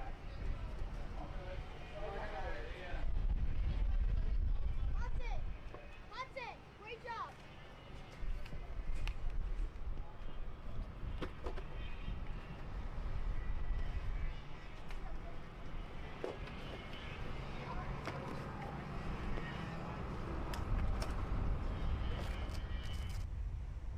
And on that note, see the irons up approach coming in for some of the drivers for KA Stars, because there are 2 groups, remember, in this class, meaning you have a lot of these drivers battling based on the metrics. You have the evens and you have the odds in terms of how they're sorted for the respective packs. And earlier today, the intensity was there when it came to Group B, which is right here and right now. Remember, Sam Tutwiler was one of the drivers who came out on top earlier with the advantage, but Christopher McKeithen is going to be hungry to try and hold on this time without any issues. Let's take a look at the track map and let's talk about the circuit a little bit more here. Nate, how would you describe this circuit? Fast and flowing in some places, really technical in others. You can see it being really brought down into 3 different sectors there, just over a mile in length, and you can see corner numbers now. Turn 2, the hardest braking zone on this track after carrying so much speed through the 90s, 15, 16, 17, 18. Turn 4, the shark fin is always a great place to try and get a job done. Scoreboard as well, and cell tower. Turn 11. on there, but it just seems like going this direction, it opens up a lot more corners for passing opportunities than what you would see going the other direction. It's always fun to see the racing on this layout that Stars have been running for quite some time with the reverse shark fin. We've gotten so used to going the other direction with the normal layout, Justin. It's nice to have a little bit of change every once in a while. Indeed. Again, this track map brought to you by Kart Class on this 1 mile plus facility here in Newcastle, Indiana. Put together some phenomenal driving today as the wind continues to gust. Everyone makes their way out. We're just in the range of Spiceland after all. Keep in mind, these drivers, this is the B pre-final bubble in terms of rough projections, how things look. Some big names are back here that had some speed. A couple of them were in the penalty box, remember. This is, again, rough estimates, and McKeithen would be the bubble. Yeah, McKeithen down there, Bryson Morris, a couple other drivers as well that are not going to be wanting to be anywhere near that line come Sunday. Of course, everyone wants to fight for main event victory in that A-main, not have to be relegated to the B. KA Stars on track, ready to go for heat number 2. We saw fireworks in the opening heat for this class. We'll have to see if it's the same or if they start to calm down like we saw in the other classes so far in heat 2, Justin. And there you can see starting grid for heat 2. Christopher McKeithen again up at the front of the field over Sam Tutwiler. Eli Warren will start in row number 2 alongside the prodigy machine of Drew James. Row number 3, Alan Isambard. Look to try and avoid contact. He's against his new nemesis, Jared Clark there. Some of the others roll on through. Who stands out to you that you're watching for that has to work their way from 6 on back? I mean, Adam Maxwell goes well at Newcastle Motorsports Park. He struggled a little bit in KA100 senior competition over the past couple of years, but I wouldn't discount him by any means, Justin. I think you could also say that with Matt Landers, who was top 10 speed in the last race. Munzo's just outside of it for your starting grid. But it looks like we're just about ready to go flying down through the tram lines. Again, KA Stars on the board. This is your second heat, your Group B. Ready to see what they're going to do here. They're keeping the pace extremely slow this time. This is the slowest we've seen through the tram lines all weekend, by the way. Trying to prevent any jump start penalties this time. There they go with the cones. And it looks like the shuffle is on. Inside gets the better run. We're underway. Christopher McKeithen holding that race lead from the inside. A couple of drivers dropping tires out of I-70 into the shark fin for the first time in anger for our KA Stars. Jared Clark having to go around the outside. One of the best cars drops a tire as Braden Zervis behind him as well. But Eli Warren battling for the lead already with the help of Alan Isambard. Getting by Christopher McKeithen. Only just Sam Tutwiler will get by McKeithen as well. And off to a good start is this race, just like that. Outside of one driver who went up the hillside, notice in the background. Everyone else continues to do battle. That includes Victor de Alencar, who looks for a bit more of a louder race today in the Evolution karting machine. You see some of the Sens actually put it right down in front of the 918, forced to park by Connor Corsi. I want some of those drivers battling up there, but up at the front of the field, they all zip their way in front of the paddock. What a start for a couple of those on the inside line, like the Alencar, to pick up a lot of opportunities from 7th, already up to 4th as a result of the jump in front of McKeithen. As they battle for the race lead, here we go, Isambard up to the front. Isambard, new race leader with the help of Sam Tutwiler, Eli Warren, and those three still have a little bit of a cushion to de Alencar, McKeithen, Clark, Zerbs behind them. A whole battle pack starting to form behind. It's like an angry hornet's nest of these KA 100s. Still, a couple seconds in between those front three that we see on screen right now. Nothing probably going to happen with these three. They're fully aware of the gift they've been given with the gap that they have to 3rd and 4th right now. You can see McKeithen and Clark just out of frame there. the two BJR machines trying to catch their way up to the front three. The Allen car behind, attempting to help, but no real inroads being made thus far, Justin. It's about 9/10 or so between those two groups. We'll see what it is next time across the stripe. Yeah, going to be interesting where this goes as Isambard. It's a little distance because Tutwiler dropped the tire for a moment. That ends up going Isambard. 113.112, 10th quicker than everyone else in the pack to start things off. So a fast laps as they zip on through. All that's well, by the way, 4th and 5th. Best they could do, equalize to the race leader. So they are slowly keeping up with drafting distance to Warren. But right now we're only equalizing to what Isambard's doing, who definitely wants redemption after last time. Might be able to salvage good starting position if he keeps himself up front in front of Warren, who's now made the swap for second. Yeah, Eli Warren wanting to run in that second spot. Sam Tutwiler to let him do that. Eli Warren, though, at the inside of Alan Isambard. New race leaders, Christopher McKeith and Jared Clark. And another driver, James, up into that front group. Again, Justin, like we've been saying throughout all of Heat 2, a lot more of a calm race than what we've seen. Maybe just getting the nerves and the racing out of their system early in the day and realizing, you know, a lot of these drivers being put to the wayside are out in Heat 1 thinking, we'd probably rather not do that for Heat 2 again, and everyone just calming down a lot more for this race. We're probably going to see gloves off come off. About 2 laps to go or so, depending on how everyone gets along for the next 2 minutes and 30 seconds. Alan Isambard is going to go through with the help of Christopher McKeithen to the race lead. Again, a hard block there from Isambard to hold off from McKeithen, trying to get by and retake that race lead away from the RRC machine. Still Isambard, your race winner from Charlotte, holding strong out front. Now, looking to keep that strong, if you will. Again, in the Rocket Racing Company machine. Some off track for Tutwiler. Left side's drop fully into the grass. Round behind Clark as a result of that squabble. But now with under 2 minutes to go here, you can see the signals already coming up here from some of the drivers. Gotta charge, says some of them like McKeithen. A few of these drivers are getting to the point where they don't want to just ride. And keep in mind, you still have 6 that are in this main pack that have 6 different mindsets, you'd have to think. Yeah, some of them will be on the same page. I think Eli Warren, Sam Tutwiler know they just want to get to the end of this race in a decent position.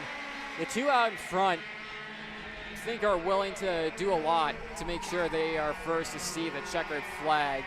There's 2 aggressive drivers in their own right, but you have to respect it with the level that these 2 are on in their game. Sam Tutwiler, though, starting to drop back from this main pack. Isambard looks to set himself up a dive, or Clark can pass them all on the outside again. Insane move again from Jared Clark. He's found something out there. Alan Isambard retaking the race lead like he does. Gives the driver a couple of corners who passed him and then retakes it back. Jared Clark up the inside of Eli Warren will get that done with the help of Christopher McKeithen, who goes by through scoreboard. McKeithen looks like he almost thought about a dive on his teammate there into green corner, but thought better of it. And I mean, these 3, and now Sam Tutwiler, of course, are going to have to put their heads down to try and catch up to Alan Isambard. McKeithen goes by, Eli Warren side by side with Jared Clark, who now brings Tutwiler into this, along with James as well in the Prodigy Motorsports best kart. So the time is winding down for these guys here, Justin. Clock has already reached 0. We're coming up to 2 laps to go, mind you, this time through. So they zip their way ahead. Coming up to the final moments of this one. James still at the tail end of this group. No other drivers have joined in yet. Now, Isambard, again, scored up in front. Battle is on for Clark now with Warren.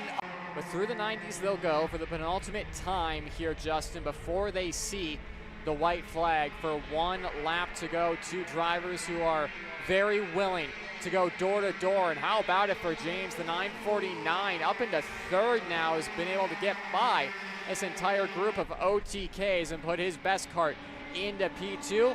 White flag battle is on. Isambard to the inside, defends from McKeithen. McKeithen unable to do anything into I-7. He checks over his shoulder to get an idea of where the rest of the pack is. Still more defensive measures from Alan Isambard. Into green corner they'll go, assuming he'll do it again. Looks over his shoulder. McKeithen unable to do anything, tries it around the outside, and it's still Isambard leading the way.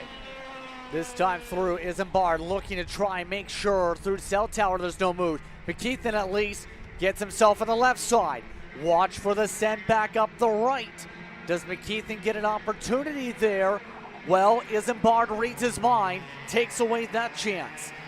Now the BJR, McKeithen looks for send, more off tracks. That looked to be maybe Clark or Harrower that had an issue in the back of the group.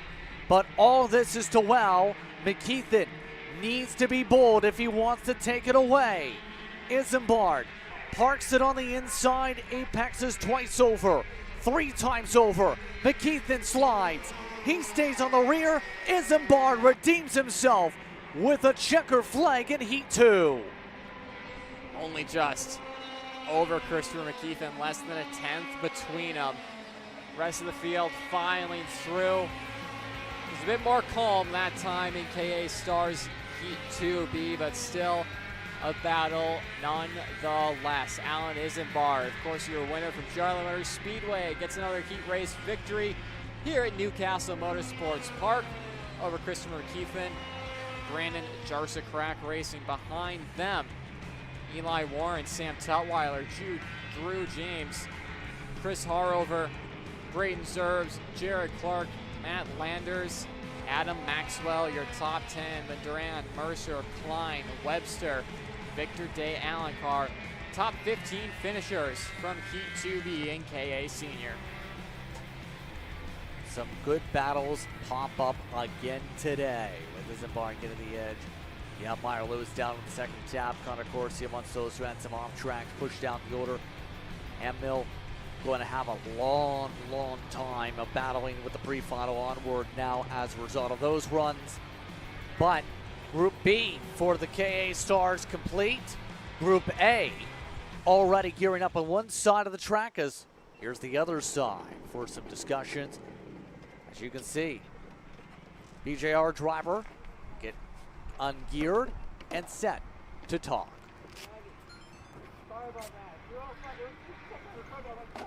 Well, Christopher, just right there at the end, but after a poor, Heat 1, I'm sure that makes up for it. Yeah, I definitely felt good. So I kind of lost my voice. Yeah, I felt good. Had a bad start. Fell back to about 4th, 5th maybe, but I was pretty far back. Me and Jared, we put our heads down and we got up there to the leaders, and then it was really turned into a big race. And then I got behind Alan in second. I was just telling him to go forward because I didn't want to crash again like the first race. Yeah, so tell me about that. After Heat number 1, is there anything you took from that, learning-wise, that you took into Heat 2? Yeah, definitely. I learned not to hold the outside and hook bumpers with whoever's passing me. And then I also learned that if I don't do that, then I'll stay away from the squirrels, and and as John would say, I won't get my nuts cracked. And speaking of learning things, it feels like you're picking up on this KA thing pretty quickly. Yeah, I've got a lot of people to thank for giving me this opportunity, but yeah, everybody at Brandon Jarza Crack Racing is a really big help. All the people under the tent have helped me in a way I can't even describe. So thank you to them, and hopefully I'm here again getting interviewed tomorrow. Well, thank you, Christopher. Good luck in the pre-final. Thank you. Christopher McKeithen having a good run once again as the other grouping of drivers is on the racetrack. We'll find out how things steady out here in the next moments or so. Remember, earlier on in Group A, Landon Boer was the one who got the win over Ian Quinn, Lloyd, and Olds. Hayden Jones had been one of only 2 drivers, along with Armo, who got a penalty in that one. But now the tires are getting warmed up. and the drivers are getting warmed up for more battling. Quinn and Olds were set to start previously in the front, but had a slow issue on the outlap. Hearing that's why you've seen Sam Avrutsky move up to the front row as a result. So his blue kart will control the outside. Can't confirm. Olds is in the back here, Nate, for this start. Yeah, on the inside line, you see the MPG Kart Republic switching to the outside line at the last minute. Looks like we are away in KA Stars Group A into I-70. Ian Quinn getting a good run from the rest of the field. Couple in the mid-pack jostling away. A lot of jostling at the back of the field, and Austin Olds even more troubles for the MPG driver. Gonna lose more time as some drivers are 3 wide of the shark fin. That's not a great spot. Daniel Perez, who had some rough times with traffic in qualifying, also back there trying to figure out how to get himself out of the trouble. But up at the front of the field, as the grass is kicked up in one area, it's a lot more calmer if you're in the lead group right now, to say the least. Quinn, you have Landon Boer again up there, but also you have some sense like Colin Lloyd. Lloyd up to second. And there's Austin Olds. Unfortunate for Austin. Pointing down at the no airbox we're hearing from production. Who's going to be pulling in, saving that KA power unit. Just so unfortunate for Austin Olds. He just doesn't seem to have luck during the races in the past couple of years. Obviously qualified on pole in OKN Stars last year. Didn't have the best of luck throughout the motos. And now again here in the KA Senior, KA Stars rather, is Colin Lloyd up the inside and retakes race lead. There's the shining bright star of Colin Lloyd once again up to the front of the field. Again, seen some impressive drives from Colin Lloyd this year. Looking to try and hold back the Hornets' nest though. Quinn has Boer back and forth with him. Still keeping the pressure high as they all battle it about. Still Quinn who holds back serve from everyone else for the time being though. Now keep in mind, in the case of Lloyd, last time he was on the racetrack with Grands, he raced at 3 in 2 different classes. Got a 10th and a 16th. Queen City Gamble was a top 5 runner. Today, looking to get much higher than that. Help himself for the pre-final. Look at that set with Jones and off the track, nearly to the flags. Yeah, almost hitting flags on the outside of the track. Boer is going to lose a lot of time there. Very lucky to avoid those obstacles put in his way, but right out in front, it's still Lloyd leading over Quinn Avrutsky, getting through all the melee. And into third right now, we'll see Ian Quinn to the inside and take the race lead only for a moment. Lloyd might have enough of a run around the outside to hold on to this. He does not. Ian Quinn back to the race lead. And now this is showing to be one of the more wilder battling races in the past a little bit after a more tamer set of heats for heat number 2. Now we find out how much tacticalness we see with some of the errors like Rosell, who's now into the battle. He also, as they keep on zooming on through, let's send it down to Kyle, who's caught up with Austin Olds. Yeah, an unfortunate end here for Austin Olds. Austin, what happened? I don't know, it just died coming out. And then I was trying to mess with the low end needle and it was getting a little bit better, and then it just decided it wasn't going to get any more gooder. So we're just out there farting around, so we'll figure out what happens in the pre-final. So obviously not the starting position you're going to want for the pre-final, but how do you feel coming from the back? Pretty good. I know I have the pace, so I just got to keep my head clean and it'll be fine. Thank you, Austin. Fortunate end, but looking good for the pre-final. Thank you very much, Kyle. Look at the race lead. It's still not done. Lloyd, a little bit of argy-barginess. That was 3 wide offset with Jones squeezing his way on through. Now another send, this time from Quinn. Back and forth they go. More contact. A little bit of door baiting again. That includes Rodriguez getting shuffled. Off track, Rodriguez holding position behind Sawyer Roussel, but a whole lot happening behind these lead drivers. Lloyd, obviously a new weekend for him, a new team with Nash Motorsports. Is Mort, I think, going on the inside of Surgener, just out of frame there in Cell Tower. Into the 90s they will go once again. Nash Motorsports leading the way with Colin Lloyd behind the wheel on his debut weekend. For the California-based team of Vrutski, another driver we've seen so often in Apex competition, now at the front of the national field. Cool to see for him. He's back onto the straightaway once again. Vrutski with a run here, Justin, but not enough to get to the back bumper and pass the 926 of Lloyd. Yeah, that is with OKN Racing this weekend, by the way. They're known for being one of the top teams with the self when it comes to Apex. After all, they race basically around the Georgia area, based out of Dawsonville, specifically at Atlanta Motorsports Park. Have a lot of different drivers that are part of that camp. They also sell their own respective parts. And so far, it's been looking sporty here in this race, but Quinn has gotten them by again for second.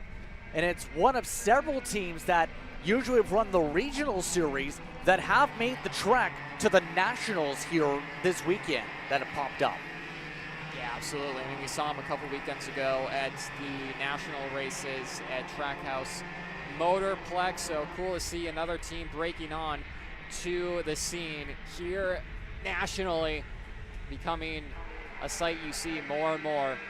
And again, once again, Hayden Jones has to go back into the line and continues to fight uber aggressive.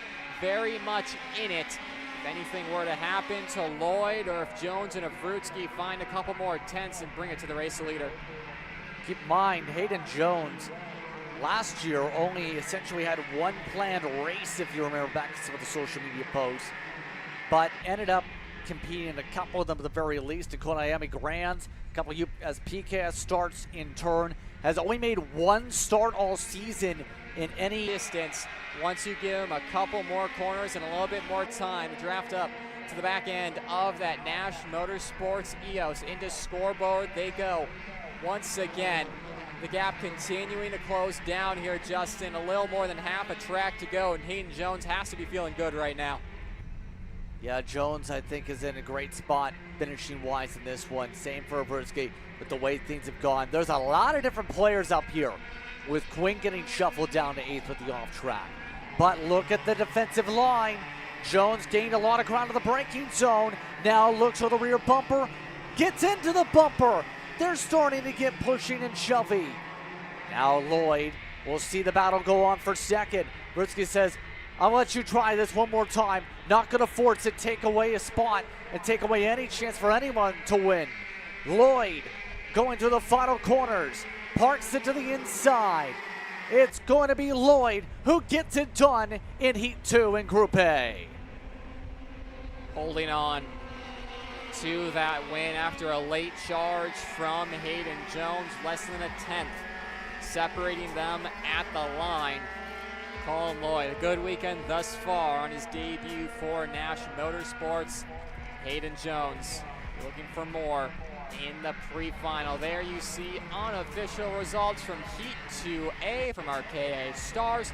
Colin Lloyd taking the win over Hayden Jones, Sam Vrutski, Daniel Perez, and Brian Moore, your top 5. Edgar Rodriguez, Ian Quinn in 7th, Mason Surgener, Oliver Coluto, Lucas Zabo, your top 10. Then you have you have Morris down there also. But at the back of the field, Austin Olds going to be up to work from a -8 on laps compared to everybody else, obviously.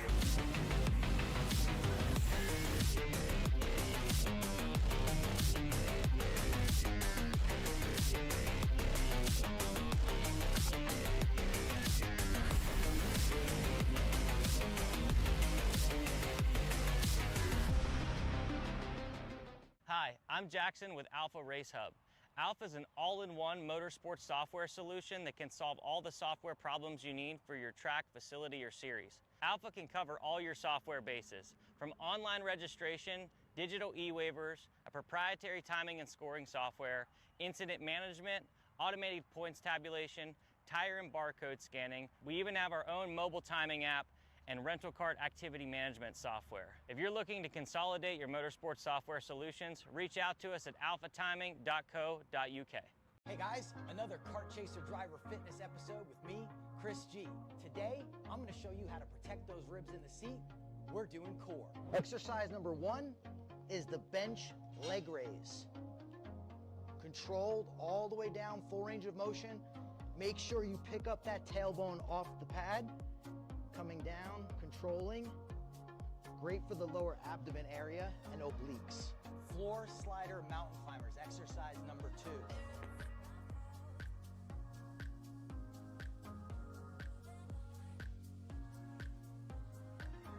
Exercise number 3, the plate-loaded decline bench sit-up. I'll see you guys on the next episode of Chris G Coaching, race-ready training that carries into real life. That's what we do.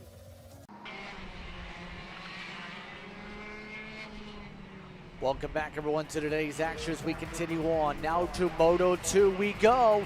It's OKN Junior, led by Cameron Johnson, Achilles Thorpko will be amongst those in the top 2. Parker Ives, Tristan Murphy, Colton Sneakenberg, and Maxwell Mancha. Nico Katowski, Grayson Walcott, Jackson Baldus amongst those up at the front. Also, remember Alexander Savage at the tail end of the 11 kart group amongst these OKN Juniors. 11 minutes back on the board. How do you feel the second moto is going to go? I know it was alluded to by Kyle that he was expecting to be a little bit more wilder for these Moto 2s. Yeah, I mean, we'll have to wait and see. Maybe we'll have the inverse effect because we saw a fairly tame Moto 1 in OKN Junior. Kyle said we could be seeing a little bit more fireworks this time. Let's find out how the fireworks, if they do come up, happen, because they're really going quick here on this lap coming up to the start zone. Let's take a listen in. As they take the green, OKN Junior is underway.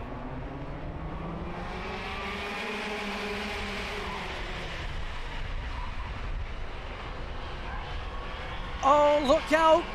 Karts are off the racetrack. That includes Johnson. Johnson is in the grass. 3 karts total off the circuit as everyone else makes their way out of the shark fin. A chaotic start indeed as the 108 takes the race lead. Not just Cameron Johnson, you had Parker Ives in there as well. Same too with Colton Schniegenberg. 3 of the fastest karts on circuit are off and gonna lose a lot of points here in Moto 2 and gonna allow like Tristan Murphy to go to the race lead and gain some points for the main event tomorrow. Unfortunate for a couple of these OKN Junior drivers. Yeah, and some heavy troubles for 3 of your contenders as a result. Definitely going to be interesting where things go, because here's the thing.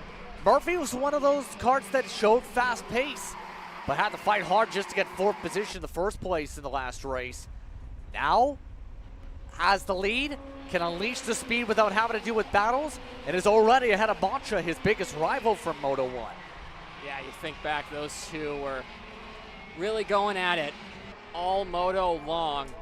Now they have 9 minutes plus 2 laps to do it for the lead this time. We'll have to see if they're any more patient with each other. See what other drivers can maybe work their way forward and battle for a win. Maybe Katowski has found a little bit of pace on his TKG barrel art.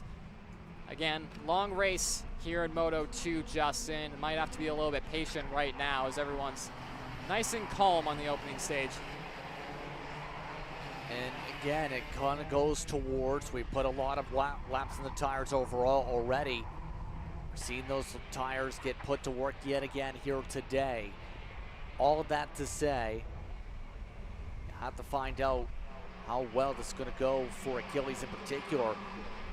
See right now, Mancha in his battle has Vitor up there, also in the conversation closing. Mancha is now in 2nd, by the way. But Vitor was 10th on the starting grid. It is joining this conversation pretty soon. Yeah, Vitor, MPG driver, closing in on Katowski. Again, just waiting to see if these drivers are able to find any pace on one another. Still, though, fairly tame Moto 2 here in OKNJ. Of course, 2 more motos to go today with our OKN Stars and Pro Stars. The shifter category tailing up the Pro show for today. Just on the screen, you can see Cameron Johnson and other drivers that are out, Schniegenberg and Ives. That's huge for points going into tomorrow, and is certainly going to shake up the main event grid. Yeah, that's going to shake things up big time, potentially with standings. Again, it's going to get interesting once everything's broken down into the point sheets, if you will. Once we get through the rest of the weekend, depending on how things go. I'm not quite sure that's going to where things are going to play out. It's still rough points guesstimates is what we could say once we get through the sheets. But I could definitely say this. For drivers coming in pre-drop, mind you, it was Ives that had the advantage coming into the weekend previously. Obviously, that's going to change. Nico Kotelski, this is the perfect chance to capitalize because he's the next one who has a chance among some of the drivers to have a chance to punch their weight up forward here at OKN Junior. And right now, as you see, OKN Junior, a driver who's won at Newcastle in this class before, Chase Gasly-Lee, is ready to go for OKN Stars. Kyle Cuthbertson standing trackside with him. Grid, how are we going to make it P1? Send it, I guess. I mean, try to get in front of Blake and see how it goes. I think we have the go-kart to win. It just got to be in the right spot, right time. Tell me about being on a new team this weekend with the Rocket Racing Company. Seems like you and the team and the OTK have really meshed pretty well. Yeah, you know, I've known these people for a long time from my home track, so I already know most of the team. So it's just like we all come together and work together, and yeah. And the OTK just kind of feels back at home. It's been what I started on and what I've always raced, so yeah. Going into Moto 2 after Moto 1, is the anticipation kind of building? Are you going to be a little bit more aggressive this run, or what's the mentality? Go out and go in the race. That's Send it. Yeah, just All right. send it. Thank you, Chase. Good luck. I mean, that last question, you always wonder, what's the mentality of somebody? Obviously, your first goal in 8 is to win. You're not going to likely hear the person say, my goal was to finish 39th out of 40th today. I mean, yeah, you're just calming yourself. You're not going to want to talk yourself up too much before a race. Chase trying to be calm there. Same too with these drivers on track. Not a whole lot happening, at least for passing. But, I mean, the OKN drivers should be putting on a good show in a few minutes' time. Of course, 5 minutes plus 2 laps remaining for these junior drivers. No one able to get close to one another, so hopefully Kyle can get a few others on grid. Right now, Vitor, one of the drivers who we highlighted, 2 laps down and out, will join Schniegenberg, Johnson, and Ives. Retirements from this race, leaving only 7 karts remaining. Yeah, it's almost becoming a hot lava game of which karts are going to survive. If you touch a certain wrong part of the pavement, you will end up joining 2. In all seriousness, though, it's right now the Murphy show because this is the largest lead of the weekend. 2.5 seconds up is the gap. Let's check back in with Kyle, who's caught up with Martin Kremers. Down here on the grid with Marian Kremers. Now, first, Marian, new engine in the go-kart after morning warm-up. Talk about that a little bit and how that's kind of changed things. Yeah, it's actually still the same engine. We managed to rebuild it, luckily.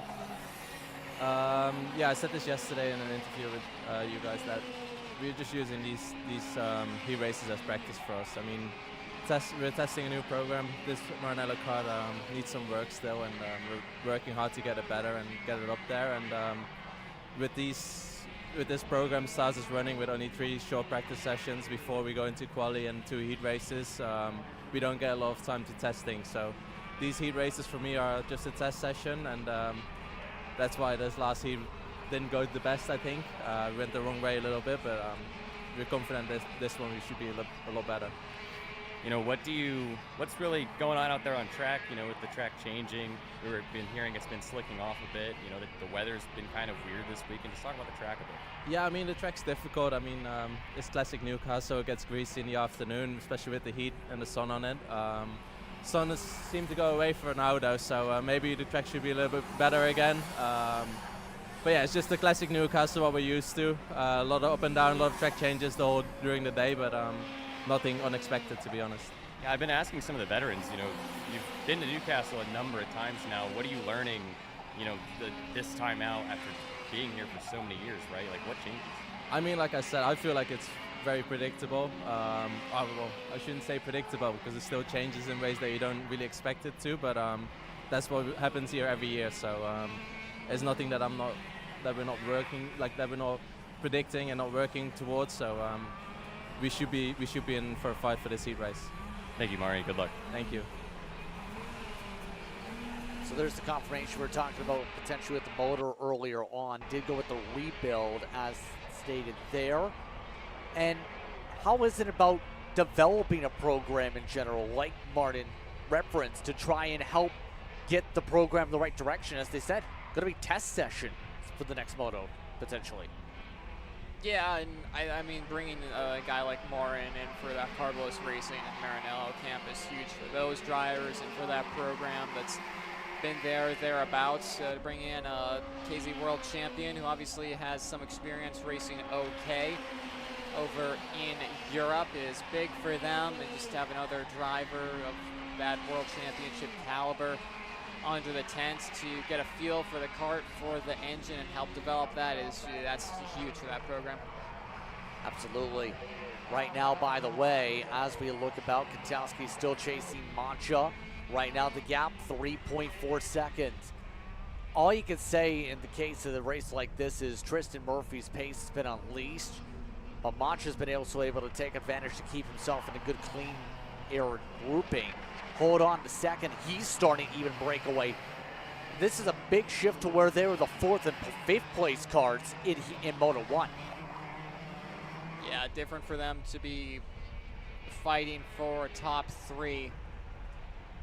And again, Schneegenberg, Johnson, and Ives are probably going to be sitting trackside just watching their competitors go around. It's going to feel one of the longest sessions on the weekend for them, wishing they were out there collecting points and potentially heat race victories with 30 seconds plus 2 laps to go for these drivers. A lot to think about for those standing trackside and those off in the grass for this one. Tristan Murphy, though, resetting fast time, 1 minute 8.578. So just showing how much pace Tristan Murphy has on that 111 machine, just constantly improving throughout the session. And as the laps tick on, it's going to look good for Tristan come the main event tomorrow. Yeah, look how consistent those times are. They're all within about 3/4 tenths, but Katowski rips away a spot. Now the move is set again. The 192 retaking second. Nico Katowski with a small buffer. And now this is allowing Achilles right into it too. Coming up to a couple laps to go in this one.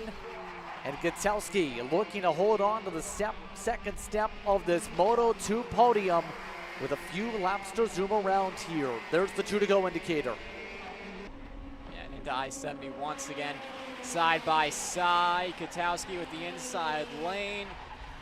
It's a move done through I-70. Macha, however, fights back, retakes it. Spoke too soon there. Maxwell Macha hold on to second for the time being. Going a little wide there. Katowski will have a lane on the inside. Side by side at the apex. Barrel Art driver taking it away. Yes, indeed, and keeping the battle going. Still not done with the park of the bus for Mancha. Mancha now looks around, left, right, center, stares to the sky. Looks now towards the outside line through Cell Tower. No, Katowski stays down. Now rumbles his way through ahead. Coming up to the white flag this time by. They've also allowed Baldus right back in. That's how much they've started to battle. Baldus was, before this lap, 2.3 seconds back of the back of this group. Now he's got a chance to pick up a spot or two if they get heavily fighting here as they zip their way through. Murphy with the advantage of 8 seconds for the final time through. Yeah, Murphy's got this one wrapped up. Can't be said for Katowski and Macha. Continue to go at it here on the last lap. Macha will take it away from Katowski through the shark fin. Once again, Macha on that parallel goes wide again, allows Katowski to the inside. Katowski not as much alongside that time, and it allows Baldus to go in through for second. And Baldus on the Holtz kart able to give himself even more of a gap to these three, Justin. So just like that, Baldus says, I've got a chance to be the popcorn from the popcorn seat. He hops his way ahead and gets himself well in command for second. This has been one of the more intriguing motos of the weekend, but for Tristan Murphy, he dominates, takes the win by a big margin, your largest of the weekend. It is more than 8 seconds for the triple one here in Moto 2. And you get a sense of just how much 9.7 seconds is at the end of that one. Murphy will be hoping to do that again tomorrow, but for our sake, Justin, and for the sake of battling for the lead, hopefully that's the largest margin we see all weekend. There is your unofficial results from Moto 2 and OKN Junior. Tristan Murphy, Jackson Baldus, Spirko, your top three, Katowski, Macha, Walcott, Savage. The last of your running order, then Vitor, Schniegenberg, Johnson, and Parker Ives. Before we get going for the pro senior classes, going to send it back down to Kyle Cuthbertson. Thank you, Nate. Before we get started with the next two pro classes, I just wanted to build off of what we've been hearing all day, all weekend about the track. And that is that when we showed up on Thursday, we noticed that the track was a bit more green as usual. And what that means is there was no rubber on it. We had a lot of rain during the month of May, and boy, I know about that because I was at the Indianapolis 500. Things got rained out, not good. But the track was just not rubbered in as it normally is. There hasn't been a lot of racing here, a lot of rain, and we didn't expect it to rubber in. So to build off of what Jay Rowan was talking about when the track was slicking off, what that means is it's actually rubbered up enough that as it is heated up throughout the day, some of the oils, the rubber, things like that are starting to come up, and the track is basically getting greasy, which makes it slicker. There's a good middle ground in that where the track will just be rubbered up. Karts will look like slot cars, so it's very easy. But right now, in early spring, in June, the Newcastle Motorsports Park is not as rubbered up as it typically, or it will be in 2 months. And also, as it's getting hotter than we expected and the sun's been beaming down, it's causing the track to actually get slippery instead of sticky. And also, 103 degrees, which is a solid 8 degrees hotter than it was earlier. Thank you very much, Kyle, and I think you can add on to that, Nate. Yeah, a little bit. I mean, it just gets a lot more difficult to drive. The hotter it gets, the more greasy these tires get, and the increased temperatures throughout the weekend. So something these pro drivers are going to have to work with. Absolutely, and OKN Stars is the next group, obviously, for Moto 2. OKN Stars is going to be another one of those racing battles that's going to have some intrigue. We have a lot of pickup going on. That's why we're still waiting for karts before they hit the racetrack. Remember, you have drivers like Blake Nash. We talked about, he ended up being amongst those with penalty discussion previously, and that, as a result, gave the win officially to John Antonino. Blake Nash ended up picking up an avoidable contact penalty in the last race. He was one of 4 that picked up a penalty, in fact. Tough break for the 1. Good break for the 93, who will look to carry some of that momentum in this class. Here's your starters for Moto 2. And Blake Nash, number 1 plate, starting from the first spot. Paulie Massimino, Diego Ramos, Chase Gassi at lead. John Antonino alongside James Overbeck, Marian Kremers, Max Crisea, Eric Doan, Aiden Lorenko, your top 10. Those drivers all looking to be feisty yet again here in this one. That includes Indianapolis down the order. You also have Theo Corelli, Mason Kuhn, Dante Rodriguez, then Pazer, Keys, and Luna amongst those on the entry list. As heard by Kremers, he's planning to try and approach this like a test session to see if they're going the right way for the program and for tomorrow. How would you approach it if you were one of the drivers? Let's imagine you're, say, let's pick a name out of the hat. If you're Chase Gasly, what do you do? I mean, it's a very long race tomorrow, and with the field size we have, a fast Kart will get themselves to the front of the field. So I wouldn't be surprised to see a couple drivers maybe fall down the starting order and peak at the end of this race, trying to dial in their setup for the main event tomorrow. It looks like we're set for the tram lines here as Nash and Massimino look to do battle. Massimino is one of those that looked feisty early, got shuffled towards the later going. As birds go fly, we go fly on the track. Good jump for Gasly at lead, couldn't quite get it done on Massimino. Third on back, really going at each other. Cristea already going defensive into the shark fin. Over back and Lorenko behind Blake Nash all the way off and to the rear, and that is him done and out. I don't think he'll be able to restart. Stars official stopping him there, so I think that's champion out of this race. Good jump though for Martin Kremers on the second half of that start phase, able to hold off John Antonino. Of course, a test session for him going well, at least thus far, but Cristea, Overbeck, Ramos, Lorenko, and Kremers, your 5 drivers leading that second group. Out in front though, Massimino and Chase Gasly at lead. Some big twists all of a sudden once again popping up here. Remember, out of some of the drivers here on points tallies, you have Diego Ramos that had the advantage coming in to the weekend with the point standings. Massimino was the one right behind him though, and Massimino was the one looking to have a massive start with Gasly right behind in the Rocket Racing machine. These two have a huge buffer. This is going to be difficult unless you get some coordination here.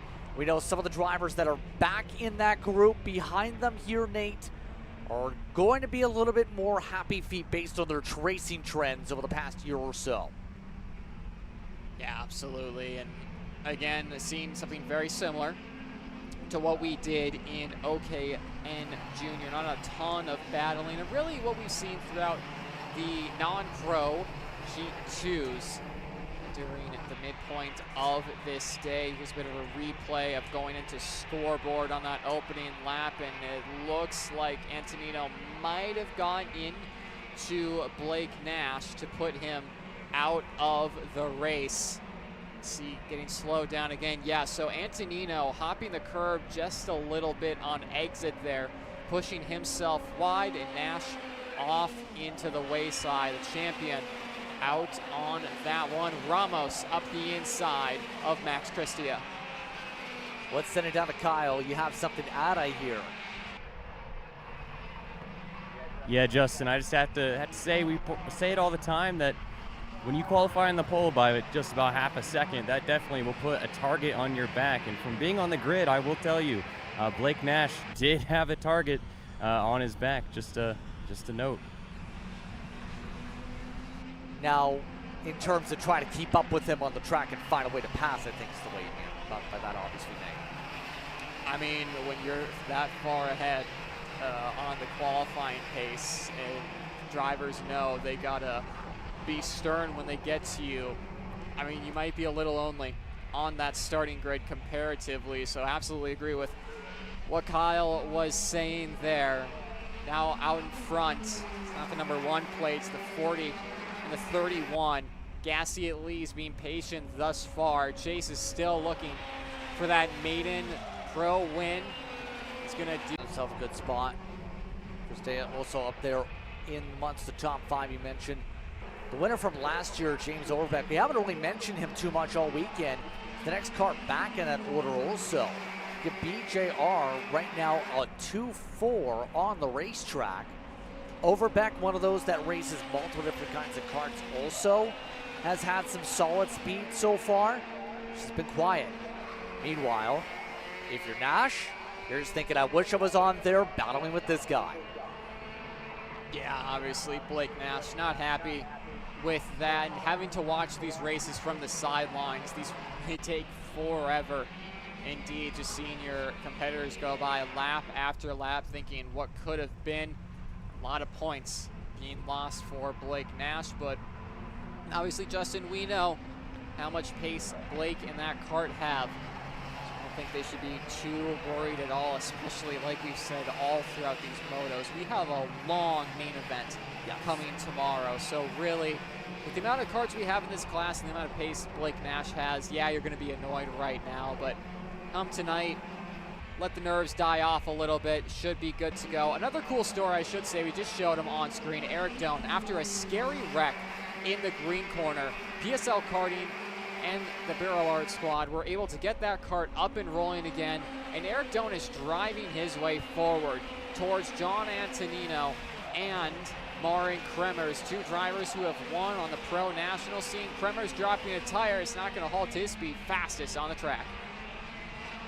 Yeah, nicely done with a 107.9. First up in the 107s here in this one. Downside is, a lot of those also did the same thing though. So he's the highest of the first wave in the 107, should rather say. Send back there for Antonino, who, remember in the last race, did talk about he had felt like the car was losing grip after the restart, after he was in control. Still ended up getting the win officially, obviously. But this race, the grip has gone the opposite direction for him in terms of the way he wants his car to drive, but the way he's fallen down to a battle for 6th to 8th position here. Yeah, absolutely. And back to the front here once again. You have to give it up for Chase Gassier-Lee and what he's been able to do over the past couple years. He was one of the most consistent rookies last season in 125 competition, obviously helping with getting help from Nash Motorsports and labeled as the Coastal Link Privateer later on. Paulie Massimino to the inside will take it away, but won't take away the hard work that Gassier-Lee has done. Obviously making the move to Bennick at the start of the 2026 season, now moving over back to an OTK chassis that he knows all too well with Rocket Racing Company, a team that has been slowly building up their arsenal in 2026 with 125cc drivers, and last year too with Alessandro Di Tullio getting a win at the Miami Grand Nationals for the team as well. One of the first pro 125 wins they've had. Shout out Eric Doan, 107.3 fastest lap right now, but enough can't be said about Chase Gassier-Lee and that team and the work they've put in.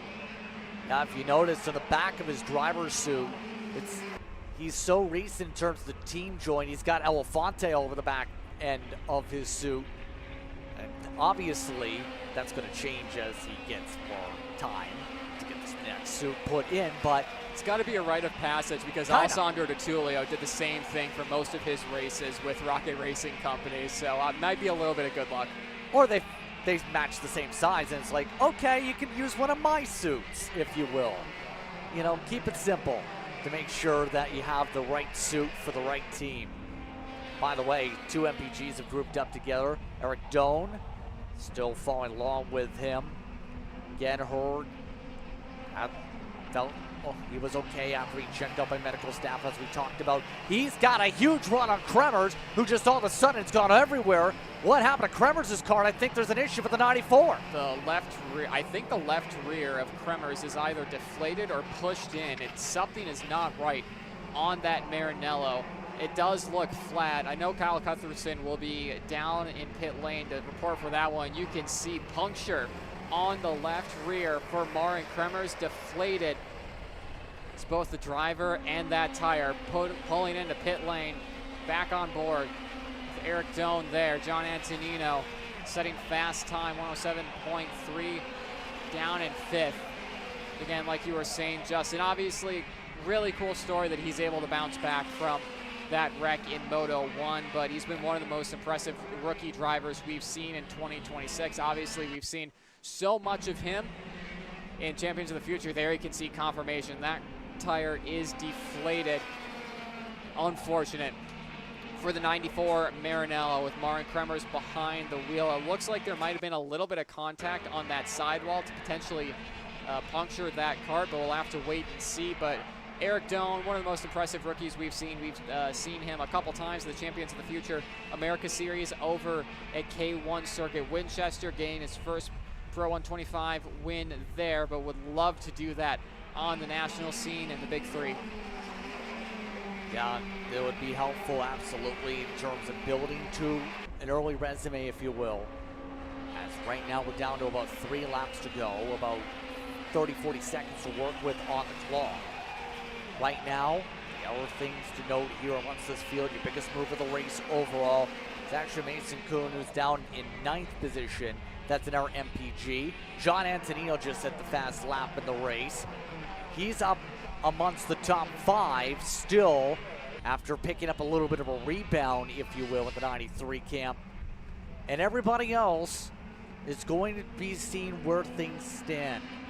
Right now, James Overbeck is another one of the names that's right now behind Diego Ramos, has been able to chip away the gap. Ramos, though, has chipped away the gap to Gasly Lee. Yeah, as Ramos has been slowly chipping away throughout this race to Gasly Lee. Went purple towards the start of the run. I think with what we've seen with Barrel Arts in Pro Shifter and Pro 125 racing, they have a tendency to be able to have that long run pace, to sustain it throughout a run, maybe even get a little bit quicker. There you can see the lap comparison. Starting to find time is Diego Ramos and doing a personal best on lap 10. Closing into the back end of Chase Gasly Lee. We'll have to see if there's any moves coming in the next couple of laps. Yeah, there is an opportunity for that with 5.55 in a row there in the past 3. For Gasly Lee, it was in the past 3, 9.55. That's why the interval is starting to get much more closer. There is that pattern we're talking about. He also was down to the 108.1s the lap prior to that 3-lap mention here also. So it's been a little bit of a slow period. He's picked back up to equalize out the fall off, if you will, as he's settling down, but it's at the right time. They're coming up to the white flag after all. That white flag in the air. Time might be running out for Diego Ramos. He's going to need to put down another flyer this time if he wants to get by. Gasly Lee found a 10th over the driver in front. Another driver potentially having a battle is James Overbeck, because John Antonino is fast right now around the outside of Overbeck. Unable to do it. It's going to force Overbeck to the inside to defend. Antonino might be able to get a good run out of the shark fin into scoreboard up the inside for John Antonino. Gets that job done, Justin. Gets it done and gets himself up to 4th spot after Overbeck just seen a heavy amount of fall off on the last lap in a rapid time for last year's King of the Castle winner. But right now, as they make their way to the final sector, they zip their way through amongst the Pro Show Motos continuously here this afternoon here in Stars. Massimino has built the gap now to more than a second up at the front of the field. Paulie Massimino. Every single time you think of him, you think, will he add to the winner's hits? How about this? Paulie Massimino wins Moto 2 in OKN Stars. Dominant run for Paulie Massimino. Something we're all too familiar with him seeing is Christia and Doan battle for 6th there at the line. Doan getting the best of the MPG Motorsports driver, but it is Paulie Massimino taking that win. 1.3 seconds between himself and Chase Gasly Lee. One more moto to go. Pro Stars coming up, but we'll have a look at the final results. Paulie Massimino, like we said, taking that win. Chase Gasly Lee, Diego Ramos, John Antonino, and James Overbeck. Their top 5. Eric Doan just getting by Max Christea, Aiden Lorenko, Mason Kuhn, Theo Corelli, your top 10. Interesting fight for all the drivers here, but Paulie Massimino, he'll stare directly at you into your soul and say, I will win this race today. He gets it done in the 40 here today in OKN Stars. That leaves us with one more moto on the docket. It's the Pro Stars that are going to do battle in the next few moments here on Kart Chaser. Let's take a look at the OKN Stars heat points, by the way. Look at the small differences amongst parts of this field. Paulie Massimino at the top of the metric as a result. Antonino, Ramos, followed by Gasly, Cristea in the top 5. Overbeck down to 6th. And then you shuffle to Renko, Kuhn, Nash in 9th. Not as bad as I would think, but he's still in a good spot. Right over Eric Doan. Let's send it down to Kyle Cuthbertson, who's standing on by trackside. Paulie, surely this will put you on the pole for tomorrow. Tell me about the race. Yeah, I mean, it was a good race. Time to start actually perfect. Kind of was a little, I wasn't really neck and neck with Nash on the start. I had myself just a little bit back, but I don't know. I don't know if his thing didn't fire off or what, but kind of noticed it in Junior too with his teammate. Didn't look like theirs fired off either, so Chase hit me at the perfect time, and it kind of boosted me by. But from there, Chase got around me. I was just kind of taking it easy in the beginning. I don't know, we changed some things with the kart from last session, and I don't know, what we changed kind of made it hard to be consistent with around the whole track. So I was definitely making a lot of mistakes. Wasn't happy with how I was driving, but we've been trying some things with the motor all day too. Seems like this has been our best balance so far, so we'll go back and look at it and see what we can find. Obviously a longer final tomorrow. Is any of the changes you made, anything kind of going into thinking of the long run pace of a longer final? No, honestly, I think it would hurt us. Like I said, it's just so hard to drive consistent with what we did. I felt a lot happier with how the kart was before. But we made a lot of changes, and then we kind of figured out that I had a flat tire after the last moto. So I thought I felt something weird, but I didn't say anything. I got back to work on my computer, so probably should have said something, but it is what it is. Well, thank you, Paulie, and good luck. Thank you. Well, that's interesting to say the very least, because Massimino still had a solid run, I believe, in that race, even with the flat in Moto 1. But it's going to get interesting from here on out because, again, standings pre-drop look like this. Diego Ramos is the one at the top of the board now. We're now over Antonino as things go unofficially. Massimino -3 in 3rd. Cristea and Eric Doan still in the conversation, top 5. Nash needing to pick up some ground, though, -29, along with Doan's -28. Hey, just see the level of competition and how close it is up front from moto to moto, from track to track. 8 points covering the top floor there. Final moto of the day for the pros. Pro Stars ready to go. AJ Myers, Jay Irwin, the two protagonists this weekend, will duel from the front row. CJ Bowman, Vincenzo Saraceno, Eli Fox, Cooper Becklin, Jonathan Casio, Annie Rule, David Carmody, Sebastian Rist, your top 10.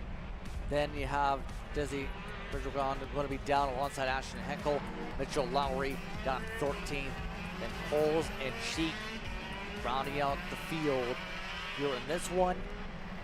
They are taking their time to make sure the tires are warmed up here. It's been an interesting weekend so far. Who's your pick in Moto 2? It's hard. I mean, AJ had pace that, I mean, ultimately he wasn't able to show because I think he was so far behind Jay. Irwin was just able to get such a good opening stage of the race that he was just gone for the rest of it. I think if AJ can get a good hole shot and maybe put a few seconds on Jay Irwin, could be a whole different story.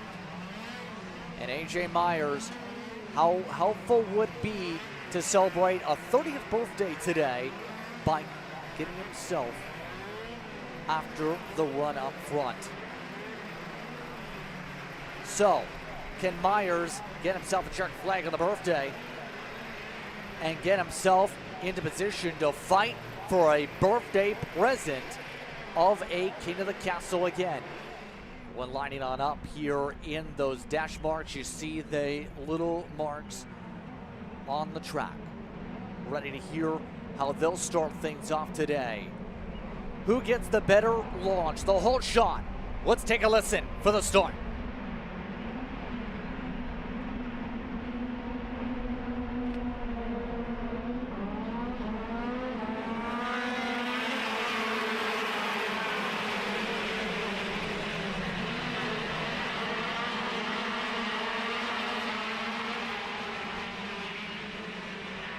So Irwin gets shuffled, immediately takes back second, and AJ Myers got the better hole shot by a large margin. Still not done. Irwin hard contact to the rear.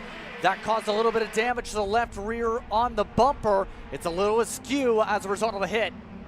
Yeah, CJ Bowman late on the brakes into scoreboard. Vincenzo Saraceno getting by after a drop tire from CJ Bowman. Eli Fox in that top 5 battle as well. Saraceno trying to hold on to that PSL barrel art and taking poles off into the wayside there. The Carlos Marinello is out of this race early at Cell Tower.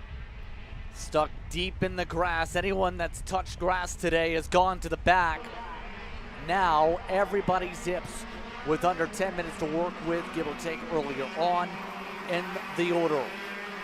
They all zip their way down the front straightaway though, and Myers has, with a vengeance, shown he's found the speed he's been looking for compared to Irwin with the clean space. 1.4 seconds to start.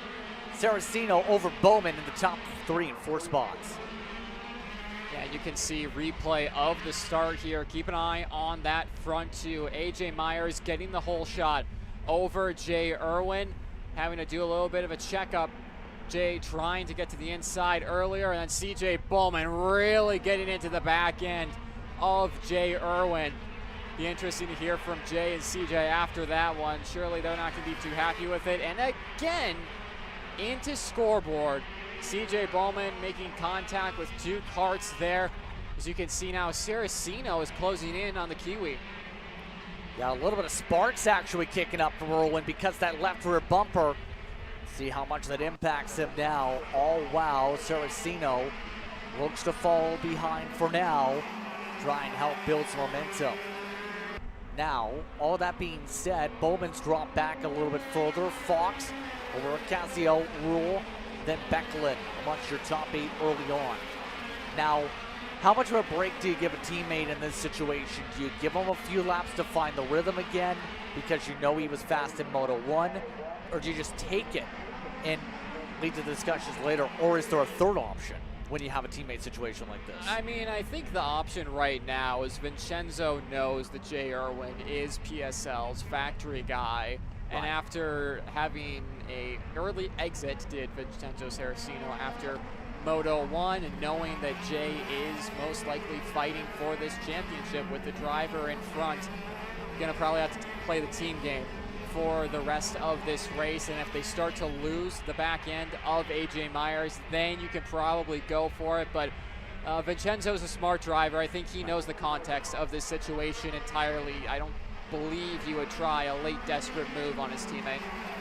Yeah, and remember, with the way things go in the point standings, you want to be able to pick up whatever you can in the standings. You do not want to be put into the back foot on any occasion, to say the very least. Right now, they're doing a good job. Now Irwin is trying to go on Myers. You see a big slow up for Saraceno. You've seen him drop back. He's now pulling to the side. Well, it's side by side for the lead for a moment. Irwin all over the back end of Myers. Myers looking to park the bus.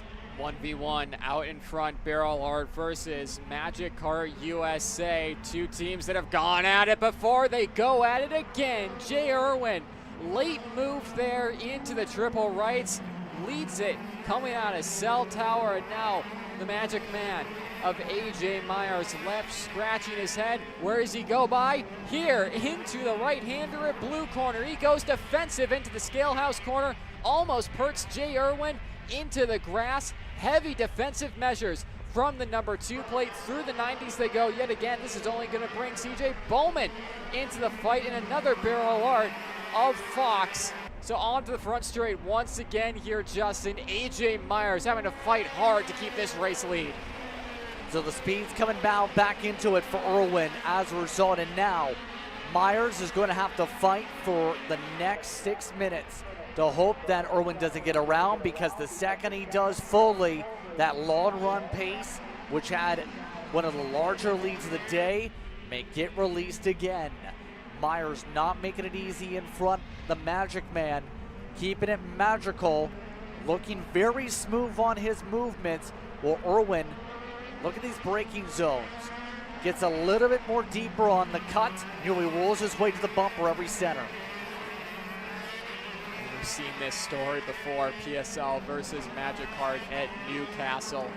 Many times in the history that we've been covering events here on Kart Chaser, throughout different drivers, but one man has stood above the rest. AJ Myers has wheeled Magic Kart to the front of these grids throughout whatever series you put him in. It's the X factor on that program, helping develop not only chassis but drivers like CJ Bowman in third. A late lunge from Jay Irwin, parks in on the apex. New leader for PSL barrel art, young Jay Irwin. So back to the front goes Irwin, and now it gets difficult. Look at the gap he's already built.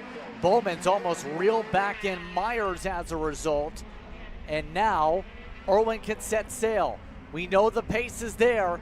He seems to be there again as a result, and has gone the right direction to keep up with the way the track's gone over 100 degrees, as Kyle said earlier. Yeah, and AJ Myers now has to hit that reset button. He's been here before in Moto 1. It'll be interesting to see if Magic Kart did find some long run pace in that chassis to try and PSL. Absolutely. PSL. Absolutely. We'll say with the fight we're seeing here again, Magic come on slows up the front we just seen on the pylon, majority of their karts. But Fox again at the end of a run looks solid. Eli Fox has really taken to these karts pretty well this weekend. Notice I've seen his name pop up in other series. And today, one of those starting to become a little bit louder. He is one of those that's ran a fair amount of club races at this facility, and is usually ran in CKNA competition. Not normally we see him make a Stars appearance when it comes to his efforts. He has, most part, been running in the 206 packages for a vast majority of his runs, outside of a couple starts in SKUSA Pro Tour last year. Getting by into I-70 on CJ Bowman, tapping the back of his helmet. I mean, in 206 and KA, you can do that. Bump drafting and shifter around here, not really something you want to be doing. Now the two Magic Kart drivers, bumper to bumper, following Eli Fox. We'll see if CJ Bowman has anything. Someone who does have something, Jay Irwin, resetting fast time with 2:30 plus 2 laps to go here for Moto 2. Fox, as a result, able to pull away. He did appear last year in these events when it comes to Stars competition, so he has made some national appearances. Queen City Gambit last year was in the top 10, and now he's even faster too. He's finding a way to run away from Bowman. Nicasio is all over the rear end, looking to try and get himself ahead amongst the teammate shuffle. Irwin again, near identical fast lap. That's the last thing the Magic Camp wants to see, is that PSL have also found a little bit of pace on this track that, like drivers have said, starting to grease over, starting to be not so fun to drive in these higher horsepower packages. CJ Bowman seeing a bit of a mistake from Fox, thought about it, unable to get by into scoreboard. He's going to lose that position to his teammate, although it will be contested. Confirmed down to 5th for CJ Bowman. Jay Irwin, though, still leading the way out in front with Myers in 2nd. We talked about what people may be able to do here in terms of the drive approach. Obviously, when it comes to Moto 2, this is the pro show. This is the big show, if you will, to score points. Still, in terms of the points conversation, it's still, with the fact that Irwin had such a rough start to the season, has a bit of a catch-up, if you will, it's still an opportunity for Myers. It's Bowman that's got to be concerned with the way the run's going. Ocasio now zipping on by that last lap. Bowman is bleeding more and more potential spots to try and keep up with his fellow teammate in the standings. The more he drops at the end of this run with a few minutes to go. Yeah, just got to keep a cool head right now. See if you can get back to your teammate and find your way by. Still some points on offer here, so don't want to blow that, but losing a bit of time, probably overheating the tires just a little bit compared to the drivers in front. Eli Fox, of course, leading this trio. New chassis for Eli Fox, relatively new chassis for him on the PSO, on a Burrow Art, should say, with Myers and Irwin. Of course, those two have known this package for so long, but for Fox to be so new to this kart and to find pace is impressive. It talks to his driver skill. He's a driver you see sometimes at the front end of these 206 races that we cover both on grassroots and national. Doesn't get the deserve he loves. I think Eli Fox is quite the driver. I think he's a pretty solid one, absolutely, here too. We've seen him make appearances at the national level in the past year on Kart Chaser for a reason. He's been busy, gaining experience here at a track like this, and it's definitely helpful to get a national start in Stars, in particular, at a facility you're very comfortable with your club races, and we've seen it work out for a few drivers so far this weekend for heat races. Now, let's come up to the 1 to go mark. This upcoming time buys. They come with the cell tower onward. Right now, Fox not letting anything happen. Ocasio, though, slowly chipping forward. Last time through was 4/10 quicker than Fox.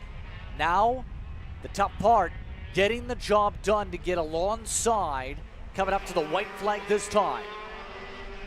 Yeah, one more time around for these drivers, still battling it out. 2.1 seconds between Irwin and Myers out in front. That's pretty much set in stone. Not so for this battle for third. Eli Fox going defensive into I-70, parks on the apex and gets a good run out and into shark fin. Way wide on the entry there. Forces himself to go defensive on the apex of the shark fin. Is going to potentially lose a spot here. No, still goes defensive yet again. Magic guys are having to grab gears to try and hold on to the back end of Eli Fox through green corner here now. And Ocasio losing spots there. Bowman now up a spot. All of a sudden, he's slowed down fairly bit, actually. He's gotten back going, though, after losing a fair amount of momentum. But that's going to cost him an opportunity for the fourth position at the very least. Fox continues to remain in front, though, for his spot. Speaking of up front, Jay Irwin, yet again, dominant pace. He grows the gap more than 2 seconds to win over the Magic Man. It's exactly what Jay Irwin needs to do this weekend. Of course, after a poor points weekend at Charlotte Motor Speedway with the Queen City Gambit in round 1, 2 heat wins, 2 moto wins in dominant fashion will certainly help his case. Jay Irwin, winner by 2.9 seconds over AJ Myers. Eli Fox coming in third, then Bowman, Ocasio, Henkel, Rule, Beckling, Carmody, Sebastian Riss. Your unofficial top 10 from Moto 2 of Pro Stars. Yeah, had Virgil Braun also in the field. Cheek, last of the lead lap / finishers, poles, Saraceno, Lowry, having the respective issues here amongst these 15 drivers in your Pro Stars in Moto 2, a part of the Pro Show. Again, Jay Irwin's going to be tough to stop here, and obviously the adjustment's going to be needed. Keep in mind, roughly in terms of the point conversation, this puts him in a better spot, let's put it that way. The more he can rack up, the better heading into the middle of the summer to help out for the back half of the championship run. Yeah, absolutely. It's a great weekend so far for Jay Irwin, and he's a driver who has shown so much promise and talent for the time that he's been at the front end of this field, and it's going to catch up with our very own Kyle Cuthbertson. Check, check. Well, down here with Jay, 2 for 2. How was that? Yeah, you know, at the start, yeah, so at the start, you know, I had some, like, quite big contact. So, you know, as you can see, the, okay, my chassis is bent in the rear, so I guess we're going to have to check that for tomorrow, but other than that, I thought it was a really good race. Yeah, are we gonna? So, did that affect the kart at all? We saw a few sparks during the race, but was that a trouble? I mean, I kind of felt something, and I looked, but I didn't know if there was like that's something I couldn't see visually. So, yeah, I think we're gonna have to go and check that out and see. See for the tomorrow warm up. Yeah, sorry, Jay and I were getting a little distracted by some of the activities happening in the scale line, but good luck tomorrow, Jay. Do you think that race had any indication of the long-run pace you had? Yeah, like I said, we're going to have to still see tomorrow because there was some damage, and yeah, we'll see. Well, that was Jay Irwin, 2 for 2 on the day. I'm going to go figure out what's going on. Yeah, I'm curious too, but that's pretty big with a bent suspension from the contact, as well as what they're looking ahead at is down over here. It looks like everybody working their way through the scales at the very least. Yeah, I mean, we'll let them do their thing and work it out amongst themselves. The pro drivers, they're old enough to do that. But, yeah, I mean, really, it's probably just going to be chassis rails bent up a little bit from contact on the opening couple of laps for Jay Irwin. Obviously, that rear bumper is pretty destroyed and might need a replacement. There's no time being wasted after the Pro Stars race. KA Masters on track and ready to go. Yes, and so this is a pre-final. These are your pre-finals from here on out for your remaining 6 classes on the track. Each of these groups will get 9 minutes plus 2 laps to determine how they will battle it out and start by the time we get to Sunday. The KA Masters get things off where so far we've seen David Galonia pick up a win and Pierce Baldus pick up another win in terms of some of the drivers in the field. So now we find out who's going to get the edge with a couple more laps, and your winners going to be 1 and 2 on the grid. Yeah, and I mean, this has been one of the closest fields we've seen throughout this weekend. Of course, thinking back to qualifying, top 20 covered by less than a second. The racing we've seen up front between Baldus, Galonia, Coelho, and a whole host of other drivers. KA Masters has been one of the best classes on the weekend so far. Yes, the drivers like from Prodigy Motorsports, Byron Daly, we talked about a high up in the points. John Bonanno, from his issues in heat number 2, starting 17th, is one of the major talking points. Kozaks are 23rd and 25th respectively from their respective troubles in amongst this large pack of karts. So you see the rest of your grid scroll on through and get ready to do battle 32, finished off by Jeff Klein from the Timmy Tech side. So all of them will double the way up with a couple more minutes to work with up on the board. Let's find out who comes away this time with the pre-final. A little bit slower of a roll to the tram lines this time.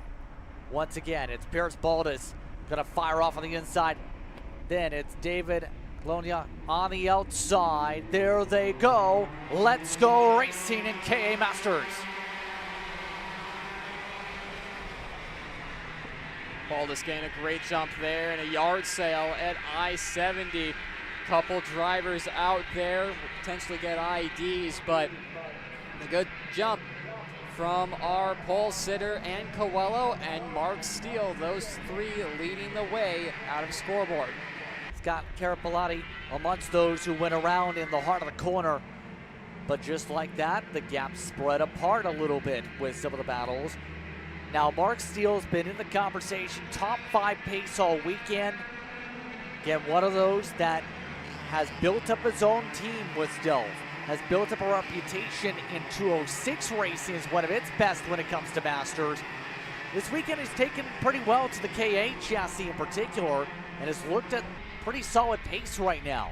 It's going to take some more effort, though, to keep up with the R2 that are up in front of him. Yeah, absolutely. I mean, Mark's made a name for himself in American, especially Midwest karting. He's mainly known nowadays for his 206 racing and that stealth chassis that has been so successful in the Midwest, showcasing his team a little bit more in KA 100 competition as well. There you can see Miguel Mir, the Orsolon 277, a little bit further out of place than what he would have liked. I will say though, Justin didn't have a great qualifying, but through Heat 1 and Heat 2 slowly made his way up the field. And now in a more representative spot is Miguel Mir. Indeed, especially with all of the performances he's been able to put together the past little bit for Orsolon. Still seeing the race leaders, Baldes and Coelho, now going bumper to bumper on their pole way. Working well. And we've seen, and you've been liking what you've seen for the Franklin machine all weekend long, it feels like. Got the fast slap of the opening run after all.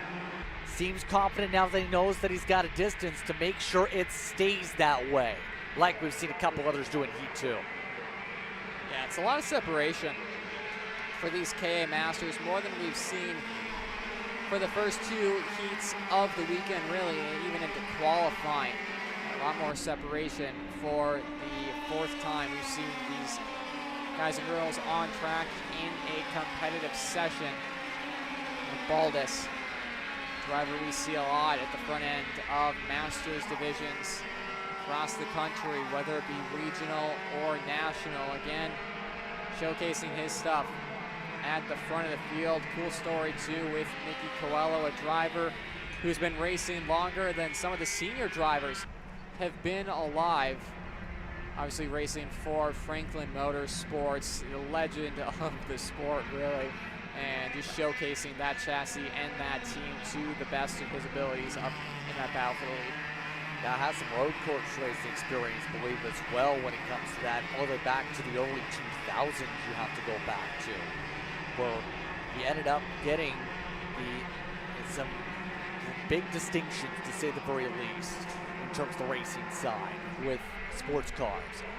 Right now though, it's worth noting, Estes is slowly getting back there with the fast lap. He was half a second quicker last time by. The 212 has got the draft. He is closing in intensely and is right in the conversation the next lap or two, you'd have to think. Even with the two working together, these two up front are still not able to fully break away. A 210 pickup last time for Estes at the line.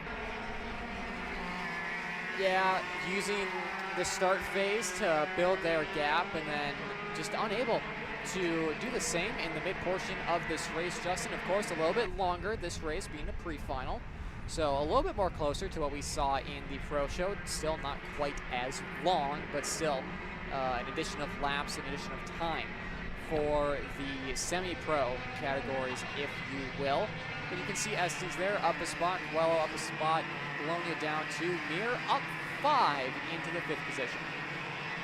And of course, biggest dropper is amongst those in the incident, Scott Carapolani, minus 19, but is out of the race from the, or rather at the back of the field. Gerard stays still in the race, 33 seconds back for the spin up through I-70. He's able to pick up his parts and make sure no one bought the on sale before losing said parts. Under 4 minutes to work with here.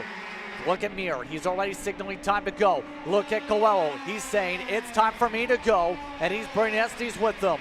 Brent Estes is up to second.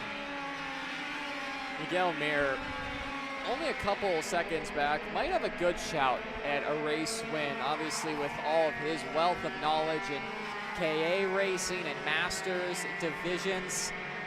You know, these guys continue to race like the way they are. It can only be a couple of laps until Mir catches up. I think Mir has the pace to close in with the help of the drivers behind. Obviously, the battling in front of him will greatly accelerate him catching, but right now, these three starting to settle down from what we saw a couple of laps ago. Coelho, Estes, and Baldes, first, second, and third. For the time being, of course, because that 277 Orsolon that's up 6 spots this race is looming in the background. Especially since the average pace is pretty solid. It's comparable to the race leaders. They keep fighting. It's going to be perfect. Estes now in front with it. Estes with 2.5 minutes to go. Rumbles his way forward. Do we see more swaps? There's Mir saying, put the heads down. Everybody in the second pack put their heads down. This time, no one in the main pack put the heads down. that maneuver and all that coordination, just seeing the air pack pick up compared to Baldus, at least 9/10 and at least half a second to the heart of the field. But overall to the leader, only 2/10. They keep on going like a swimming group. They can find their way swimming back to shore and find their way with a chance to battle for the race lead. All it's going to take is one more swap. The problem is, it doesn't feel like Coelho wants to make that swap, and neither does Baldus quite yet. I feel like they've seen the time that they've lost. Estes, though, going to lose more time with that mistake on the exit of Cell Tower. But I think these guys smart enough to know the time that they've lost, it's not really worth it to bring an angry pack of KA Masters into this battle for the lead. If you're one of those drivers, you would much rather go up against 2 of your competitors than 5 or 7 others of them if you bring them into this battle. You can see on screen now. Watch for the signal again. Will it happen this time? Looks back. Didn't give the signal this time. Everybody going to pass by Mir instead. Mir is under attack. The lead is under attack with Coelho. There goes Baldus. So they all drive on by Estes. Well, everybody behind ditched the 277 and changed the lead Kart. Is it going to be close enough to keep within draft distance? It's close enough maybe for Galonia and company to get up there. I don't think it's too wild of a move. I think Galonia on the barrel arcs, those chassis tend to have a little bit more at the end of the run if they are set up correctly compared to an OTK, especially if you are Miguel Mir, who was fighting through the field. Maybe he had that set up for more of a short run pace, or having that pace at the start of the stint rather than the end of the session. Of course, that's all just speculation. They could just be battling for no apparent reason, but theoretically here, Justin, it could be a good move to have Galonia leading that train. I mean, he has won a heat race. There's that. Absolutely. So there's definitely that to say, I've won already today. Add me to the lead group. Now, time is coming up to the final moments here. Still 20 seconds on the official board, so we'll get 3 laps on the clock. 3 laps to go this time by. Right now, after the pass, would you believe they stayed exactly the same for the previous lap, if not by about 100th of a second? That's marginal at best difference. Picked up or even lost. Stifler is the one on the push now behind, while Baldus rides on in the wing for the race lead still. I mean, again, that's just how close these KA Masters are here at Newcastle Motorsports Park. Like we said at the start of the race and really all throughout today and yesterday, one of the closest classes time-wise between the front half of the grid. So great to see. Again, the Stars Championship Series of the KA Masters division is one of the best, if not the best, in the nation. John Bonanno pointing that out, Justin, up to 8th. How about it for the Timmy Tech Comp Car, a driver who hasn't gone on too well here at Newcastle Motorsports Park, hasn't been crowned King of the Castle yet, even though he's a 3-time and defending series champion, might be on his way to a good result come Sunday. Yeah, at the very least, able to get a bounce back that was so needed after he basically was a DNF at the last race. So now, for his sake, going to at least help out his chances to be able to get good points to help up with the championship conquest. See him now, not going to be able to catch up to Julian Ehlers here with the gap, but the lead group, as they work through scoreboard and onboard, they see more squabbling. Stifler amongst those looked like to try to get some moves back there as everyone else tries to fight with a lap and a half to go. I mean, for John Bonanno, having a good or decent couple of rounds here at Newcastle or at MCC are crucial to him. Of course, being on board at Timmy Tech Comp Kart is crucial for him, especially here at Stars Championship Series. Translation there basically being there's 2 North Carolina rounds. If you're on a Timmy Tech Comp Car, you're going to be quick at Charlotte and Trackhouse. All you have to do is piece together the 2 races at Newcastle and the Clash at the Club later on in the season. And he's looking at a very good points haul going into Night Fight to finish off the year. But out of the final corner, white flag in the air this time for Nicky Coelho. Baldus to the inside with the help of Estes through the kink of turn 1 into I-70.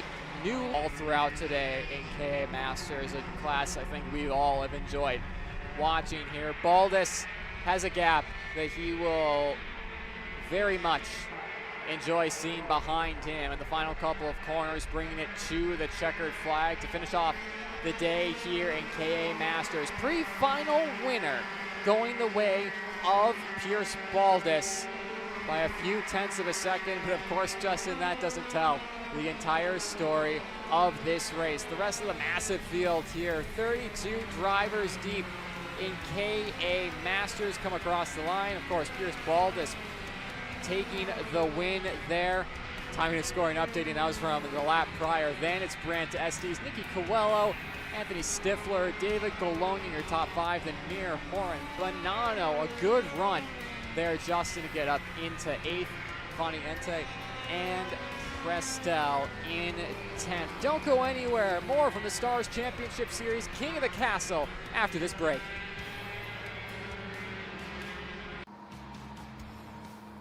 Cat food marketing. $9.99 a month. Dude, Caleb, wake up. Dude, we're live in 5 minutes. Let's go. Come on. What are you doing? Dude, I'm so sorry. Xander had me in a cat food marketing meeting till like 2 a.m. last night. Come on, man. Do you have anything I can drink? Dude, I got the perfect thing for you. Perico. It's a healthy energy drink alternative. Perico, non-GMO, gluten-free, kosher, magnesium, B12, B6, Yeah, it's good. B5, biotin, and 0 sugar? Pericazo! Try Perico, made with natural ingredients, organic caffeine, and supports your metabolism. Try the new official energy drink of Kart Chaser.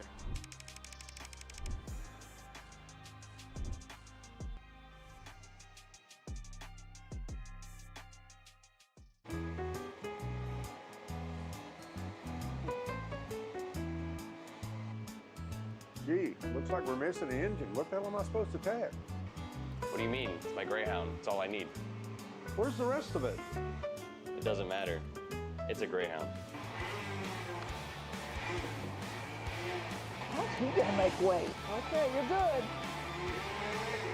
I'm sitting by here with Kyle, our race winner. Tell me how you did it. You were blazing fast out there, and I mean, you don't even have a go-kart, man. Tell me about it. Yeah, you know, Norberg, Schmorberg, the Greyhound-powered Greyhound was great today. You know, it makes the difference. And the team's been working really hard back at the shop, and, you know, just shout out Greyhound. Thank you, Kyle.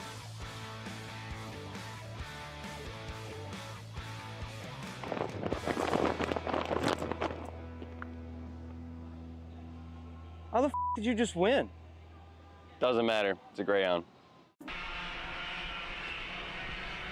Welcome back, everyone, to Newcastle as we continue on with today's coverage. Our next group is going to be the Micro Swift class.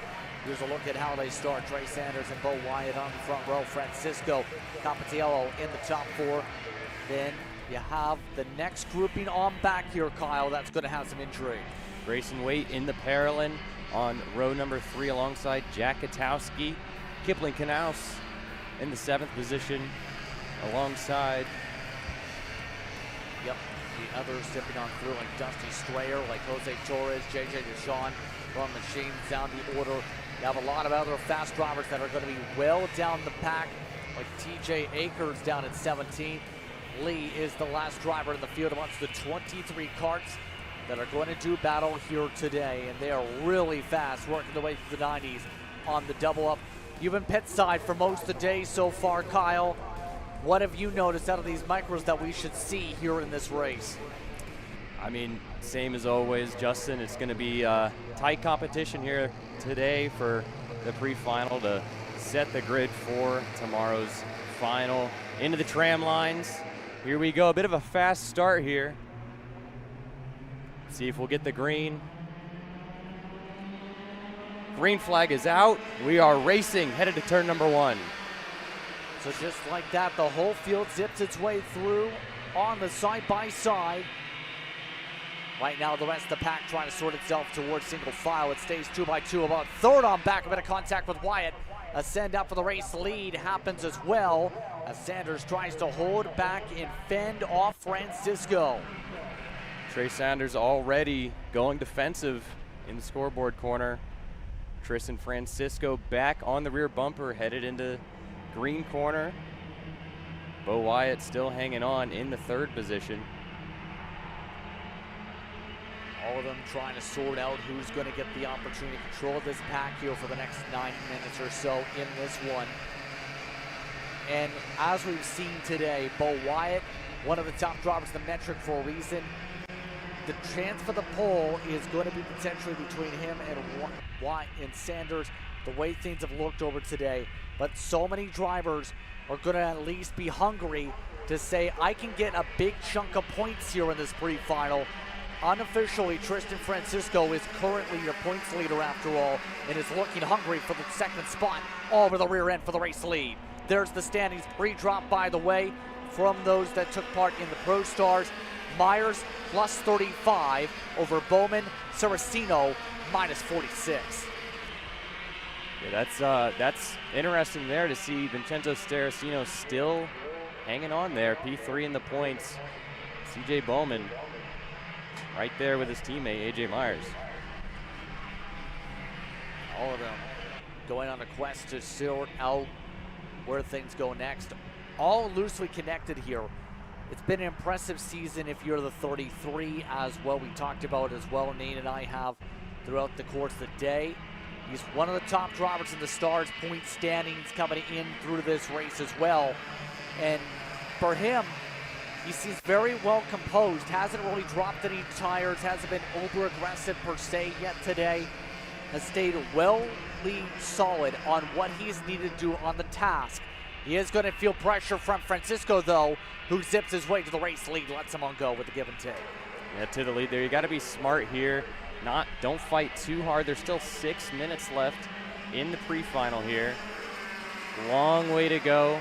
No reason to fight that. I feel like the top 3 here with Francisco, Sanders, and Wyatt, they've been together for most of the season here. Now we're in round number 2. Now to I-70. As you see now on your screen, Katowski in the 92. Ooh, a little bit of a move there by Wyatt. Not going to hurt Trey Sanders too badly there. They're still 1, 2, 3. You see Kipling Knaus, Grayson Wade, Katowski, they are now moving in on the top 3.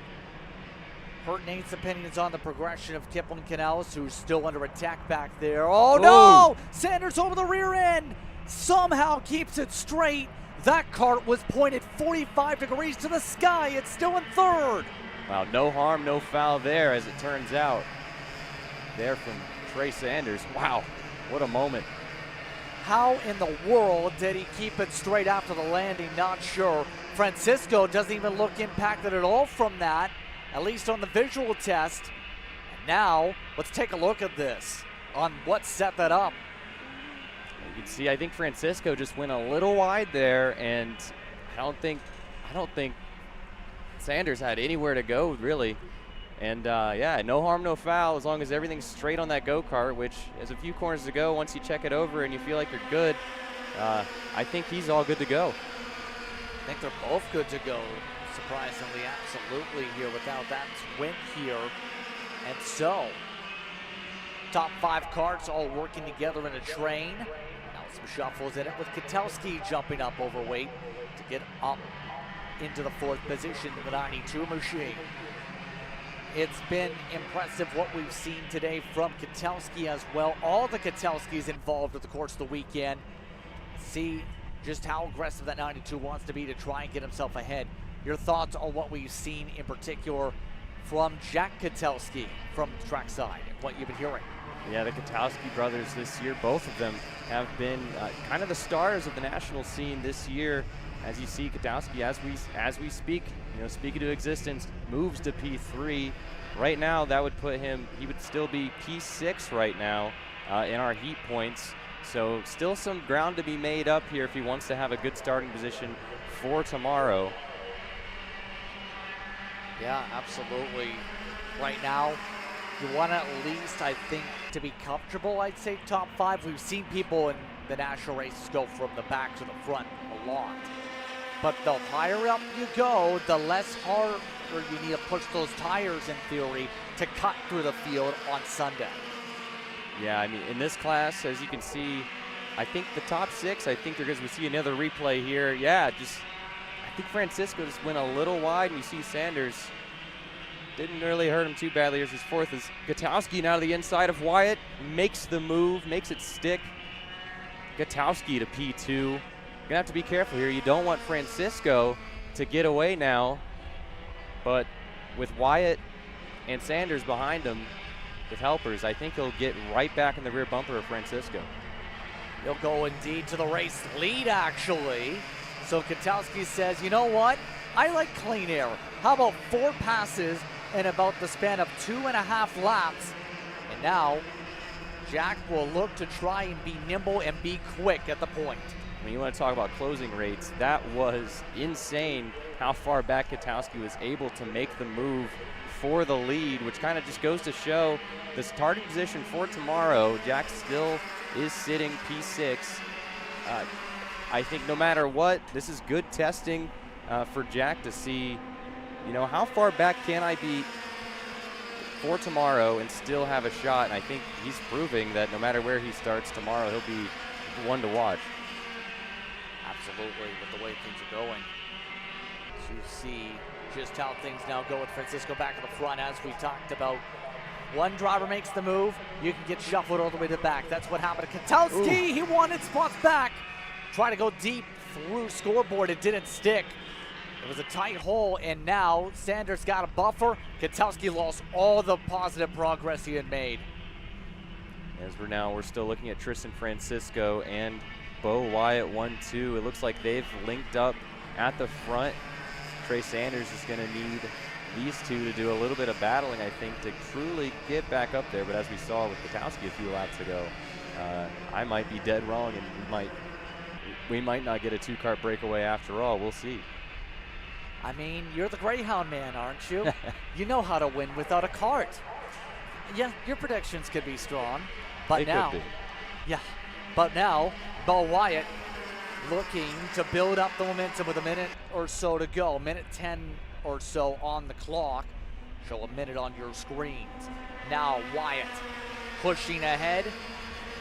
Think that might be the smart play, making a 2-kart battle again. Yeah, just keep an eye on that second group behind Bo Wyatt in the 51 Bennick. I think that they're going to have something to say before the end of this race.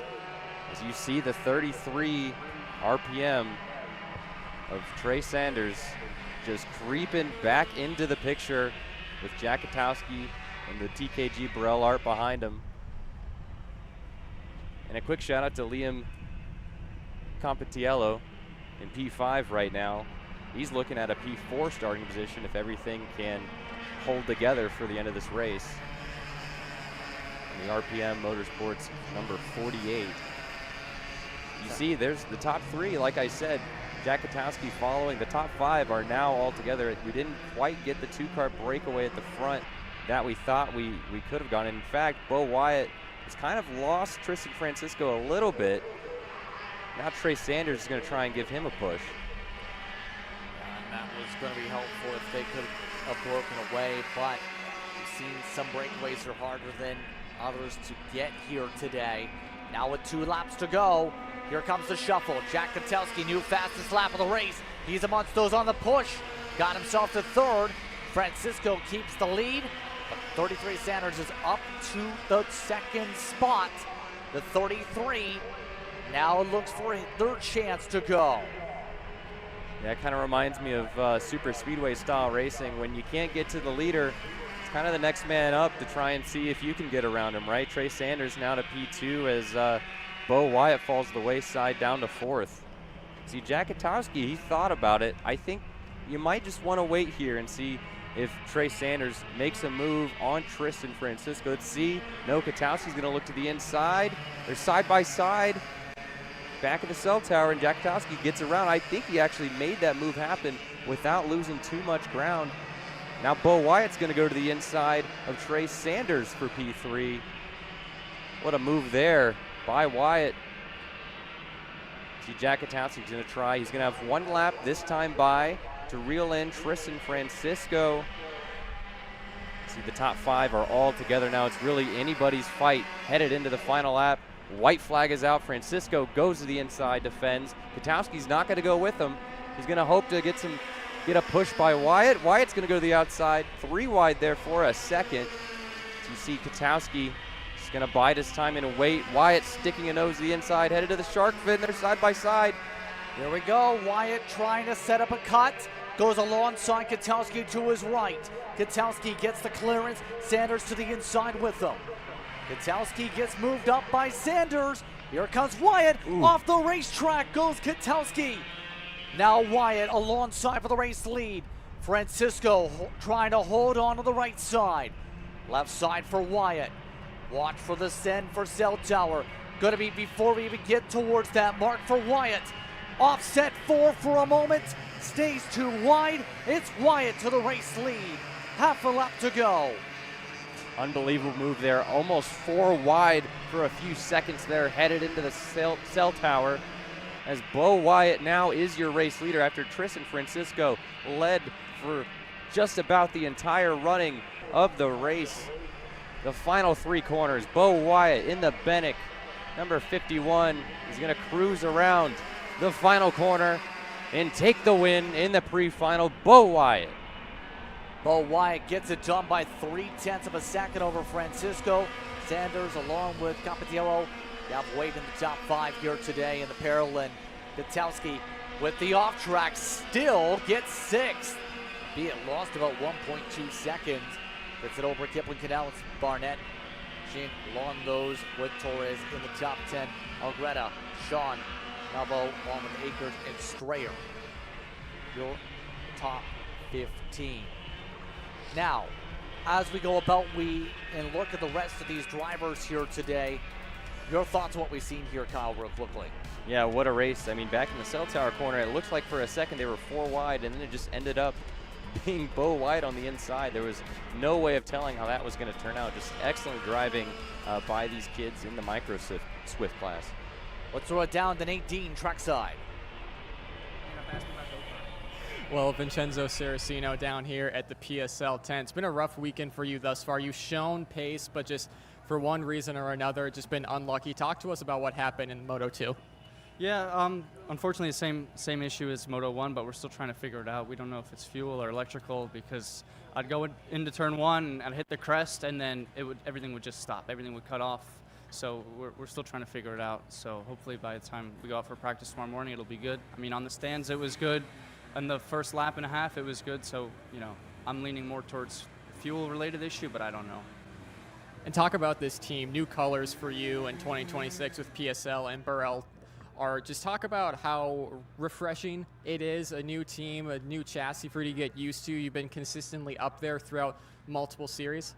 Yeah, definitely. I mean, here it's great because you've got people that are, really fast, so you can go over the data and use them as a good reference. Jay, Ashton, things like that. At bigger races, we've got more drivers here. So if you've got 5 or 6 guys and one of them is super fast, then all it does is help everybody to get better. Because when you're solo or you've got a smaller team, it's a bit harder to use because you have no reference. And here you can share setups, share, thoughts of what you want to go for pressures or anything like that. So I enjoy it a lot. All right, well, good luck tomorrow. Hopefully you get those figured out. Back to you guys in the booth. Thank you very much, Nate. Wind continuing to get more and more gustier here as we get set for KZ Masters and KZ Super Masters up next. No portions of our pre-finals due up on the docket. Your thoughts, Kyle, as we get ready for the 3rd race in a moment. We'll get those thoughts on the other side of this break. You're watching Kart Chasing.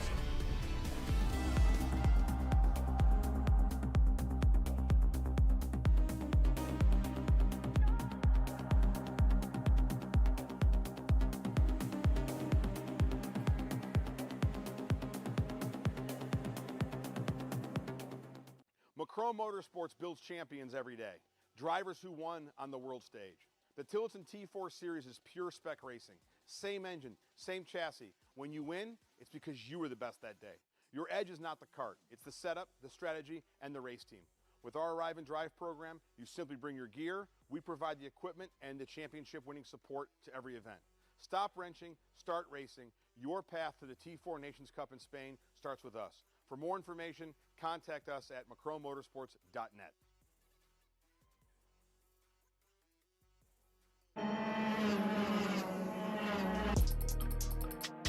Jordan Musser do his thing, right? And I mean, the Shifter Masters, honestly, in the Stars series, you know, some other series we go to, it can kind of just be a one-man show, and I feel like at Stars, when we watch the Masters, it's honestly one of the most entertaining classes of the day.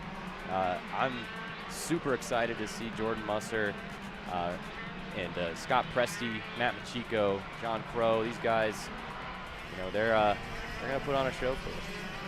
Gonna put on a solid battle, I think, absolutely. Here once again, remember we already seen Jordan Musser was put in the pack, took about 4 or 5 minutes to get up to the front of the field again and run away by a couple seconds. It's gonna get interesting if Cole Matthewson, who was second in the qualifying points coming into this pre-final, can get the fire-off needed. Of note, Chico and Presti set to be behind him in the next moment. John Crow was the highest up. Hallwell are in the top 10 for this starting grid, as all of them are all set to fire. Take a listen. It's time to hear them rev.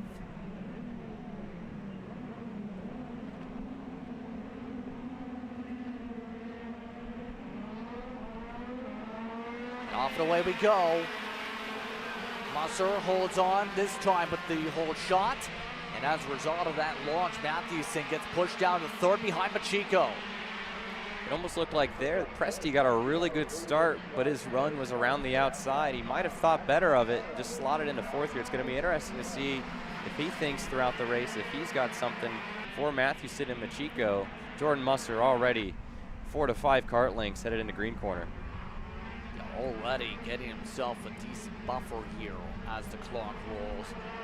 Right now, everybody else just trying to square away, including Matthewson, right to the second spot. Presti got his door slammed in front of as contact as they stack up behind Matthewson. So I was always taught in racing to take a look at the driver's hands to get a read on how they're feeling, and Machiko's given us quite the view of those neon gloves. We can see exactly what's happening on the steering wheel there, and it doesn't look comfortable. It doesn't look easy for him right now, that's for sure. Seems to be right on top of it, having to work quickly on the shuffle of the gears. Now, with a bit of pressure once again from behind. This is Presti to the inside of I-70. Squeeze out, and a pass made. Presti, like you predicted, was going to put the battle on, and he put it on immediately. Presti just looks like he's going to take his time here. He had that run around the outside on the start. If we saw the start again, he had the second row. Looks like they had a great jump, but Machiko had the inside lane, which propelled him to the P2 spot. And Scott Presti, just see, we look here at the replay, Presti gets alongside Matthew. He has a run, but it's almost like they got to the kink and he said, nah, you guys can have it. I don't really need to put myself into that much trouble. Maybe tomorrow during the final, you'd see something different, but smart driving there by Scott Presti. And you see Swarm at the back end of that as well. They're 3 and 4 wide as drivers got sorted out. But again, we continue to see how things go on the clock. Again, we're a few minutes already off of it so far. Matthewson remains in second spot. This time through, he was actually quicker than the race leader. It was a 10th though. The majority of the other drivers were in the 109s, including Crow, that has Cheek the third within 6/10 of him start off this race. So we see how things are sorted by class on your pylon. 9/10 up is Musser over the fastest lap of Matthewson at the moment. And sometimes it's just so tricky to close things up in these races. Let's send it down to Nate, who's got some intel. Thanks, Justin. In an attempt to not be outdone by Kyle Cuthbertson on his ladder, I'm on top of a trailer, more specifically PSL karting.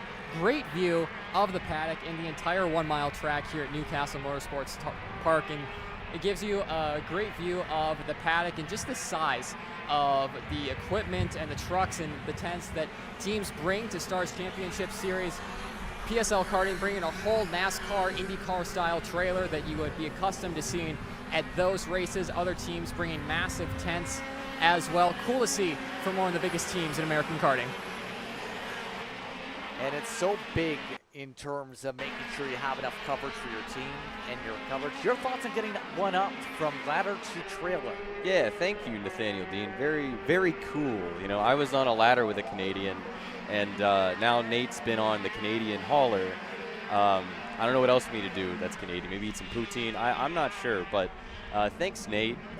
It's always cool to get that overhead view of the track. It's very important, you know, where you watch the races from. You see, as I showed earlier, you have the mechanics with the ladders, and then the teams will watch from on top of the trailers. It's, you know, getting that bird's eye view and seeing what's really going on is always really cool. As we see Tim Hollowell here, a local to the Newcastle Motorsports Park, taking the fight to Matt Pacheco in the Magic Kart.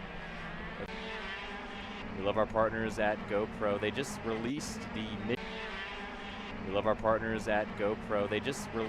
the Mission 1 camera just about 2 days ago on Thursday. I had the chance to use it last weekend. It's fantastic. Best review, because it is just plain and simply fantastic. Yes, definitely love the camera angles you can see in particular, and a lot of crews and teams have to use GoPros to be able to help for film, make sure they're good for any reviews, anything along those lines. So may as well make sure you have one of the best GoPros, in fact, the best kind of cameras you can put on your cart on you. They provided some really good onboard shots at some of our broadcasts as well, including putting a GoPro in the infield at Trackhouse. We've got even more land. You're still looking at Tim Hollowell right on the rear bumper of the number 3 of Matt Pacheco. He's going to play it smart here with 2.5 minutes to go. But you don't want to be too patient, as you have Kevin LaCroix right behind him. As he, little mistake there. That's scoreboard. See that the 674 of LaCroix is going to be right behind Tim Hollowell if he doesn't start to make some progress and get around the number 3 of Pacheco. Had some actual good speed as well when it came to CKA with its first Canadian Open, as well as Coupe de Montreal. Some of the drivers here have come from what PSL camp we were referring to. Some of those drivers actually just took part in that Canadian Championship recently. But here today, PSL karting, Alonso's having an impact on the front of the field with Musser at the front, still controlling it, all while we still see how Pro handles the other classmates. Now keep in mind, in terms of how things work in the points when it comes to these drivers, it's going to be important to make sure you get good position. John Crow unofficially up 15 over Cheek the third for reference coming into this run here in this race. Just making sure not to be too much of a factor per se to the other classmates. See, now Machico's going defensive on the 631. McCroy's right there. As you see, Tim's tried a couple of times in the third to last corner of the last lap. He tried it, put a nose underneath, didn't quite get there. See, he's the closest he's been so far. Let's see if he can make a move. Machico goes defensive. Reporting side on the track changing, and as you see LaCroix now gets around him, is when the track's gripped up, you'll see a lot less hand movement in general across all classes. When the track is just, this track, especially at Newcastle, will remind me of a slot car track, of how dialed in we'll be, say, in about a month's time when we come back. But right now, with the track being a bit green, not having as much rubber, which is normal for June, for the beginning of the season, you'll see the hands working a lot more, especially throughout the fast sections in the final 3 corners. Yeah, we're seeing a lot of slide out from Pacheco too. That time he had a counter steer, in fact, working his way through blue. All this to say, we're down to 2 laps to go up on the board on the racetrack. It's down to the final couple laps to go about. The intervals continue to update as a result. Pacheco lost about near 2 seconds almost, it looked like, on interval. Another thing to remember here, Justin, is tire life as well at the end of the pre-final. Just right to the end, I think Pacheco is going to be just gnawing at the bit to get to those fresh tires tomorrow for the final. Absolutely, that's going to be a saving grace, if you will, for tomorrow. But obviously, tomorrow's going to be different conditions because the finals for these drivers are in the early to mid-morning for all the classes that are outside the pro show. Yeah, as it's heated up through the day, you heard Jay Irwin earlier talking about how it's slicked off and it's starting to get more greasy rather than gripped up. In the middle of the day, tomorrow, before it gets to around about the mid-70s like it is now, the sun's been on the track all day, karts have been on it all day, you know, it's probably going to be a perfect scenario for some real grip, but it's also going to throw a wrench into what you've planned for and worked for over the past 3 days in the setup of your kart. Absolutely. Final time around, by the way. Crow continues to dominate his respective class, by the way. You see him on the zip through. Now, Wong trying to find a way around in the last few moments here with the 674, keeping the pressure high. Try and find a way to go. PSL karting machine, but up at the front. That one plate. What else can you say? More than 4 seconds, possibly more than 5 by the time we finish out. Jordan's been dominant. Just absolute domination from your defending champion and defending winner of this event last year. You know, honestly, it hasn't been many of the classes this weekend where the defending winners or defending kings of the castle, if you will, have defended their title. To see Jordan Musser around the second to last corner, the #1 PSL karting Burrell Art Machine cruises around the last corner, and Jordan Musser will take the checkered flag as he looks behind him to see, well, he'll see Mathewson in the 633 with a P2 finish, and Tim Hollowell, a drag race to the line for P3. Scott Presti's gonna just barely edge the 631 of Tim Hollowell. Nice run by the 631 of Tim Hollowell. However, John Crow will win the Pro Supermasters class and provisional overall P5, and Owsley Cheek the third in P6. Ended up getting around Matt Machiko in P7. Kevin LaCroix, Frank Runco, and Brad Danoff rounds off your top 10. So top to bottom is of your running order as you see the rest of the drivers populate through. We had 18 on the racetrack. Here a part of this field. Some spreads difference as high as 44, making 51 seconds as drivers like Tim Hannon had a lot of bad luck overall. They'll be on the top 2 on these drivers. But hearing that Nate Dean is standing on by, let's get ready to throw it down that way. Nate, I believe you're standing by.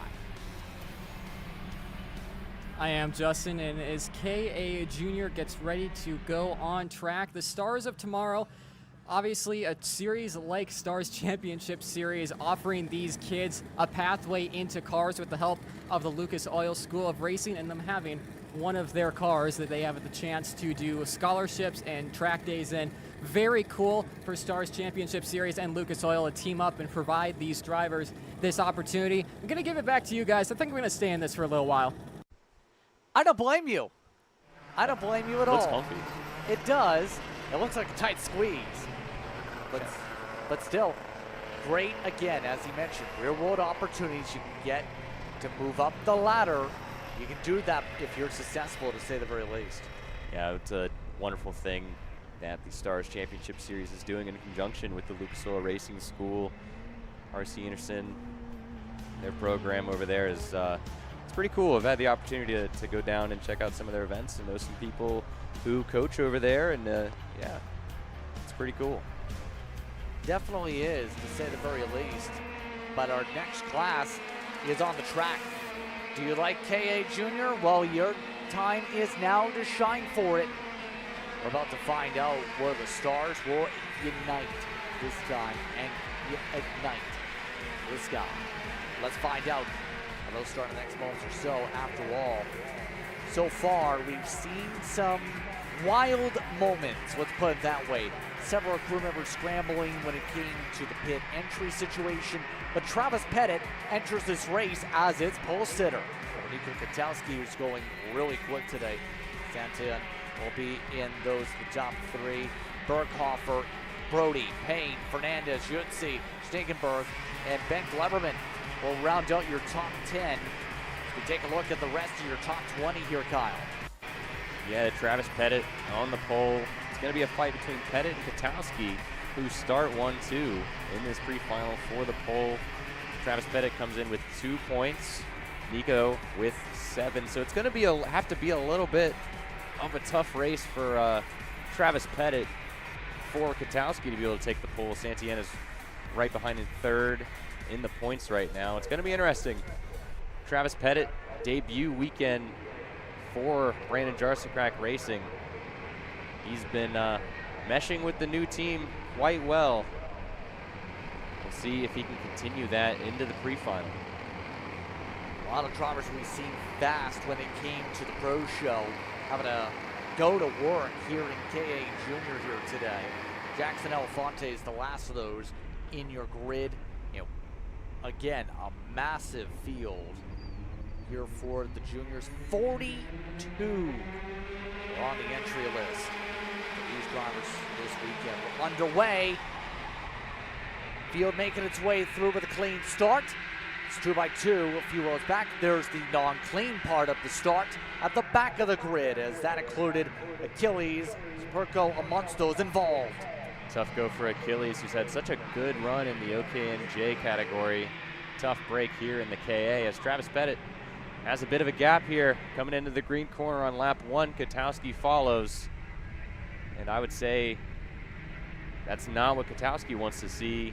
But at the same time, if you can finish, if you're going to not beat Pettit, P2 is the best way to go because you still have a chance tomorrow to see the 816 of Valentino Santienne behind in third. Kind of following as we started right now. Looking very, very good to start off on the run, as now they all rumble the way through. The question will be, can Pettit maintain the gap? We've seen a couple gaps get trimmed from about this distance here today already in this class. Katowski stays tucked in the draft, while the entire top 10 stays choo-choo together. Not well connected yet though, although Berghofer able to make a move there on the 884. With Travis Pettit, it looks like the Santienne's going to get to the back bumper of Katowski here and push him up to Pettit. It's not something you see very often in the KA category, is a driver getting away, as we saw just in the corner of our screen, a driver off track. The 869 there of Darren Kidd up into the fight, taking P4 behind Santienne, is now Katowski is going to get to the back bumper of Pettit. This will now start the fight with 6.5 minutes left. Now, if you're Katowski here, I think you're going to have to go whenever you can, because your best bet at being on the pole tomorrow is putting Travis Pettit right into the heat of battle. You kind of have to, and that's where it's been difficult when it comes for Pettit in a couple races when he's been marred into traffic.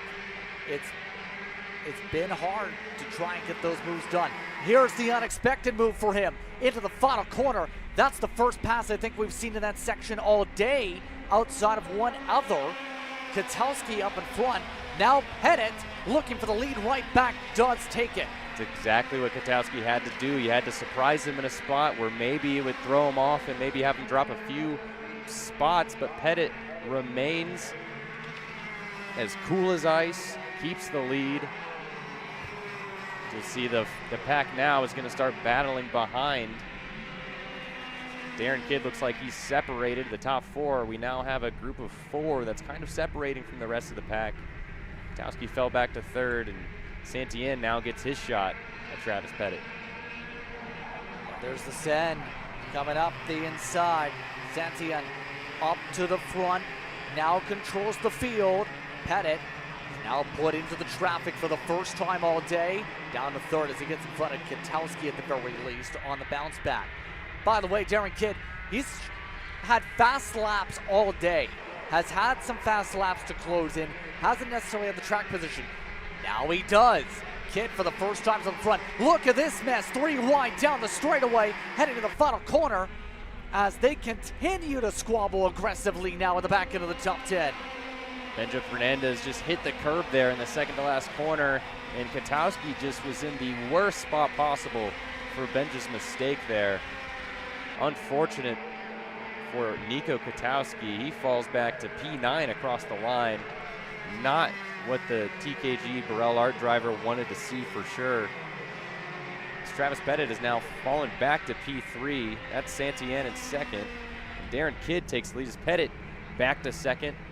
That's going to give a little bit of a gap for Darren Kidd.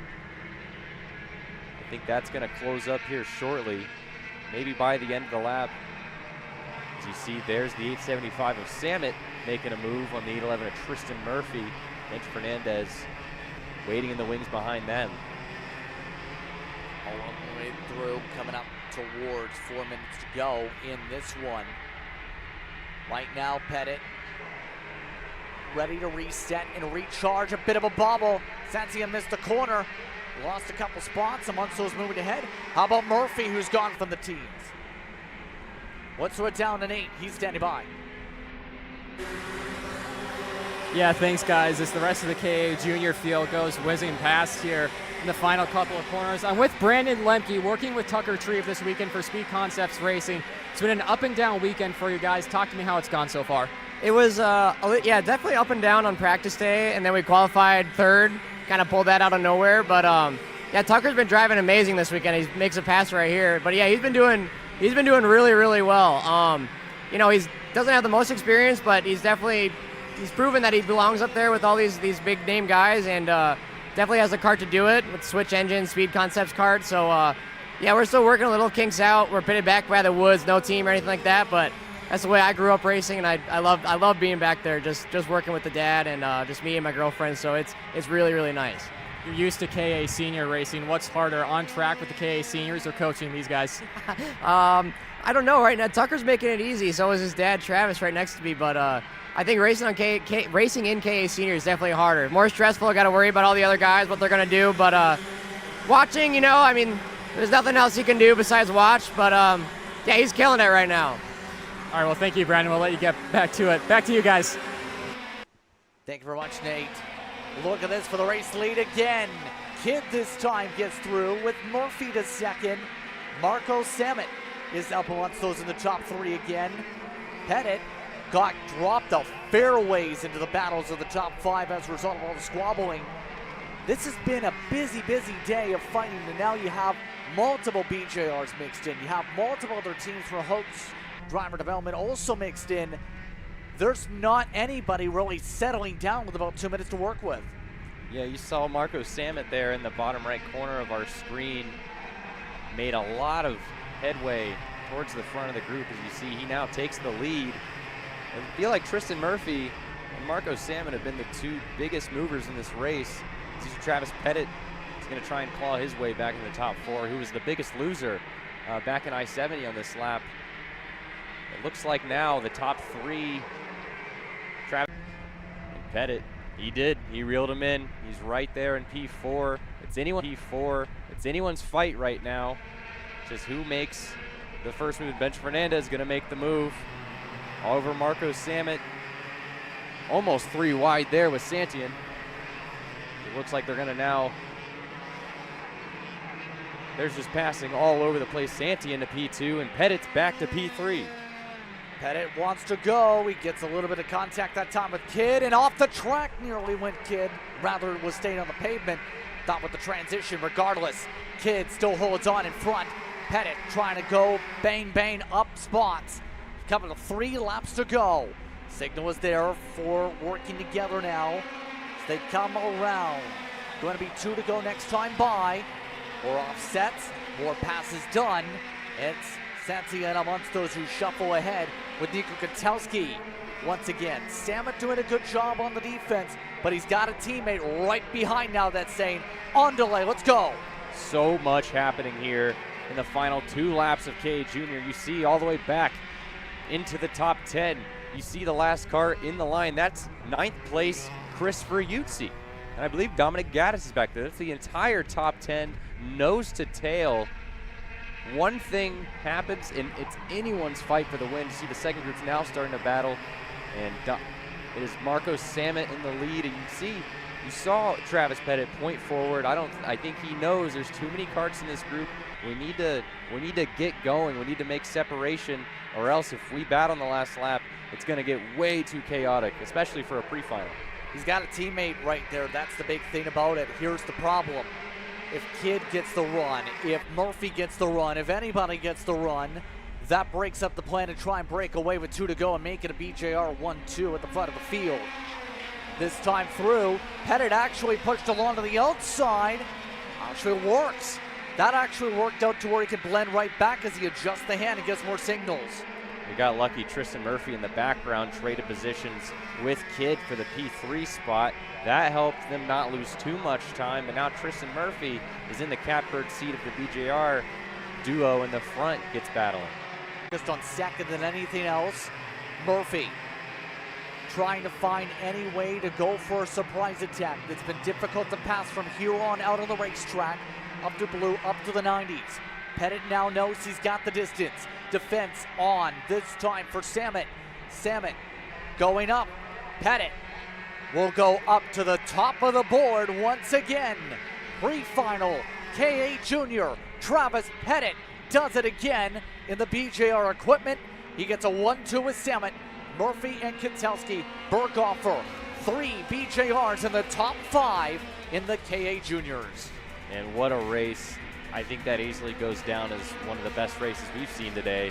If that has any indication of what tomorrow's going to be like, then we're in for a doozy tomorrow. At one point with 3 laps to go, the entire top 10 was nose to tail. As you can see here, just 3.5 seconds separates the top 12, 3.7 seconds to Tucker Trebe. Unbelievable action in KA Junior. Santiago Orioli just outside that range of Trebe in particular here. Pax Romeo and William Vitor. Munsto's in the top 15 overall on your board. A couple more different taps with the 42 running. Only a couple did not finish. Moskalenko, Height, Myers, Dwyer, and Smith, who were on the last tab. But some of the others that are going to have to think about some options for tomorrow. Colton Stegenberg was in 16th amongst this grid. Jackson Baldus was amongst those in 18th. Lawrence Perriman again down in the heart of the field. Alfonte did charge up to 22nd at the very least. Alexander Savage, one of those, got some heavy repairs in the stack up in 27th. But the BJRs, they're having a happy day.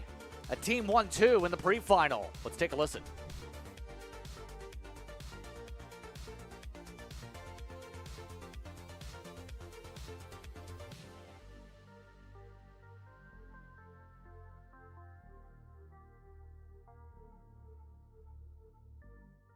Karting isn't just speed. It's control, precision, freedom. At Atlanta Motorsports Park, Kart Freedom isn't just a team. It's where drivers are made.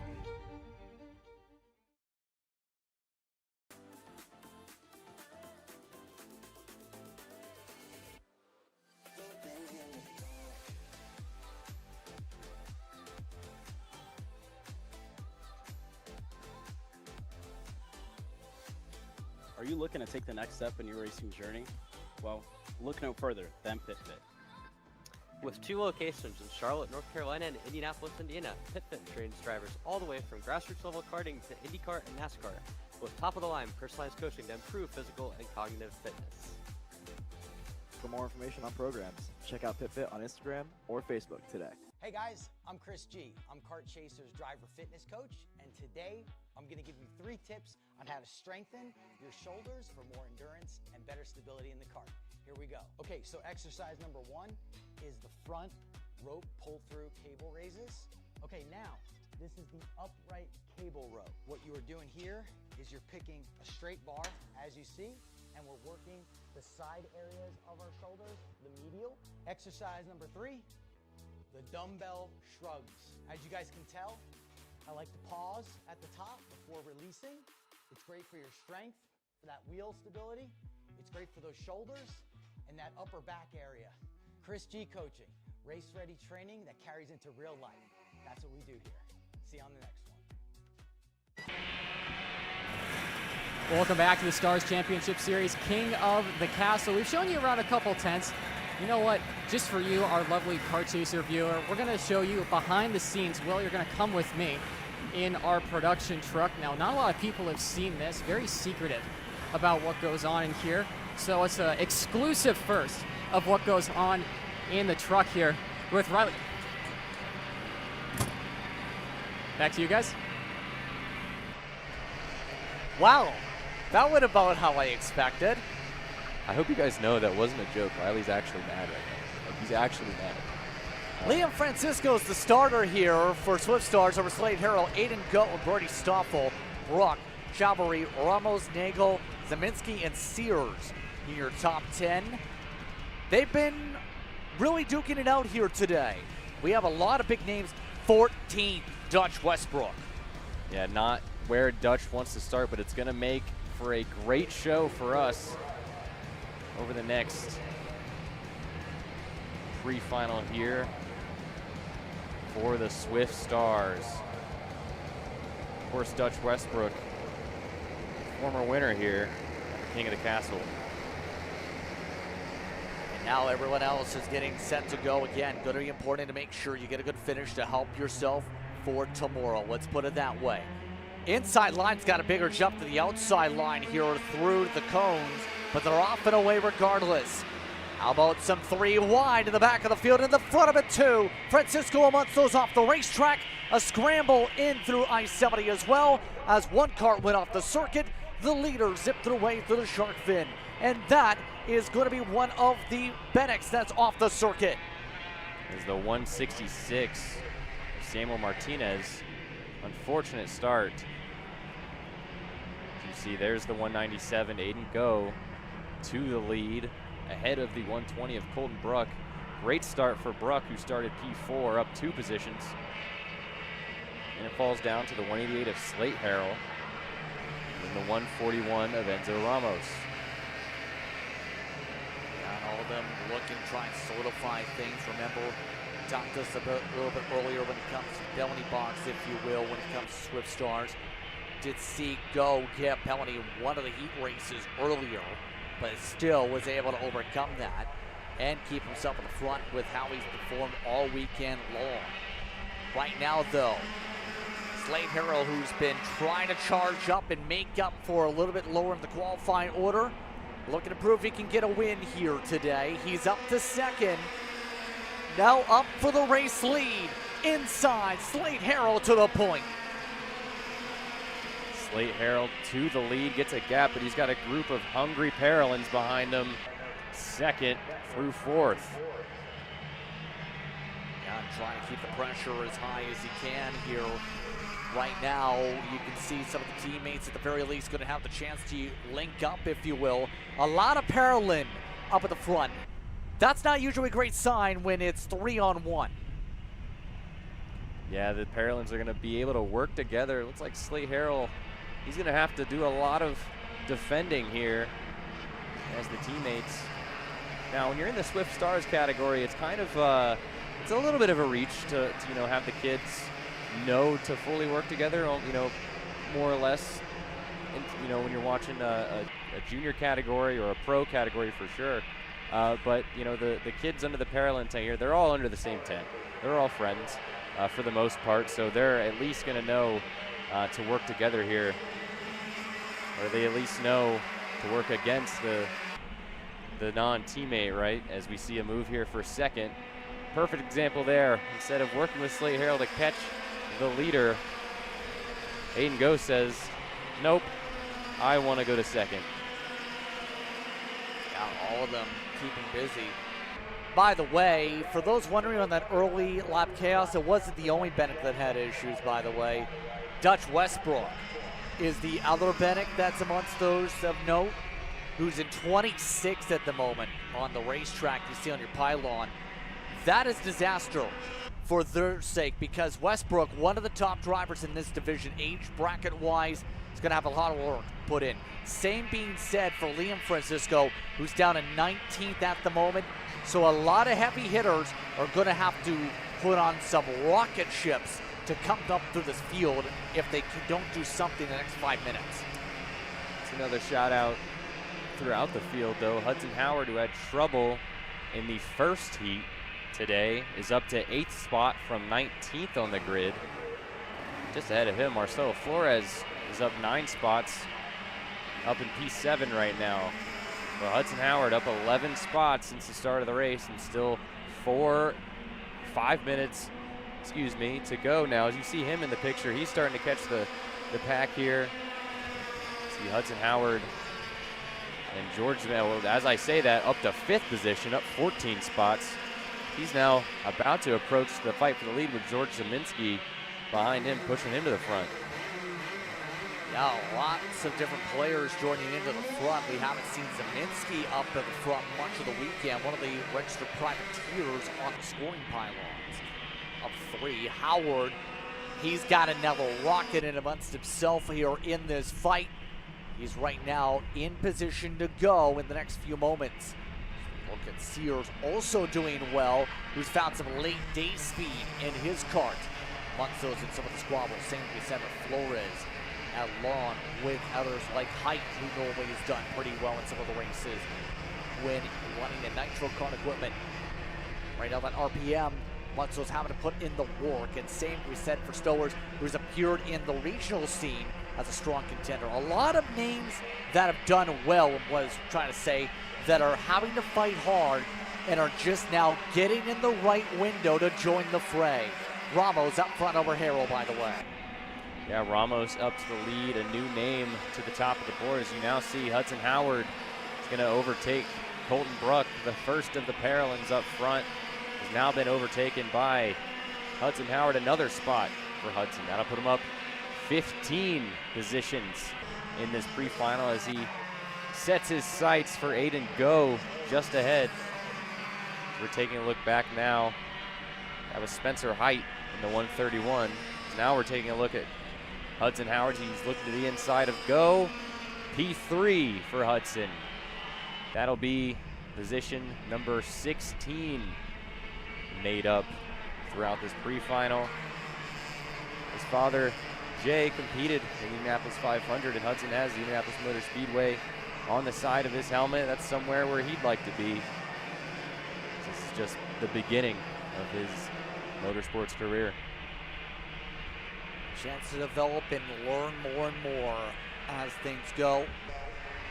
With under 3 minutes to work with here in this race. Zeminski's Tony Kart, meanwhile, continues, or rather, that's an LN Kart, should say. Mark's Tony Kart on the pylon continues to ride about. But top two have kept it calm. Harrell playing big picture here with a lot of podiums as of late in major series. Of course, came away with some wins in TKA competition also as well in that chassis motor package. But right now, he's in position to just make sure it stays calm because all the other groups are necessarily working together. You see some of the more dartiness with Zeminski's pack as well.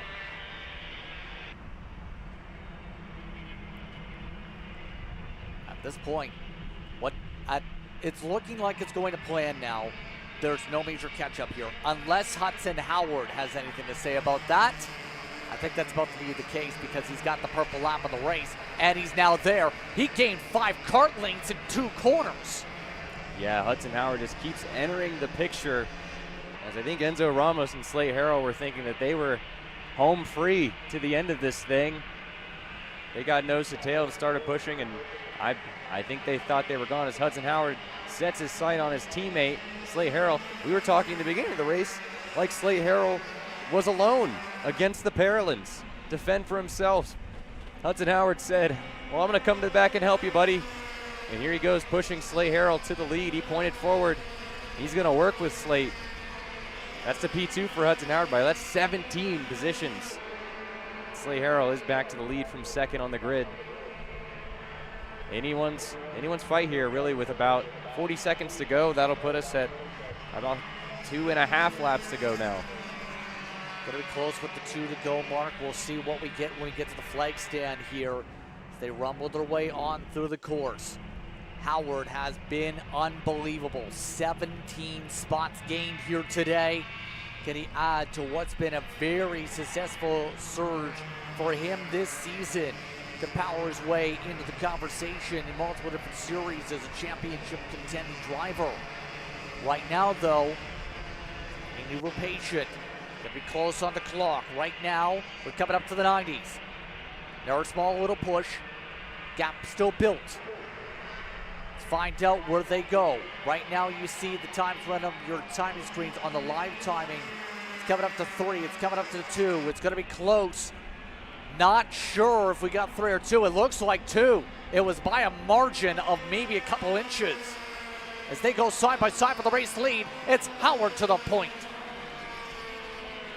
Hudson Howard to the lead from P19 on the grid. It was an interesting position there for Hudson. If you've come from 19th on the grid and it's been relatively easy to carve through the field, you have to wonder in that second spot, am I good enough to just lead this thing and take off, or should I wait until the last lap, wait to make my move? Hudson decided, I'm going to take the lead with 2 laps to go.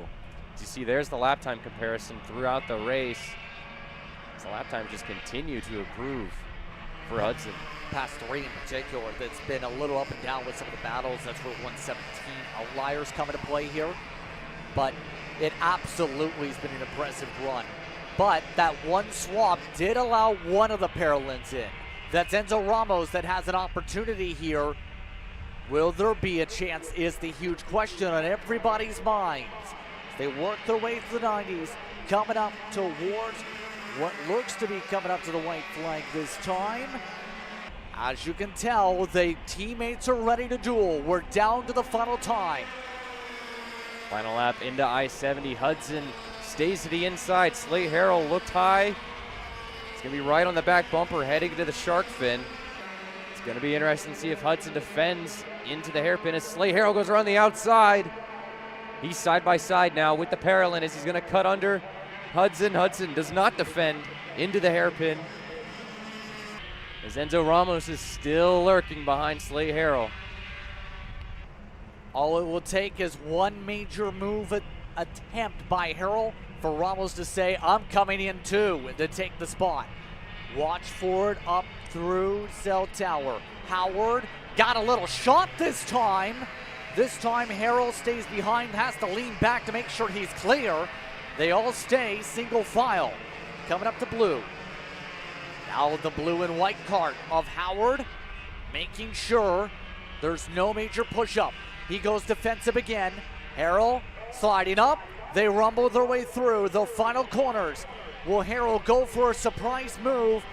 Their chance is there. The defense to the middle. The bumping is there. It's 3 wide, and believe it was Howard. It is by 62 1/1000ths. My goodness, your closest finish of the day. Our first side-by-side of the day at the line. Just 1/10 separated the top 3 wide across the line, but it was Hudson Howard. 18 spots from 19th to P1. Incredible drive by Hudson. Teammate Slate Harrell just behind him. He can't be too upset with the P2. Fought an excellent race all the way down to the bitter end.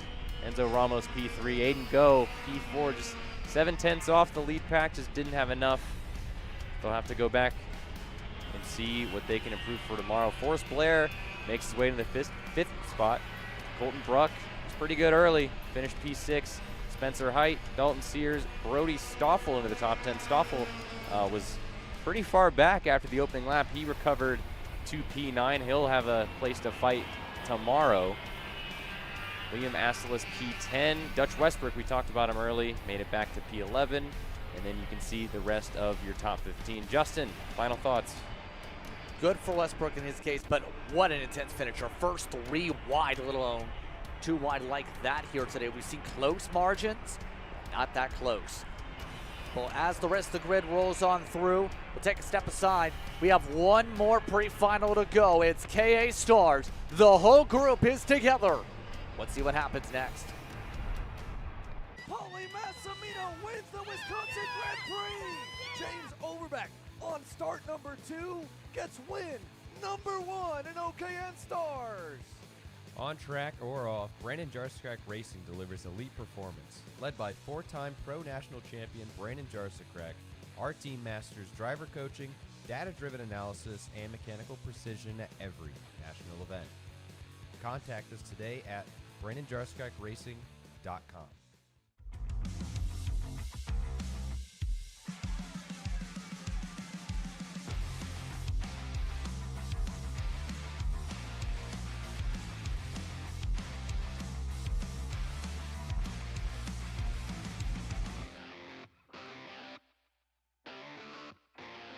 Champions aren't just born on the kart track.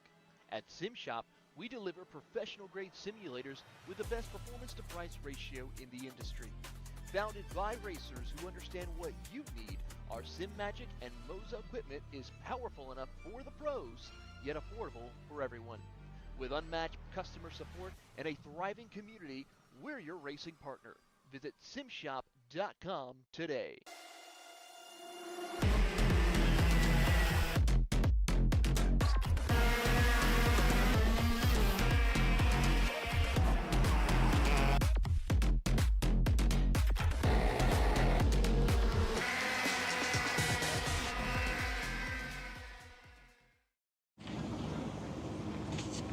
Kyle, what are you doing? It's got my new Greyhound seat. You don't even have a cart. Doesn't matter. I have a Greyhound. Who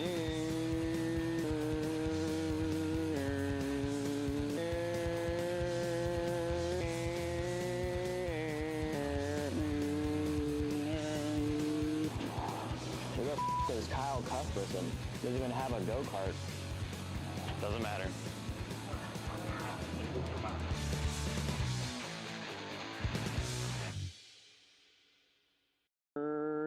Cuthbertson through on Turney. Turney in the dirt.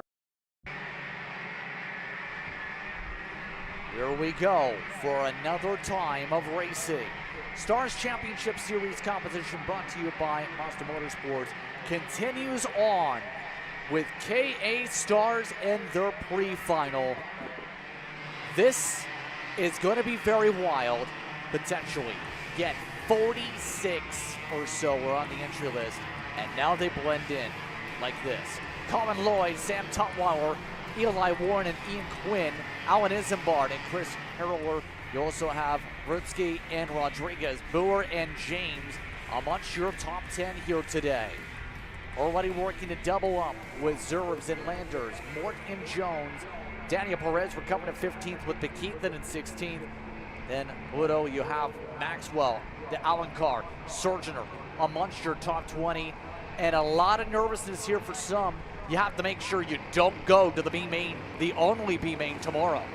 Yeah, we talked to, one thing to keep note of here, when we talked to Alan Isambard earlier, he did say that he is points racing. He's keeping an eye on the other competitors, so keep an eye on P5, Isambard, P14, Hayden Jones, and it's worth mentioning Austin Olds coming from the back in 28th. He showed speed earlier, as well as Jared Clark, P21.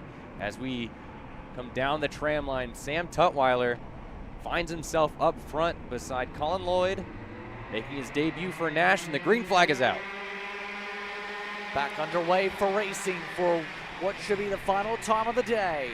Some side-by-side going on for third. Tutwiler first of those to clear in that fight. Oh, wow. Everyone else looks to get to work. Good start for Lloyd. Exactly what he needed.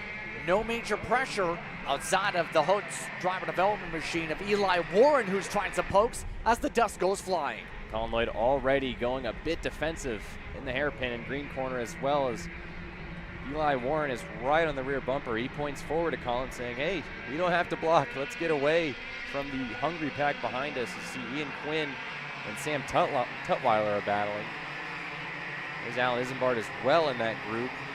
924 of Sam Avrutsky is in the mix as well. A little bit of bobble for Quinn, nearly got into the side pod of Isambard. A little bit of contact to the entry that time for Colin Lloyd. All this is to matter on everyone else staying single file for now. Isambard bounced around in the first race, getting a good run in the second, still now in position to do whatever he wants. Likes not to go aggressive. No major sends at all. In fact, everybody stays in the choo-choo train the entire front of the field. Well, there was one, 3 wide for the 962. That was with the teammate Rodriguez. Chris Harrower made a huge move to the inside 970. It worked out for Chris. As he now slots into the behind his teammate Edgar Rodriguez.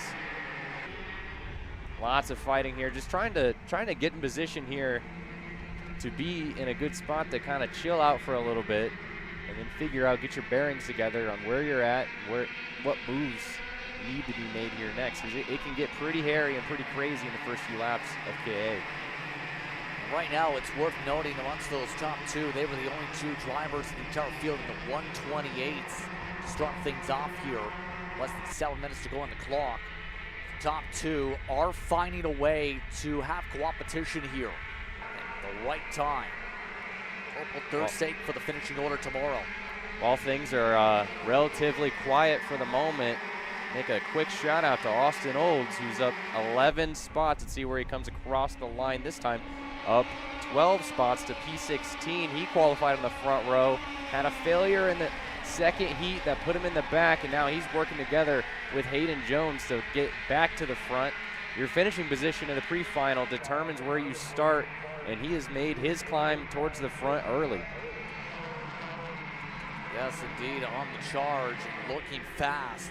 Christopher Keithan just did a purple lap as well on his attempts to move forward. He's up 4. Some of those progressions through the heart of the pack. Still seeing how everything works out in the main group, though. Have some of those in the prodigy machines like James looking good. A couple of those actually the best cards. Now starting to at least find their way together like Landers, who's been absolutely quiet here in this race, here this weekend. And this entire weekend, you can argue, once that line. As more smoke gets kicked up, more dust gets kicked up, because, as you can see, inside the top 5. It's a new position for Sam to be in here. First year in the senior class. He won the CKNA Grand Nationals last year. He has experience at Newcastle. He's a local to Indiana. But he finds himself in the top 5 of KA Stars for the first time. And, well, to be quite honest, you wouldn't be able to notice. But there's a few experiences here and a few things that he's going to have to learn. And it's going to be interesting to see if he figures it out. Lloyd, meanwhile, moving a spot up. Obviously made a mistake to lose the lead like that, because the top two were in prime position to pull away. Now things have absolutely dissipated with the both of them. Now you have it to work where Quinn and Isambard have a chance to try and solidify something as a result of all this squabbling. Yeah, where there was a moment where we thought they'd get away, and now it's a, see, the 962 of Chris Harrower has now left the second group, and he's now in the tail end of Colin Lloyd in the 6th position, fighting for a place in the top 5. As now Colin's gotten around Tutwiler. See, I think they're just kind of finding their place right now. There's still 3.5 minutes to go as Tutwiler drops another wheel in the final turn. They're going to leave Ian Quinn out to dry here, headed to turn number 1. Ian's going to slot back into the 4th position. Eli Warren to the lead. Isambard to P2, and Colin Lloyd will make his way back up to P3. Again, all of them trying to figure out who's going to get the best out of this rotation. Dust continues to go flying up as there's the move for Lloyd again to second. Another pass made. Yet again, Lloyd recovering here immediately. Just like that, after both of the drivers up the front went off on the sequence, they get to be 1-2 anyhow. We'll say Keithan is coming through this pack also. Don't forget about him. Was 7th last scoring loop. He's in the train with the RBJR carts, all lined up at the heart of this pack. Keithan was another driver who had an issue in the heat number 1, but he showed pace in qualifying and throughout the day. He's gonna have to, he's now found his way back into the top 8. It's an interesting position to be in. Do you make that fight now, or do you settle with a top 10 starting spot, knowing that you're gonna have a good place for tomorrow's final where it really counts, but you're still fighting for points? Yeah. In fact, where we stand right now, Isambard is your points leader. So maybe you want to get up there to Allen and shake things up a little bit. There is some optimism to do that here. We know Isambard's not going to be uber aggressive with how things have gone today, absolutely. But right now, you can tell Quinn is amongst those saying, I've got a kart that can win today and possibly tomorrow. Another move made once again for the 979. They have the swap for the lead. Isambard to the point. Now he gets to control the pack for the first time in a bit. See, Alan Isambard to the lead. Speaking of the points, Hayden Jones only finds himself in P13. This is not what he wants to see. I agree. I think Alan Isambard's taking it easy right now, given the day. 206 side of things, relatively new to Kay, especially on the national scene. And here he is fighting for the lead, just a few races in at Newcastle. Brilliant drive, up 14 positions behind Ian Quinn. Impressive to help himself up for tomorrow here as they zip their way through. Again, clock about to see us at 2 to go this upcoming time by. Now, where do the others go? How about Warren does right now? Now Olds, oh my goodness, Olds is in it. Up 22 plus and is now inside the top 4. Yeah, we've been mentioning it this entire race from the back. He said he felt confident. He's gonna go for it here in the cell tower, up to third. Up to third position from 28th on the grid for Austin Olds. Everything at this point is just gravy. Oh my goodness, the kid from Terre Haute out of MPG Motorsports is now gonna try and track down Christopher McKeithen and Ian Quinn for the lead of this race. 25 spots roughly is what he's picked up already. Unbelievable. I've never seen anything like this. The amount of spots gained is unbelievable. McKeithen on the rear bumper of Ian Quinn. They're going to try and push forward, but I think Austin Olds has enough help that with 2 laps to go, by the time we get to that white flag, Austin Olds is going to be right there in this fight. McKeithen right now focused on the task ahead of him for the lead. Going to stay on behind for scoreboard. Olds has chipped away the kart link difference by nearly 2. Quinn remaining up at the front with a lap and a half to go. But McKeithen is there in case any mistakes happen. Look at Olds. He's already to the bumpers. Olds looking. Both the first 2 go defensive. Warren to the outside didn't work. Didn't quite work there. The pack is now caught up to McKeithen and Quinn as Austin Olds is going to make a move for second. McKeithen goes wide, drops a wheel in the dirt. That's going to help Austin Olds and Ian Quinn. And in the final 3 corners, it's going to be Ian Quinn versus Austin Olds for the win if Austin can get back there. But it's a battle for third right now between Warren and Colin Lloyd. They're going to try and work together to get back up to the lead. Austin Olds is right there for the lead. Olds on the final lap looking for the crossover. Gets the boost. He goes to the right side, heading to the shark fin.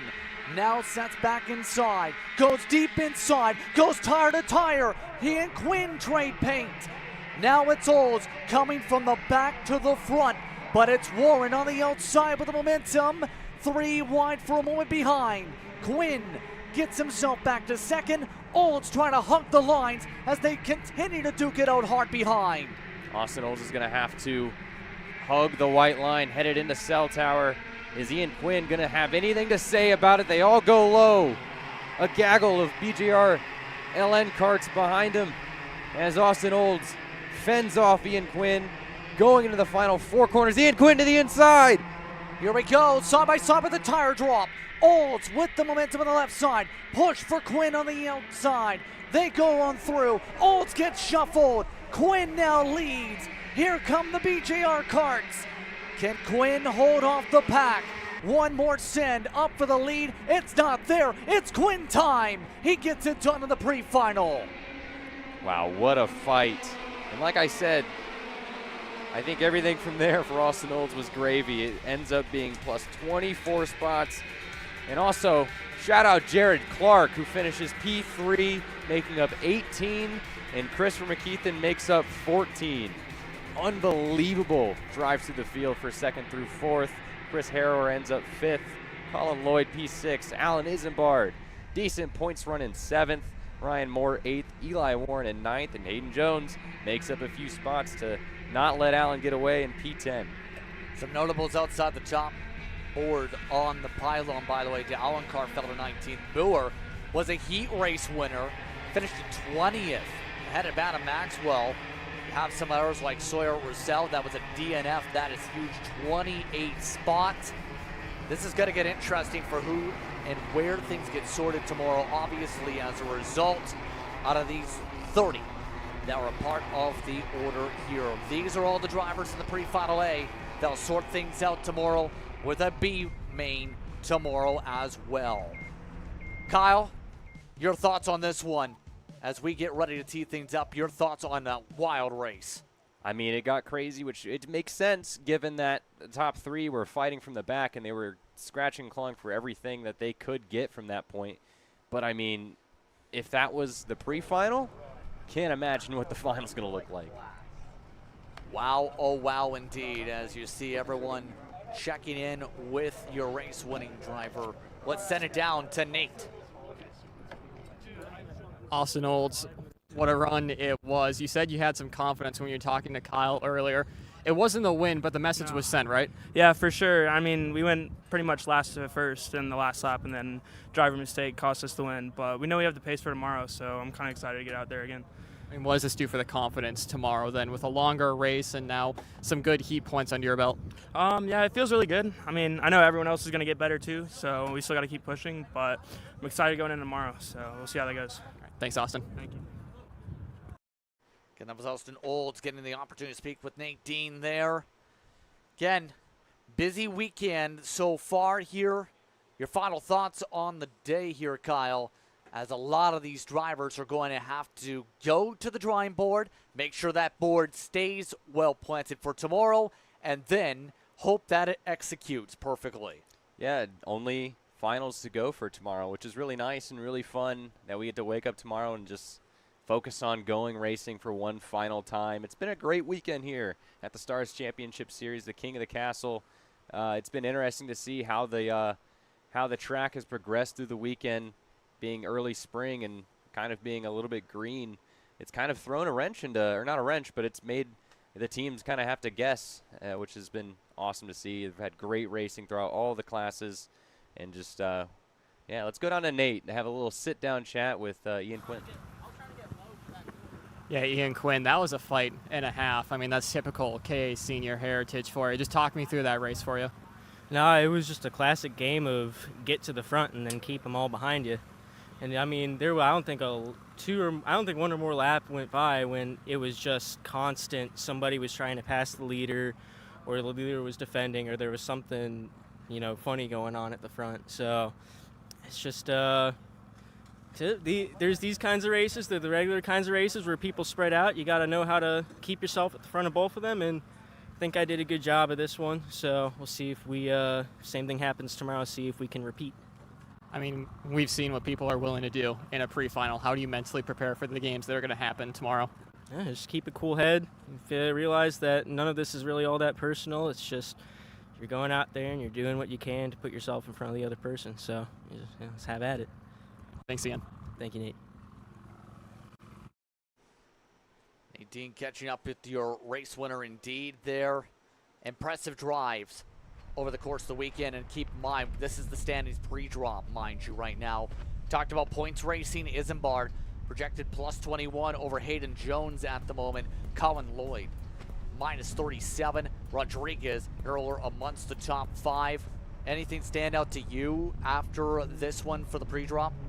Yeah, I mean, before that pre-final, the gap was about 8 points. So Alan did a great job there, just extending the gap by just a little bit. Even if it's a little bit, those are the things that are going to make a difference, especially in such a tight field like KA Stars.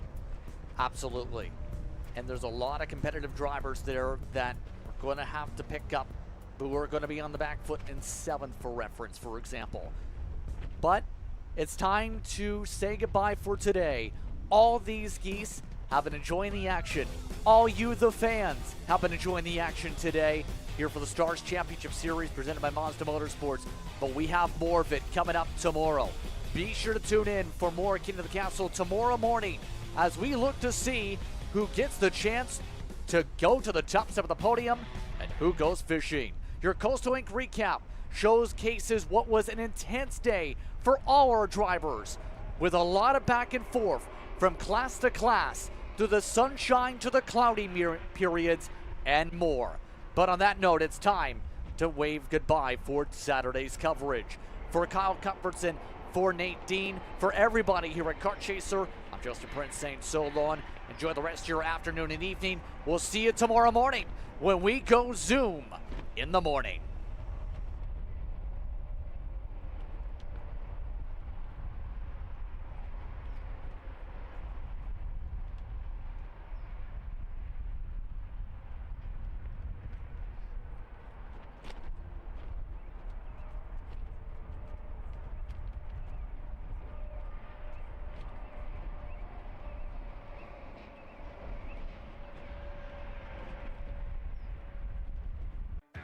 This broadcast is the sole property of Kart Chaser Group, LLC. Any rebroadcast, reproduction, or other use of the images, audio, or accounts of this event, in whole or in part, without the expressed written consent of Kart Chaser Group, LLC is strictly prohibited. Thanks for watching.